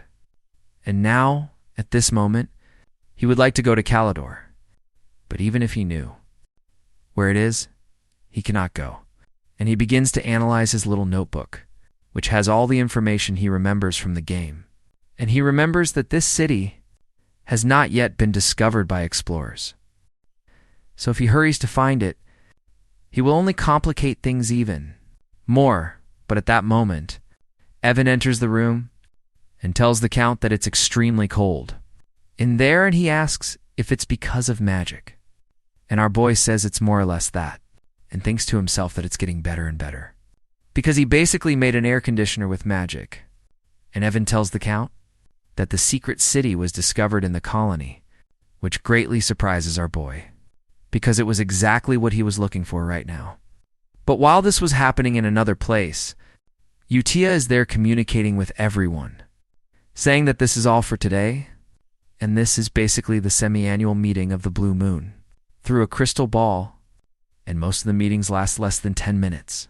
But at that moment, that cute girl tells everyone that she heard that the great Blue Moon visited Calidor, and she asks Michaela what it was like to see him in person. And everyone knew that usually. Michaela always remained very quiet. But on this day, Michaela spoke to everyone and wanted to talk about it to them, and they were really very surprised with Michaela speaking out of nowhere. And basically the story began like this, and Michaela told everyone that when they were desperate with fear, the great moon intervened and challenged him to a duel. And thinking about it, he believes that he foresaw this incident and prepared for it. And they must be wondering how he knew about this duel. And basically he knows everything. And that was how 50 minutes passed of a grand story with every possible detail about the great moon. And finally, he spoke about the most important part. No one could predict the final blow except, of course, the great moon, and he was completely incredible. And when Linda started to prepare for the grand attack, except while everyone was sleeping from all this information, Utia was simply very excited, listening to everything very clearly, commenting that the great moon is incredible. And that was how ours passed with Michaela, telling every single detail of his fight. And he tells everyone that he ended up talking too much, and he will see them 6 months from now. I had said it was super fun, and basically, the meeting lasted 2 hours. An absolute record, but back at Alan's mansion, he went to a room that was covered with gifts, and wonders what these are. And Evan says that there are even artifacts from the Deep Labyrinth nobles, and you could buy a mansion with this. And so Alan started to read the letters, and realizes that he doesn't know any of the nobles who sent all of this to him, but he knows that these letters are incredible. And all these gifts basically came from a single connection. But in his head, he thinks about one thing that all corporate slaves learn very quickly, which is that you should always accept what is offered to you, while he himself thinks that he will put this in a secret chest. And that was how another week passed. And Evan said there was another gift waiting for him. And it has been a week, but the gifts don't stop arriving. And our boy says that this is surprising, thinking that it's incredible what you get just from meeting a master knight. And indeed, Michaela is a great son, and his daddy here is very proud of him. But after that, another month passed, and more gifts kept coming, and they didn't stop arriving. And it was like this at the beginning of summer, when the gifts began to get more and more rare in Asteria, the capital of the kingdom of Asteria. At the Grand Assembly, our boy finally arrived at this place, and he was really very tired and desperate, considering that he is very late for his first assembly, and he didn't want to draw attention because of that. But unfortunately, there won't be much he can do, and in the back, Evan tells him that he rarely walks that fast, and he must be in a big hurry. But what Evan noticed, glancing around, is that it seems all of them began to follow the Count out of nowhere, and at that moment our boy began to observe everyone entering and looking around. He realizes that he is not late, and he begins to remember that the royalists are on the left and the aristocrats on the right, and he researched this before coming. So what he will do is stand in the center, where basically he is neutral, and he begins to think that it's always better for him to sit in the back, except at that moment, just as he was about to sit down, several other nobles approach and begin to stare at him while our protagonist wonders what is going on and if by any chance this is their spot, and since they are staring at him, in that case, he will go to the middle. But he notices that they keep staring at him the same way, so he simply keeps moving further down and further down to the very front. And after a good while, when most of the people have already arrived, some high-ranking nobles wonder if by any chance they waited for him to enter. Because since no one wanted to sit in the front, they wonder if by any chance this is possible, and what is the point of sitting so close to the leaders of the factions. Except at that moment, the guy in the center begins to speak, saying that now he will initiate the Great Assembly, and first, he will announce the new faction called Kalpa, which has received the right to return. And hearing this, our boy begins to think that he hopes it ends soon. Except at that moment, that guy in the center calls out too. Count Palacio, the president of the Kalpa organization, leaving our boy completely perplexed, wondering what is going on. What does he mean, Kalpa? And simply, he looks back and wonders if, by any chance, he is the only one who doesn't know about this. And there are the two young ladies looking at our boy, looking very happy. Next, our protagonist wonders if, by any chance, the alliance between Zenonia and Alsha formed a faction, without him even knowing, and what kind of shit is that? And they named it Kalpa, but he really thought they would hate that name. And this certainly drives him more crazy and basically up ahead. That guy calls out to Count Palacio and asks if he can come up and say a few words as the president of Kalpa. Except our protagonist wonders, what do you mean, president of Kalpa? And if he is really saying that the president of the new evil faction is in fact him, the poor Count Alan Palacio.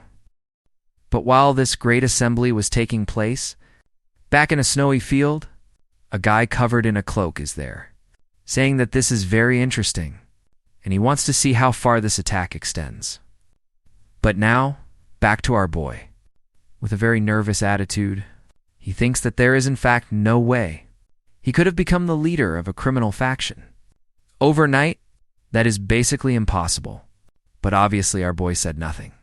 And the guy in the center says that since he won't say anything, they will continue with the Great Assembly and right. After it ended, everyone congratulated him on the creation of Kalpa, saying they were very happy for him. Count Palacio, and basically, our boy transformed into the protagonist. Overnight, but in the middle of the banquet, someone approaches him, who is Kalia Zenonia herself, asking if he is enjoying the banquet. And she asks how it is, as she really thinks it is perfect.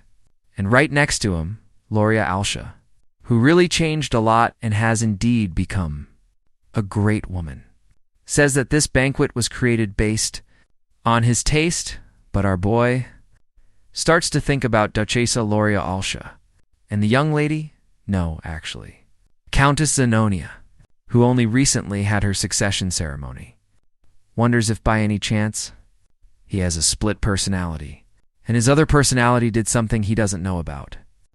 But Kalia, in front of him, says she is glad she can repay him for being able to save her life. Except our protagonist wonders, what the fuck is she talking about? While he thinks about the information that he gathered through their conversation. After him, Alan Palacio, ordering an alliance Kalpa, was basically born through his instructions to Zenonia and the nobles who gave gifts to him, as if he were their own boss, obtained permission to enter the faction, but he knows that. In fact, he never did anything like that and never asked for it, and he only sent a letter of apology and nothing more.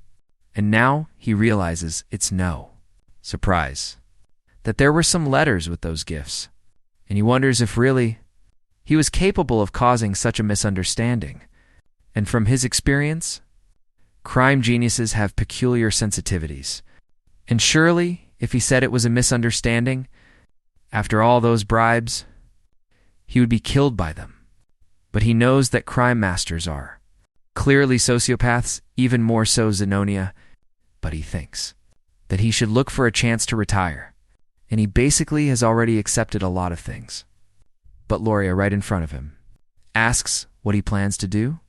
But our protagonist thinks that he knows nothing about politics, so he can say something that doesn't sound too pathetic. Soon, he tells them that he is going to clean up the underworld, which surprises the two of them then. Simply, he leaves, saying that he has work to do, so he will be leaving now. But in reality, he thinks that he needs to be faster, so that they don't ask him any more questions of this kind. And on the outside, waiting for him, was Evan, asking if he was well. While our boy asked him if he sent the letter, and Evan says yes, he sent it. But he asks if this wasn't a banquet, and if he isn't leaving too early, but Alan tells him to simply start running, not look back, and go directly to Calidor. And back at the banquet, Zenonia says that it's as expected. He said what he needed to say and disappeared, and his district has been under control for a long time. And about the unification of the underworld, it's something that she always thought about. And even Alsha looked, and smiling, she says that this is going to be very interesting. But she indeed wants to know what he is going to do.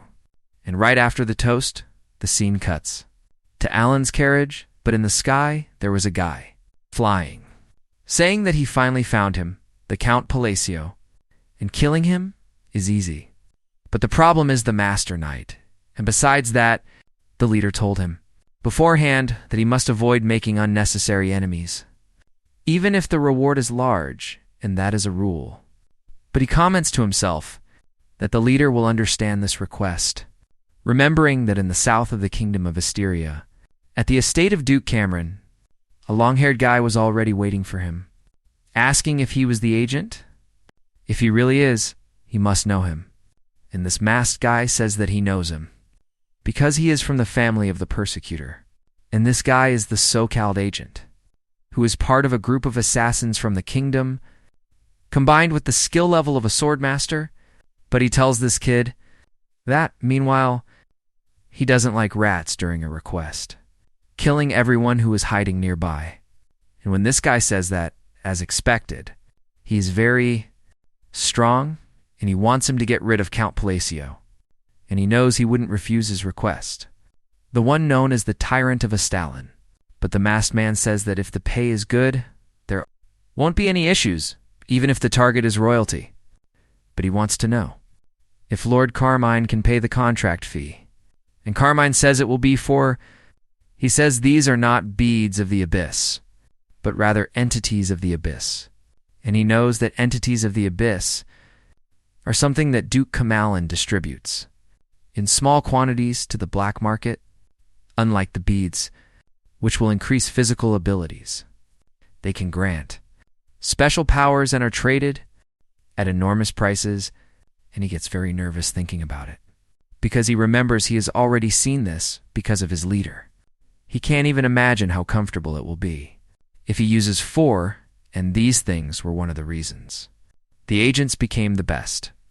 So, he tells Carmine that he will return as fast as possible, while Carmine, very happy, says that that damned Palacio, he really thinks he can ignore him and live in peace. Like that, and he can't even think about it. Except meanwhile, in another location, that same agent went to another person, asking if everything is going to be all right, calling him the procurator. And this guy is basically Duke Camallan, the leader of the nobles of the kingdom of Astalin, and an influential figure in the underworld of the United Kingdom. And he says he was wondering why his son, Note, wants to steal entities of the abyss, while the agent thinks that entities of the abyss are tempting. But the leader told them never to cross the line with the Duke, and the procurator tells him that he didn't hear anything and just tells him to get the hell out of there, while the agent realizes he is going to turn a blind eye. For that really was a great stroke of luck for him. But he asks if he should report his actions to his leader, but the Duke says that he saw him. Without saying anything, and with a flimsy excuse, I tell him to do as he pleases. And simply, the person disappears from there. But at that moment, another person approaches, and the investigator asks if he hadn't said that he couldn't exert any influence. In the kingdom of Asteria, and the guy says that's exactly right. And they say that Kalpa is growing. They're around Count Palacio. And this old man is Chitro, a powerful figure in the underworld of the astral kingdom. And the investigator speaks very seriously that it would be problematic if he went in person, so this should suffice. And now, finally back to the present. That flying guy stares at our boy's carriage and says, to think that soon, he will have abyssal entities. But he says to Count Palacio that he shouldn't hold a grudge against him, because this is simply his job. Except the moment he attacks our boy, his arm is simply cut in half, and soon, when he notices, someone attacks. Very quickly, throwing him into the middle of the forest. And the agent asks who it is, but the person simply tells him to be quiet and not waste his energy, because now he can't even move. And simply, with a finger, he dismembers that agent's body, and even leaves laughing and waving goodbye to him, and soon after, he starts leaping across various places, waking everyone up, but still watching the Count's carriage, while saying that if his target weren't, the Count, he wouldn't have killed you, simply vanishing right after, as if nothing had happened. So, then, on the next day, our boy continues his journey, and in the carriage, he comments to himself that his lungs are definitely melting, and 5 days have already passed, but he still hasn't gotten used to this heat. And in front of him, Evan, also melting, says that an ice crystal would be something very useful. Right now and soon, he asks why he doesn't practice a bit of ice magic now? But Alan told him that he has already said countless times that he can't, and it is very dangerous if something goes wrong.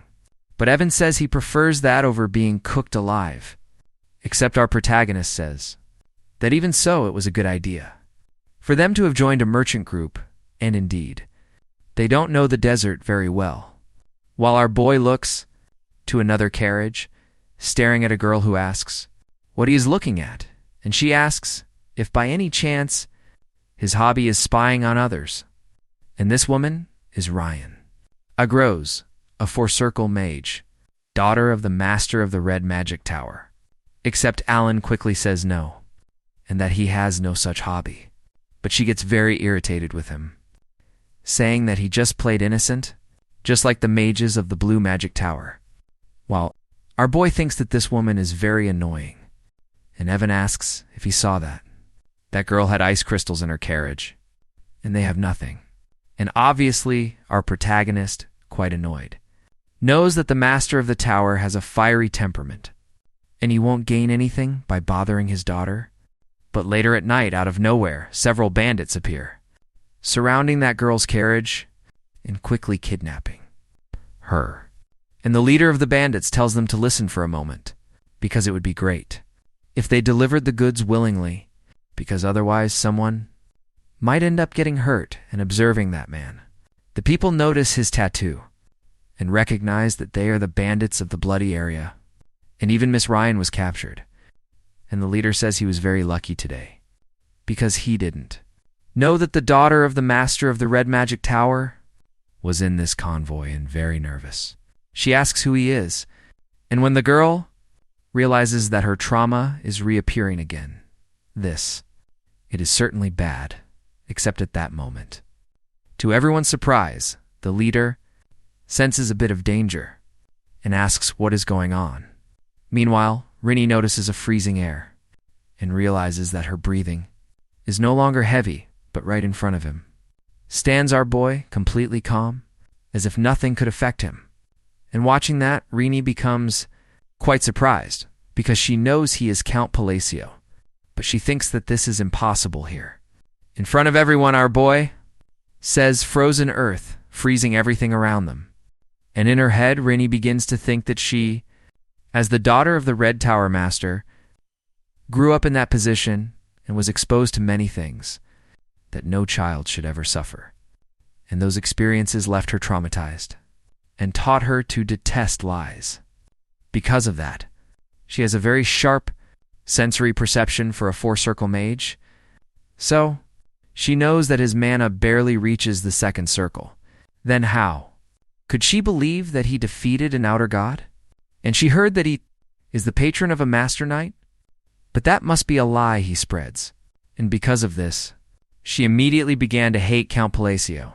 When they introduced themselves, and that is what she thought before, but now. He has just used a compound magic, and he connected at least 3 spells, and she recognizes that every spell requires configuration. A unique creation and compound spells require the caster to connect multiple spells in their own method and connecting. More spells enormously reduces the chance of success. And this should only be possible for a 5-circle mage, or above, so how the hell?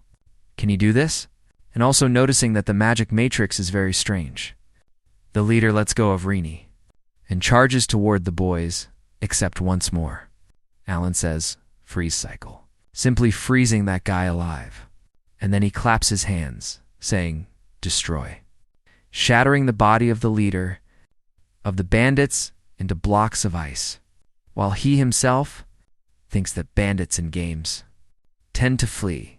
When their leader dies, soon, he tells everyone that he will give them the opportunity to run away, or else they will die, and basically, all the bandits, terrified, begin to run away from there, leaving Loria Alsha more and more perplexed, realizing that indeed, the rumors were true, and basically everyone's treatment of our boy completely changed, now calling him their dear Count Palacio, offering various spices, wines, and everything else, while our boy just comments that this is very delicious.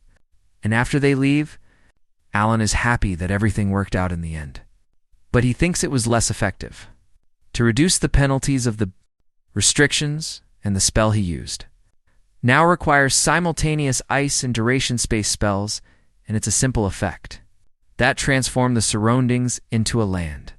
Similar to the north, for example, the magic used is a snow terrain. The magic utilized in the near-death state could be used when fighting against a god, or when the magic was used against the god of duels ultras, and he knows that this reduces the penalties he has to carry for the rest of his life by 3, but with 3 spells. The duration was only 1 minute, which is very good, and he realizes he needs to do more experiments. But even so, the spell connected with the frozen land worked very well, and the belt that the bear gave him grants even more power, so he just needs to focus on the penalties. Except while our boy was thinking about this, the girl Loria Alsha finally approached, asking to excuse her to Count Palacio, asking to be excused by Count Palacio, and apologizes for misunderstanding him, which greatly surprises the two of them. And quite embarrassed, she says that if it is not a bother, she wants to know if he would like to discuss magic with her. Well, our boy thinks that he could have sworn she hated him, but quickly, he says that he accepts her apology, which makes her very excited. And basically, his discussions went all the way to the colony and probably caught their attention quite a bit, since he likes to alter the properties of the spells that he uses himself. And finally, after a long time, he arrives in the desert nation of Calidor, and on that day, Rhea herself and her companions thanked him for his help, and she asked if by any chance he is going to the conference. Except our boy says that probably not, since he doesn't belong to any tower. She is very excited, asking why he doesn't participate as a member of the Red Tower, and she truly enjoyed their discussion and would like him to participate. And our boy says that he accepted the offer from the bottom of his heart soon. She says that she can't wait for their next meeting, while the protagonist realizes that this was very convenient, and he needed something from the conference between towers. And back there, Evan appears, telling the Count that he has everything ready, and soon they came to bring the luggage. And the location of the next meeting is this one, except at that moment, something happens right behind the two of them, with basically two defeated guys being thrown to the ground and the two of them completely surprised.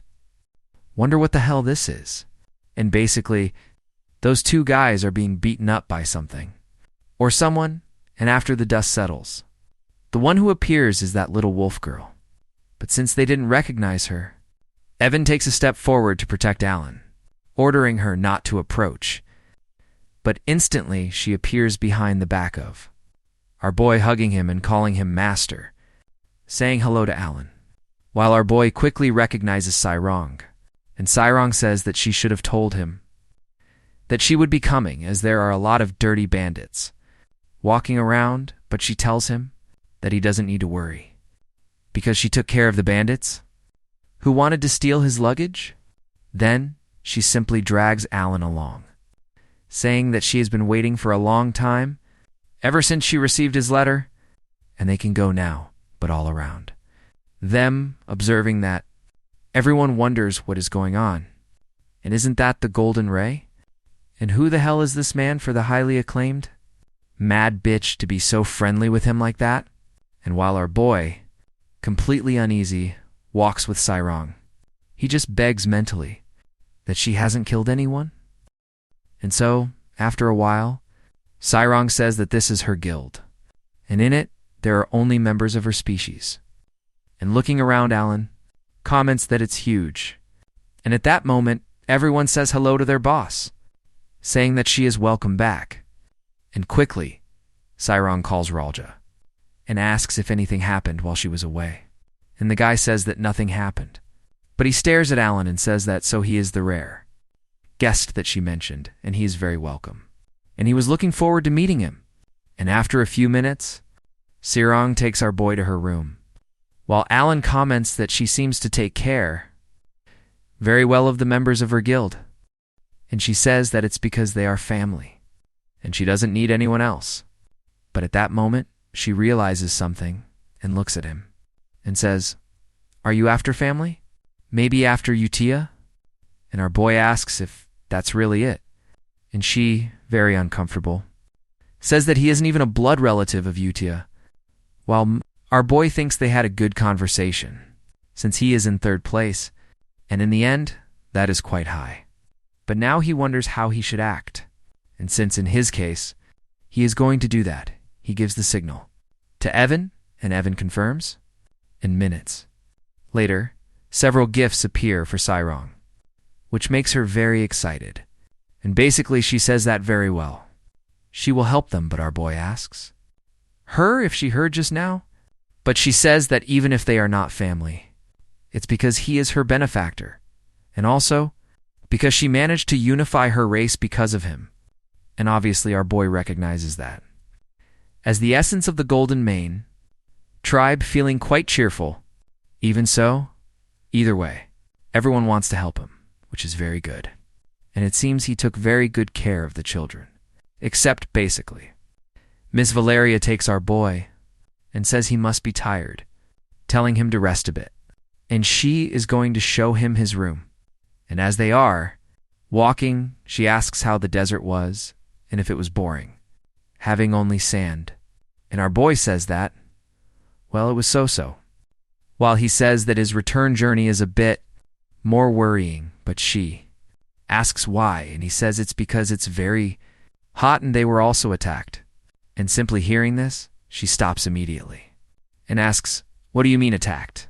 And our protagonist says they were attacked by the bloody sand bandits, and they said that this happens regularly with merchant groups, and he doesn't want to encounter them again. And hearing that he doesn't want to encounter them again, Sairong basically received the signal to take action against them. Little did our boy know that on that very same night, the hideout of the massive criminal organization of the bloody sand bandits was completely devastated, while she called all of them random little rats and electrocuted anyone who came near her, finally leaving only one of them. She asked if that guy was the leader, but he says that he is the younger brother of Kalpa, and that he is under the protection of the strongest Baba Yaga. So she asks if his house wants to pick a fight with her brother, but the young lady says that he was the one who touched her nephew first, And besides, she doesn't want to have any more trouble. Simply blowing up everything around them and right. After that, our boy received the news that the bandits of the bloody area were exterminated. And she said very excitedly that if they disappeared, they wouldn't cause problems for him anymore in the future. And basically the problem was solved. While our boy wonders if all of this really happened in just a single year at night, she is very excited and starts rubbing against him and saying that she did it all by herself and she wants a compliment from him, while our boy himself thinks that the bandits of the bloody sand had hundreds of members on the same level as knights, and he knew that Sairong's title of Baba Yaga was truly incredible. But this reminds him that she was fated to become the sin of pride. But meanwhile, in another place, in the so-called Colosseum, a famous attraction in the colony, immersed in the blood and sanity of the gladiators, a guy in the center of the Colosseum was defeating groups and groups of enemies, while the entire audience cheered, while the narrator announced that he is one of the 4 Baba Yaga of the colony, and the gladiator who held the position for the longest time. This is another victory for Kalpa, and back in his room, Kalpa says that they are really very foolish. And right behind him, another kid appears saying that he agrees, and this guy is Sarong's assistant, and he comments to Kalpa that he doesn't believe they thought they could defeat the Baba Yaga. Believes they thought they would defeat the Baba Yaga with only 100 people, while Count Kalpa says to Hogan that it has been a long time, and Hogan says that the bandits of the bloody area were exterminated by Sairong. And Count Kalpa says he knows. And he also says that his younger brother was part of them. But Count Kalpa says that this rumor that he spread, and he was only keeping him around because he needed control of the underworld. But this Kalpa guy here, apparently very shameless, says he hoped to use that as an excuse, but by the looks of it, it's not going to work. But Count Kalpa says it's not that. It's just that he held back because it would be impossible to execute this through a legitimate fight between Baba Yagas, but he is still troubled by that wretched girl who keeps causing trouble in Lartania. And the death of a brother in vengeance is the perfect excuse for the public to accept, and the fact that he came all the way here means that he is also ready. And basically, he hands Hogan a box, and Hogan asks what this is. And Kamalan says that this is a gift from his father, the procurator, and he can become stronger using this. And after he cuts off the head of that bastard and devours the underworld of Lartania, they can go after the throne. And now they can test it out, because he wants to see how long he will last with this. And after this machination of those 2 idiots, 2 days later, under the protection of a guild and a guide, our boy went to the ancient city of Karhola, and accompanying him clearly was Sairong, saying that they have finally arrived, while our boy thanks her very much. And he says that it will be just the 2 of them from now on, and she says, it's great to see him after that. Our boy and Evan go walking through the cave, while Evan says that there is a light over there and it must be through that way. And finally, he arrives at the ancient city called Karhala. Evan comments that it really is huge, except at that instant. As soon as our boy takes a step forward, he hears a voice in his head, calling him a mage, and it says that if he can hear its words, he must come to it. Thus, he tells Evan that he has to go alone, and he asks him to wait for a moment, soon. Our boy keeps walking and thinking that even in the game, they couldn't enter there, and at that moment, that voice reappears, saying that he is very welcome, and since he can hear its voice, he must meet the minimum requirements. And this being begins to stare at our boy, while our protagonist says that he came after hearing the words of the persecutor. Soon, this shadow approaches Alan and says that apparently he knows its true name, and in the end, it must be worth giving him a chance. However, he lacks a proper class, so there is nothing it can say to him, but our boy says that this was what the persecutor also said, and he asks what exactly this class is. And the shadow explains that this is a standard, by which the world judges you, and an outer god will fall soon. So he must deal with that. And he asks what then? And the shadow says that he will meet the conditions for a conversation, and is someone a bit better than those fools who imitate magic. It was going to show him something interesting. And magic is the law assigned to the world by the archangel. And the magic of this world consists of phrases and principles, the manifestation of someone's true nature. And after the phrase comes the principle. And what you manifest with the phrase must reveal itself according to the principle. And you must recite the name for it to become magic soon. Our boy begins to think about this principle, because he has never heard about it. But the shadow says that even if it told him, it thinks he wouldn't be able to understand, so it will teach him about the principle of true magic. But while this was going on the outside, the girl, worried, was commenting that he was taking too long and wondered if anything had happened, if by any chance something happened. But while she was thinking about that hidden in the desert, that little villain from before says that he finally found her, and shortly after, he appears behind her back, killing 2 of her companions. And when she turns around in fright, she is surprised by what she just saw. That same little villain is holding the head of one of her brothers, saying that apparently she is nothing special and furious. She begins to shout, saying that he is truly ignoring the code of honor outside the Colosseum in this manner, but he asks why she is talking about honor now. And he mentions that it was she who exterminated the bandits of the area, bloody, and killed his precious little brother first, which means that now she is taking revenge for her family. And simply, he passes by her, aiming at the others right behind. But she is furious and tells him to freeze. Now trying to save her family, and at the last second, she manages to block the strike of that guy, but with a little smile. On his face, he says it's exactly as he expected, and she, with pure hatred, tells him to shut his mouth. And what does he mean by exactly as he expected? But unfortunately, she realized too, late when a spear was thrust into her stomach by her own relative, who tells her that he had already warned her that she is too predictable. And she, surprised, asks why, like her friend, is betraying her like this. And if this is really... And it is said that Surong has an extreme affection for the Golden Mane tribe, and she is basically very kind to them, as she treated all of them like her own family, and because she missed the time they lived together with her relatives, under the name of a descendant of the Golden Mane tribe. Since she left the orphanage, the young lady speaks about this, as if she were obsessed, and she wants revenge against the Black Dragon, who destroyed her country and reunite her relatives, to win back their happiness. And the Golden Mane tribe is the royalty of the Beastkin, and now the descendants have a high affinity with one another.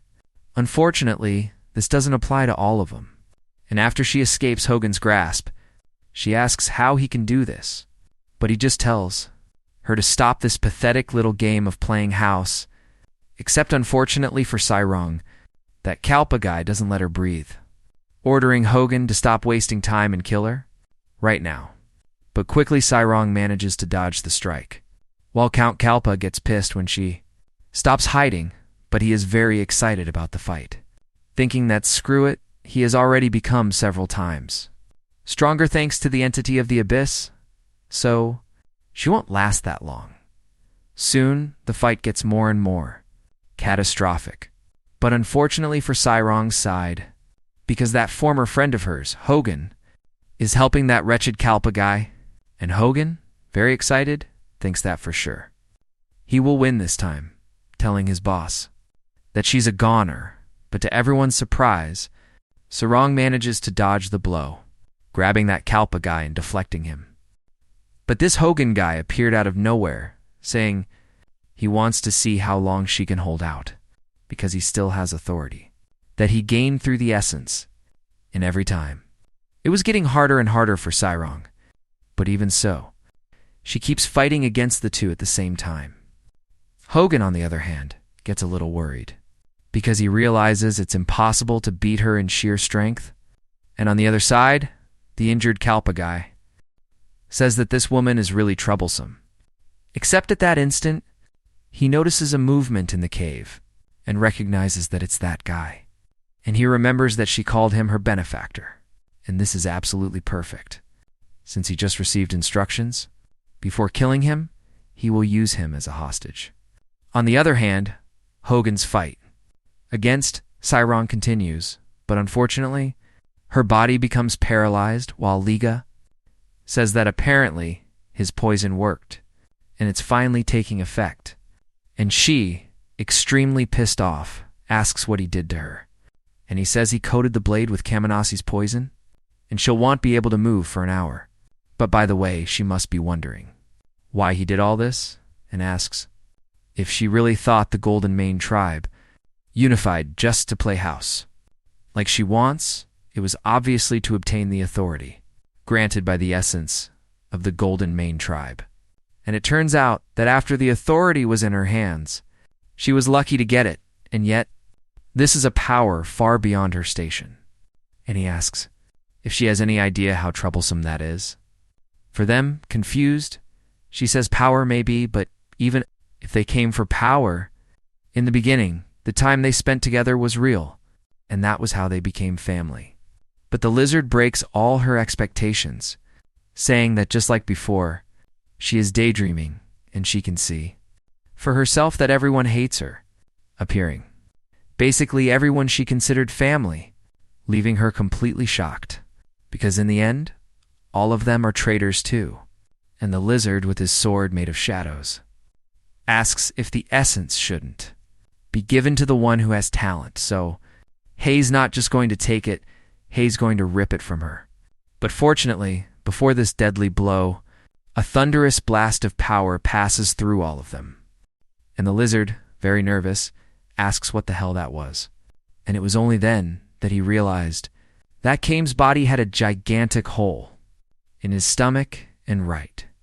After, Alan's knight attacks that guy, helping Cyrong, and they, worried, ask what the shit that is, while they see two gigantic eyes hovering above our protagonist, who walks calmly toward them.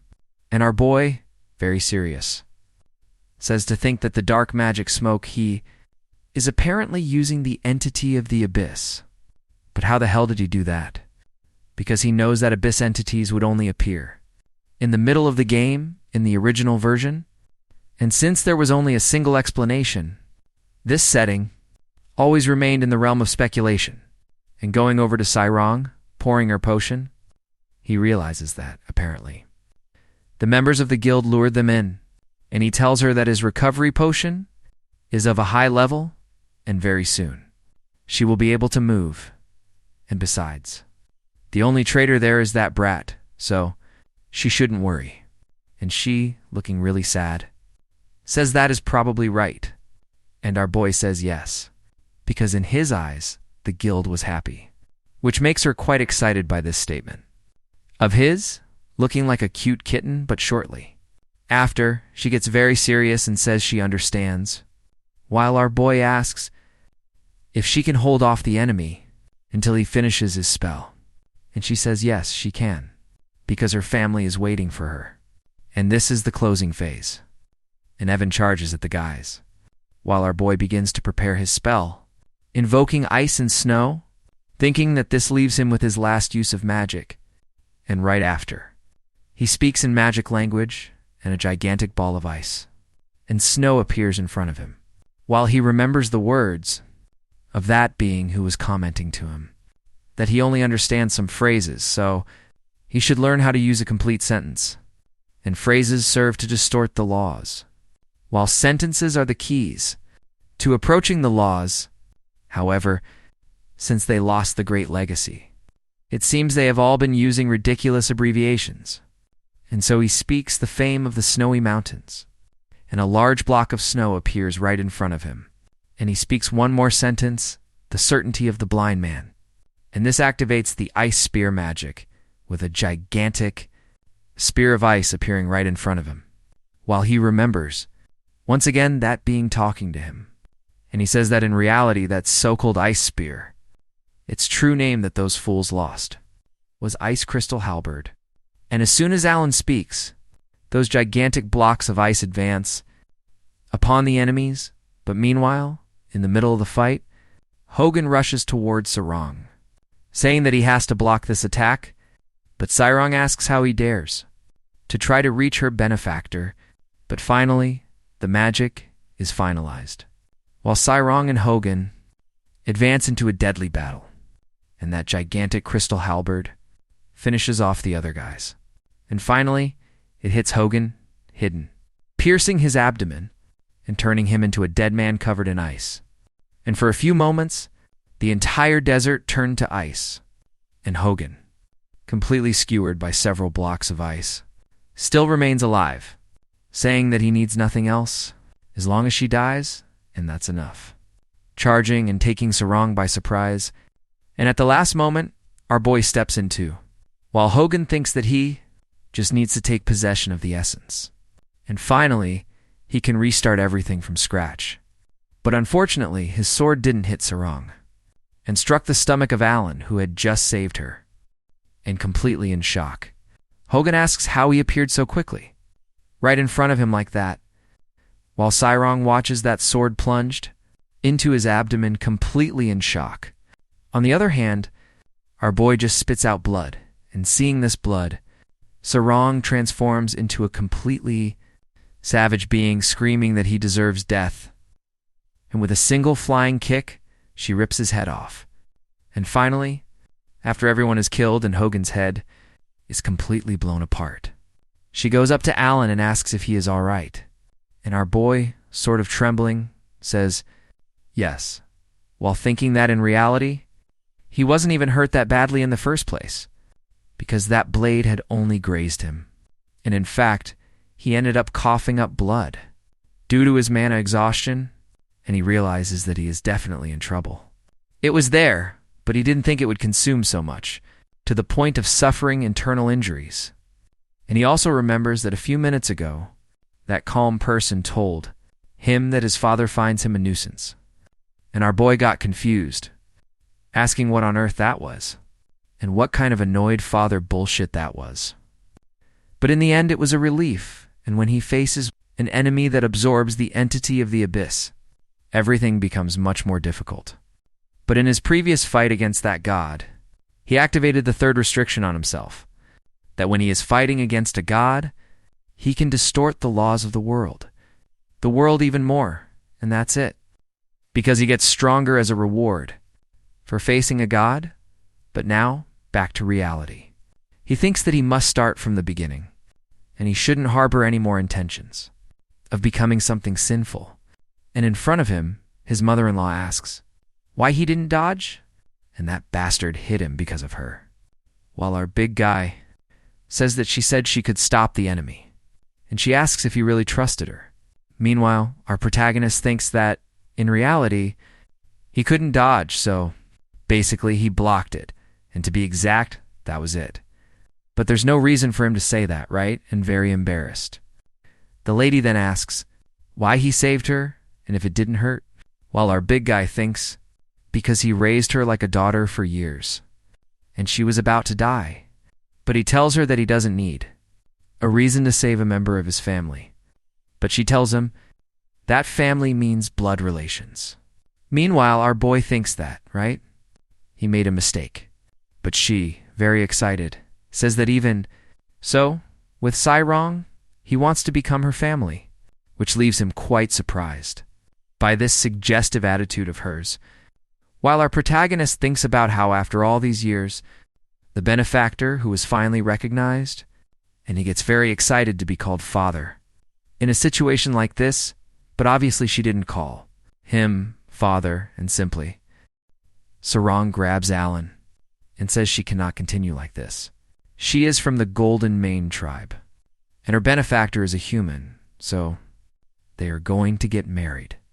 Which leaves our boy and Evan back there, completely in shock, wondering who proposes marriage in a place like this. But meanwhile, 5 days later, the atrocities of Kalpa spread gradually throughout the colony, And the public became curious about the mastermind of Kalpa, and Miss Kalia Zenonia gained enough support to receive the title of the first Baba Yaga. But in the carriage with our boy, she very cutely invites him to marry her and asks, "So what is your answer?" While our protagonist thinks that he can't skip dialogue options, like in a game and in the beginning, he felt a bit proud, as if she were a child, wanting to marry her father when she grew up, which is quite classic. But this is the 19th time she says it, while he says he already considers her family. But she says they will become a real family when they get married, and she is confident she can make him happy, being completely serious about this, while our protagonist thinks that his happiness is just sweet potatoes and a life, as a noble full of leisure. But finally leaving, she says he must answer next time, and our boy says sure, and finally. She waves goodbye to him, and right after he leaves, she comments to herself that she hates this, but on the contrary, the guild changed in an ideal way, and the clan members were truly angry and worried about the betrayal of the second-in-command Liga. But she realizes that reuniting the tribe didn't make them happy. And the ideal family she imagined was that even in a life-threatening situation, they would take care of and trust one another.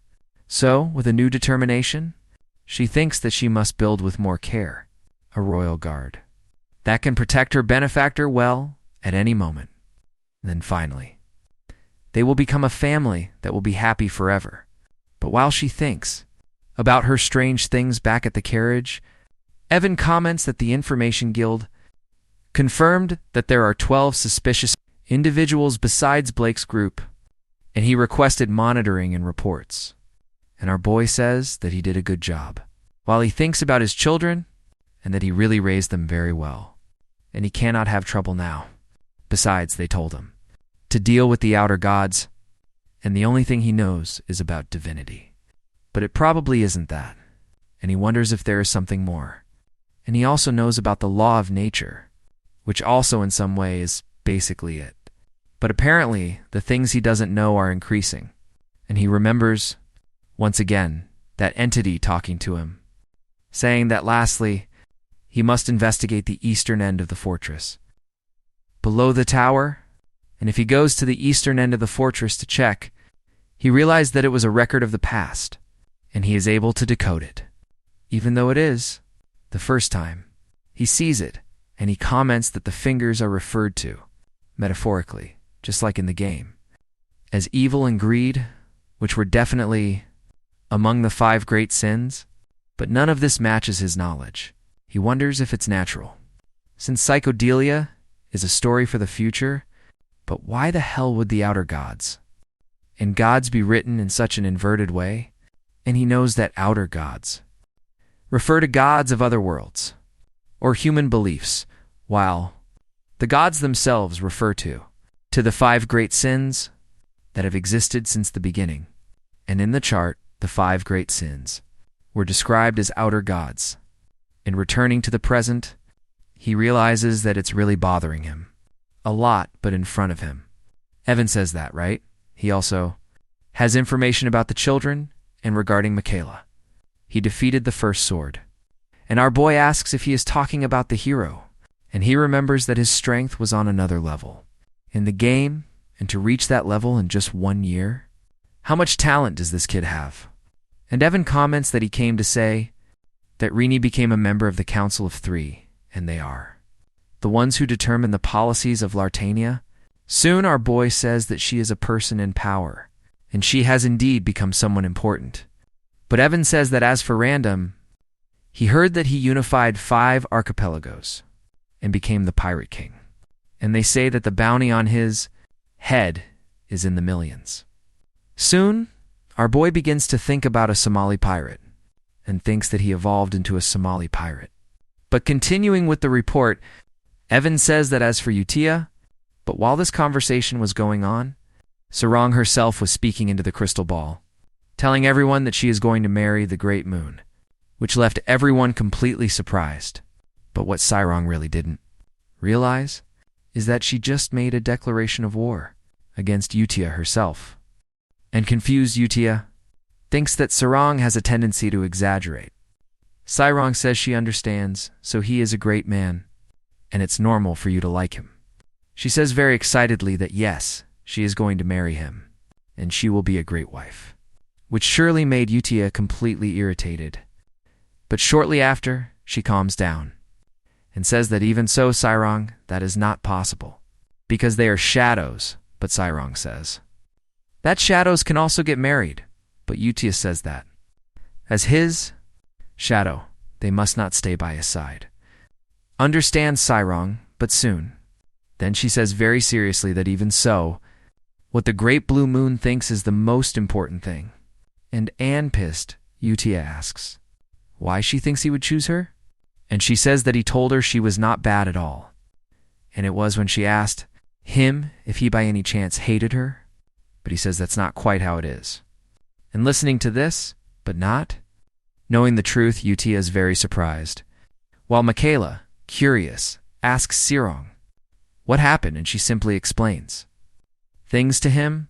Then soon, Michaela says that he understands, and that reminds him of his magnitude when he heard him and his calm countenance, as if he had walked the path of hell several times, and Sarong, very excited, says that's exactly how he did it, but right after, he gets very excited, saying that's exactly right. However, he says that in order to reach his strength, he even doubted him after feeling the magical power of the enemy, but he reassured him even though he was full of doubts. And Sarong gets more and more excited listening to this spiel of his. And after more than 2 hours of conversation, Michaela says that he ended up talking too much and what he wants to say, but at that instant Yutia interrupts him and says that basically she cannot marry him, but very pissed. Sarong says that she can, while Yutia says that she can't, and they stay in this fight of yes or no, yes or no. So another note was added.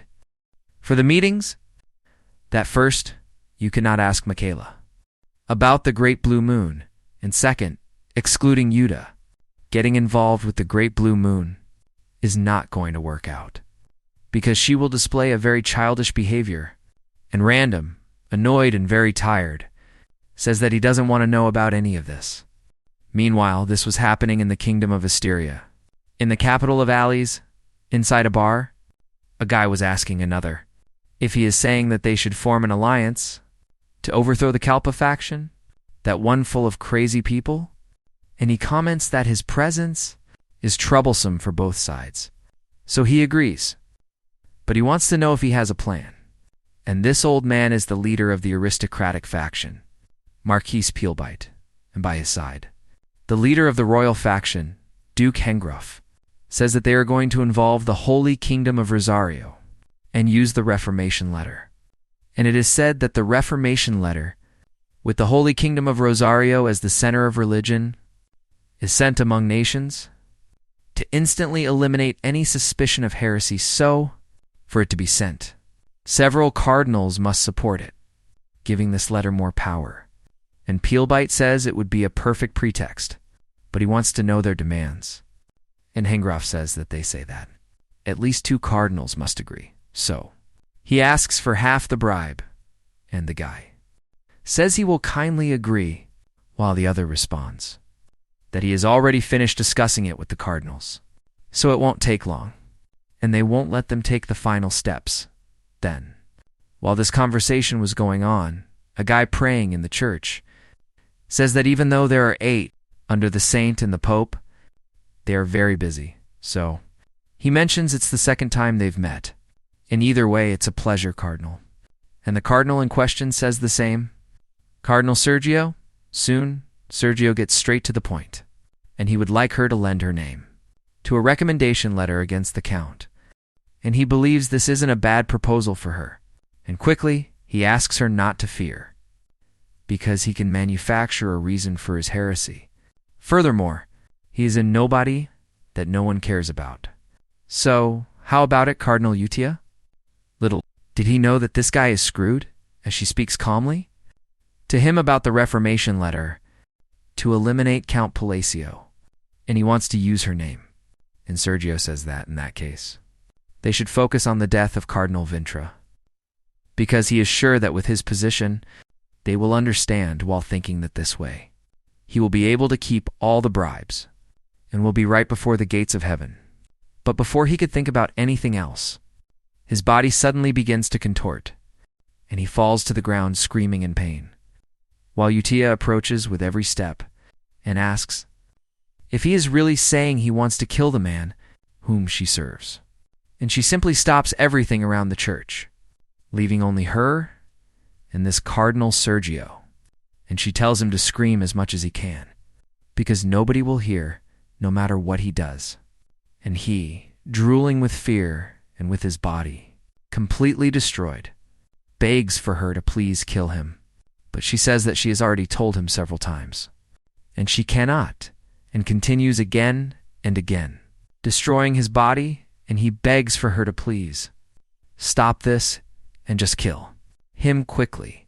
But she says there is something he must do for her first, and with that said, he, who is just a worm, actually tried to harm him, so he must be punished and acknowledge his sins.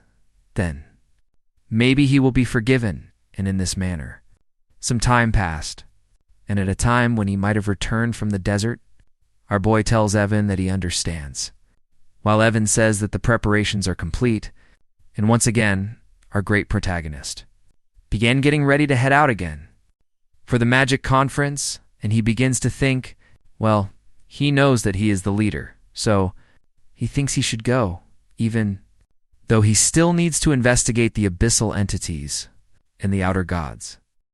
Deep down, he really didn't buy into this business. Of course, that would be what he'd think. But he received a letter, and he wondered what this letter was, and he mentioned that it was the certificate that confirmed his position as the leader of a faction, and of course clean money, and the amount is much larger than he thought. And here we have a comparison, before the deposit and after the deposit, and our big guy thinks that he has no idea how this faction managed to make so much money like that, but in his current state, it's perfect. And the true happiness of a person is definitely money.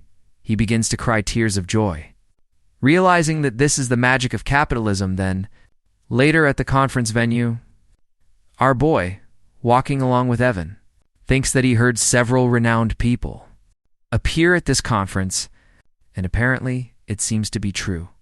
And at that moment, he runs straight into those two crazy girls who are welcoming him. And Duchess Aloria Alsha asks how he has been, while our nervous boy says that he has been well. But he begins to think that he met with two major figures of the underworld.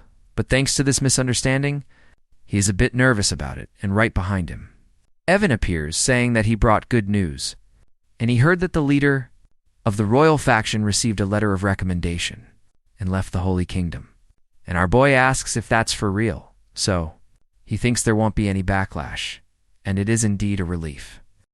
Except at that moment, someone approaches them, and Kalia Zenonia asks what he wants, while the old man simply walks up to our boy, trembling, and tells him that he lost, and he simply bows down, begging that, please, he spare him, which shocks everyone at the conference, because all of them know that this is the man who stands at the very apex of power.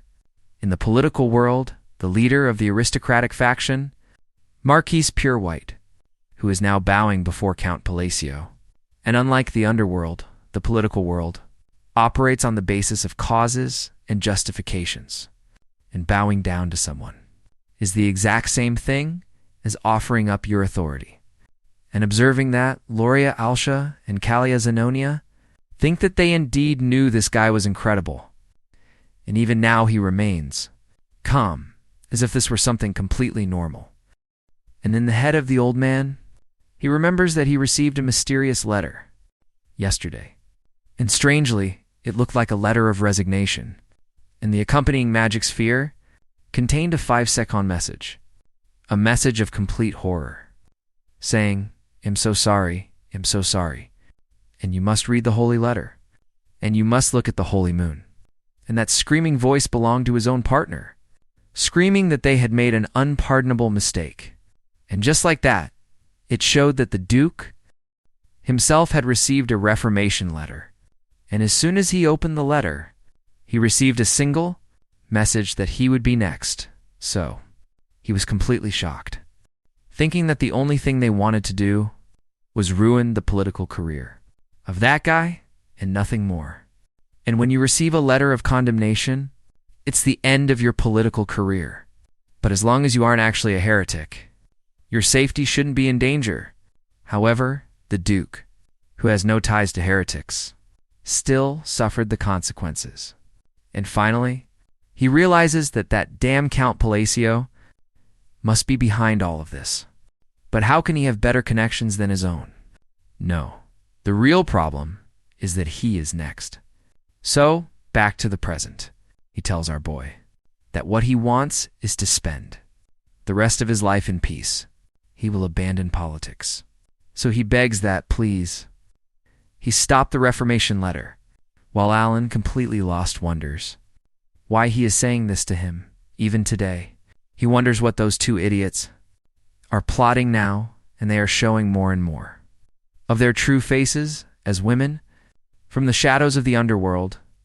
But little does he know that in the heads of those two, they think their count is incredible, and that's how the suspicions that Alcia and Zenonia had placed Count Palacio at the head of Kalpa for his own interests were all dispelled.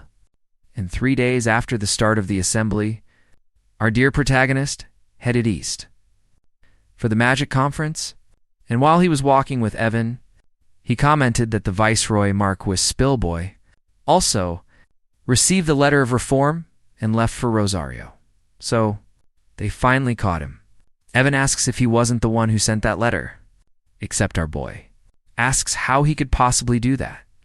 But Evan says that even so, he had said that to him, that he would try to be benevolent, and that was what he said, while we wonder if he really did what he understood, and the only thing he wanted by doing that was to get rid of that strange situation, and only that, but now in Lartania, the city of labyrinths, this city with infinite possibilities for exploration, and the home of the 5 great guilds. In an inn, some adventurers are talking, and that smaller one asks if he really defeated 1,000 alone, and the guy in front tells him to listen carefully. Guildmasters are practically superhumans, but up ahead, their leader told him not to get so excited, because that's not going to happen this time. And this guy is part of the 5 great guilds, the master of the Iron Blood Guild.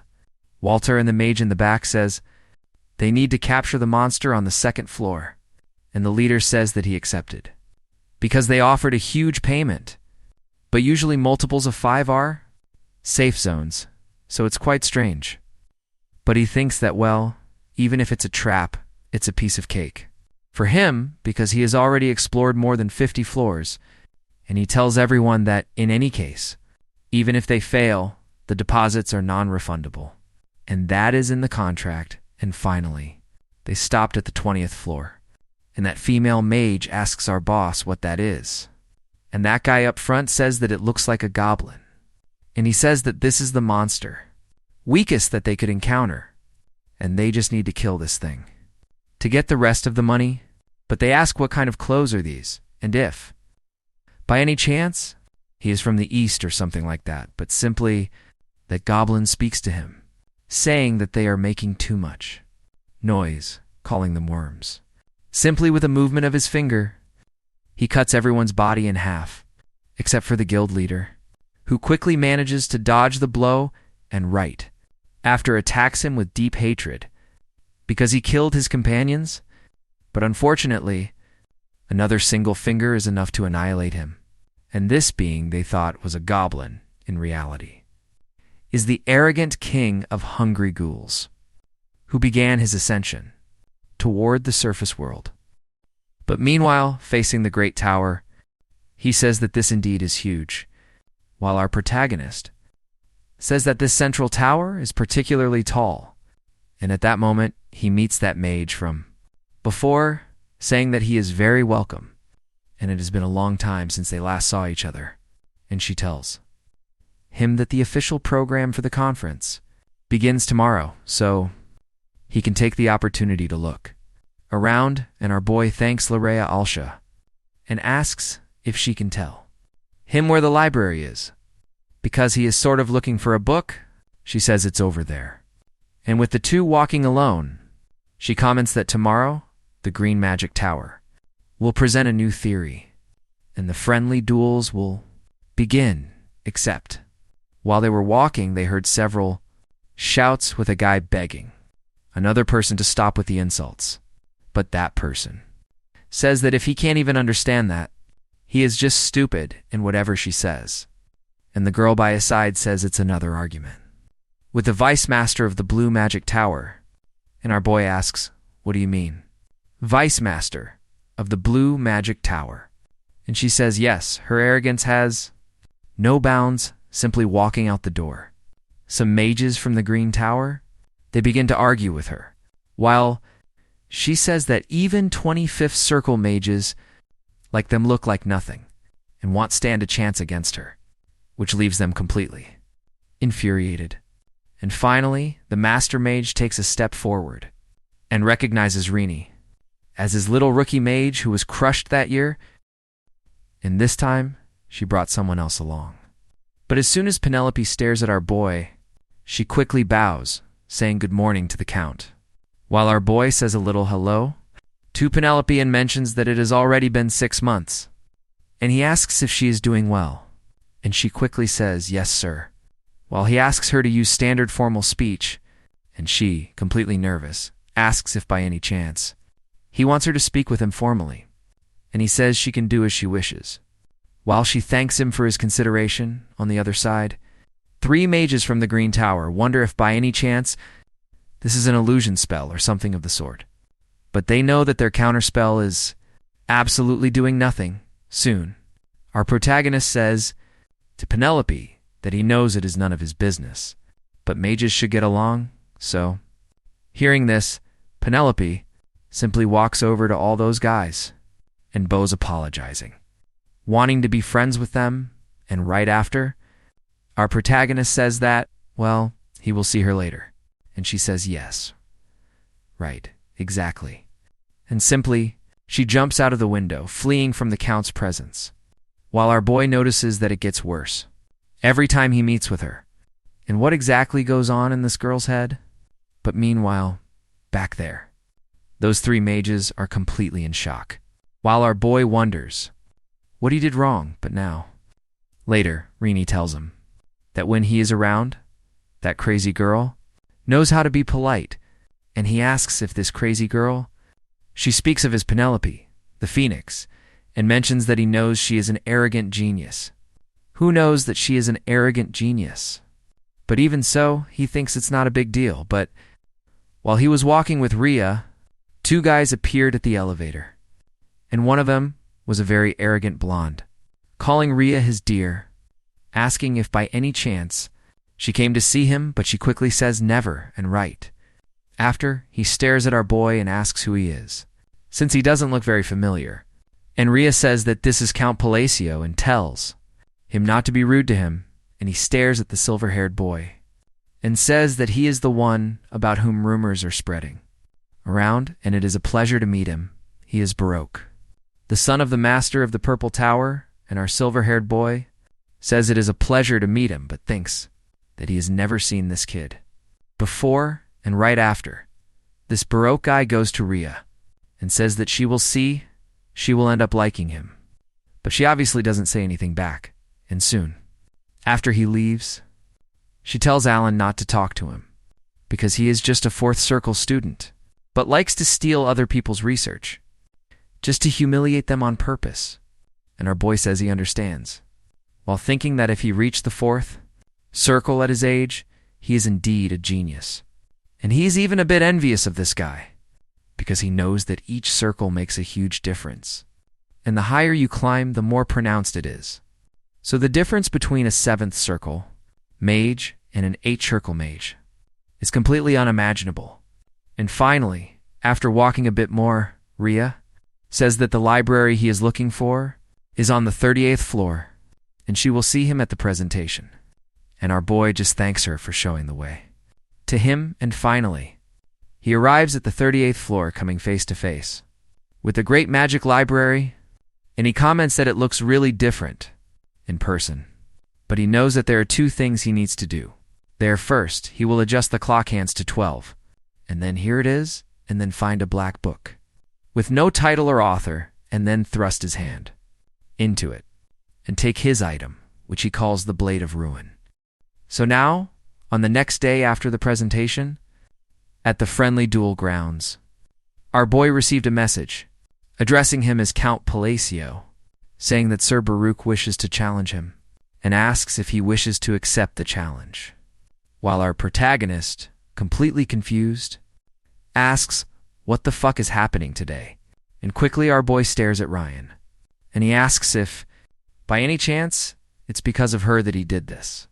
And so Ryan says that he told her he is sorry, and it's just that this guy doesn't stop hitting on her and asking her to marry him. So, later on, Baruch approaches our protagonist, calling him Count Palacio, and says he is dying of eagerness to learn from the mage who defeated an outer god with his own hands, while he thinks to himself that he wants to become more than just the son of the Tower Master. And this big fish appeared at the perfect time. And according to the rumors, Count Palacio defeated an outer god and saved the Baba Yaga from an ambush. And he even heard them say that Penelope was shaking with fear. In his presence, his abilities are praised by the magic community, but clearly they are a bunch of idiots who don't know how to read an opponent and exaggerate, as he knows that he is just a third circle mage, a mage who lies about his circle out of pride, and that is exactly what he needs right now. So facing our boy, he says, "Don't say you were afraid to fight me, since it's just a friendly duel," basically asking if he is a coward, which left our protagonist quite pissed off, because this guy wants to mess with him for no reason at all, but since he wants it, he will give him a reason. So he says that of course he accepts, and in this manner, they face off on the stage, and the wizard referee says that spells with the intent to kill are not tolerated here. And in position, begin, and quickly, with his staff, Baruch activates his magic, thinking that he has to end this as quickly as possible so that no one notices the pathetic level of the count, and that way he can exploit his reputation and rise to the top, except, unfortunately, he begins to feel a monstrous cold and wonders why his feet are so heavy. But right after, he realizes that they were completely frozen, while in front of him, from Alan's position, a completely frozen path had been created, and with a gesture of his fingers, he says, "The glory of snowy peaks." But while this was happening a few moments ago, in front of the Friendly Duel arena, that boy's master asks, "What do you mean Penelope apologized?" And he asks his disciple if, by any chance, his overworking made him lose his mind. But the boy says that he guarantees it to him, because she apologized after seeing Count Palacio, and he must have already heard the incredible rumors about the Count. He really wonders what kind of person he could be, but his master begins to think that he will have to observe this closely, because as he can see, it seems that her core is quite small, and he knows it's true that in matters of magic, knowledge is essential. But it is complicated with such a small mana core like that, but against all expectations. Our boy shattered the concept of small magic power, shocking everyone instantly, showing his immense power and technique. And back there, the guy comments that he combined more than 3 incantations almost perfectly, and the other says that even though he is in the 5th circle, he isn't even sure if he could yield that result, and they ask how the hell that is possible. While once more, our boy utters another phrase, crystallization, and then rotation, and several blocks of snow begin to encircle the barrier.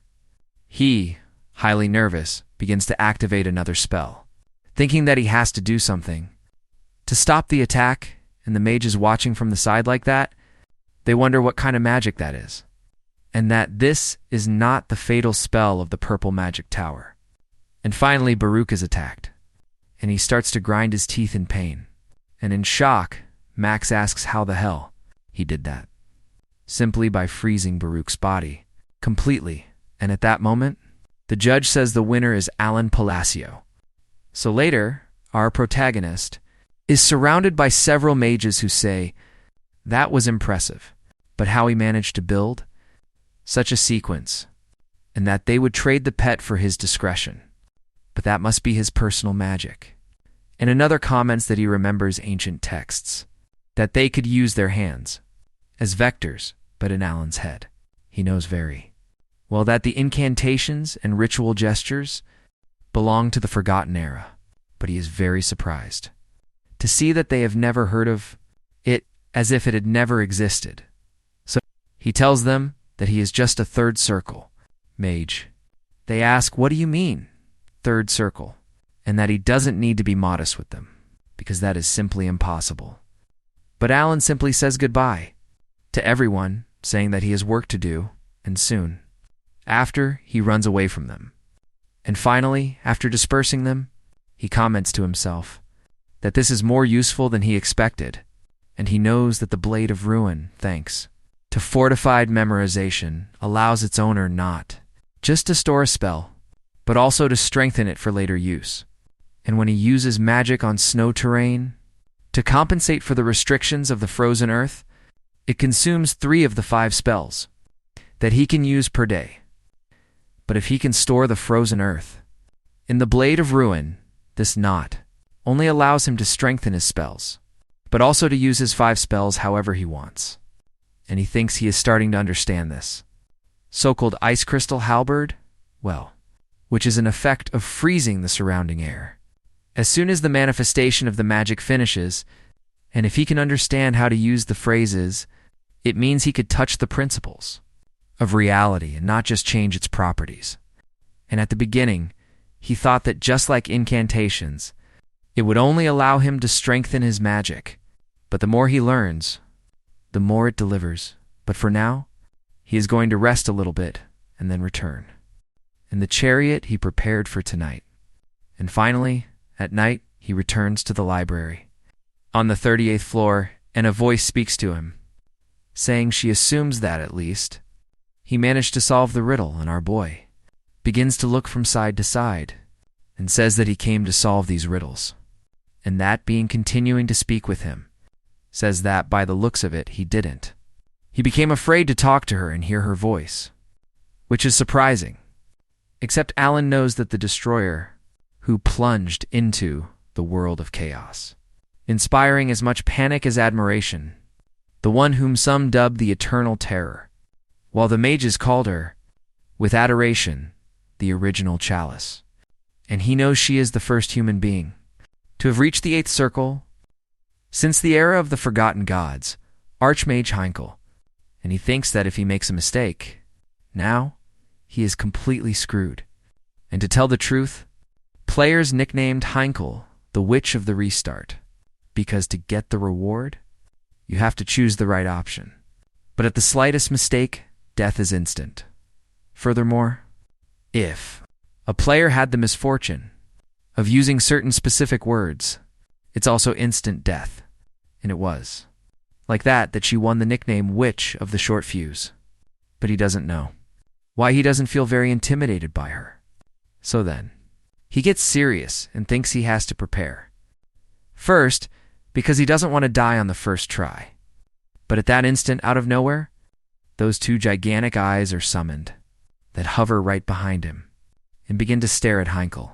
And our boy says that, well, they can start with the first puzzle. Except Heinkel, completely surprised, begins to tremble with fear in the silver-haired boy's presence, while our boy remembers that in the game, she'd always been seated, but now she looks really tiny, and apparently she wears that hat to look taller, but now she looks more like a helpless little girl. And Heinkel, terrified, begins to stare at him and say, he, while she wonders. What does she mean, he? What is she talking about? But simply, a fucking H-circle. Archmidge begins to run away from Alan, screaming, and hands him something, saying that it's all his and right. After, she asks if it is good this way, and now she is leaving, and simply, she walks away. While our boy thinks that he never predicted this, and he had all his magic ready just now, but what on earth was she looking at behind him? But in the end, it doesn't really matter, because it was much easier than he thought it would be. So, he is not going to complain. And that's how our boy obtained yet another completely broken item. And to see what it is, only in the next part of the video.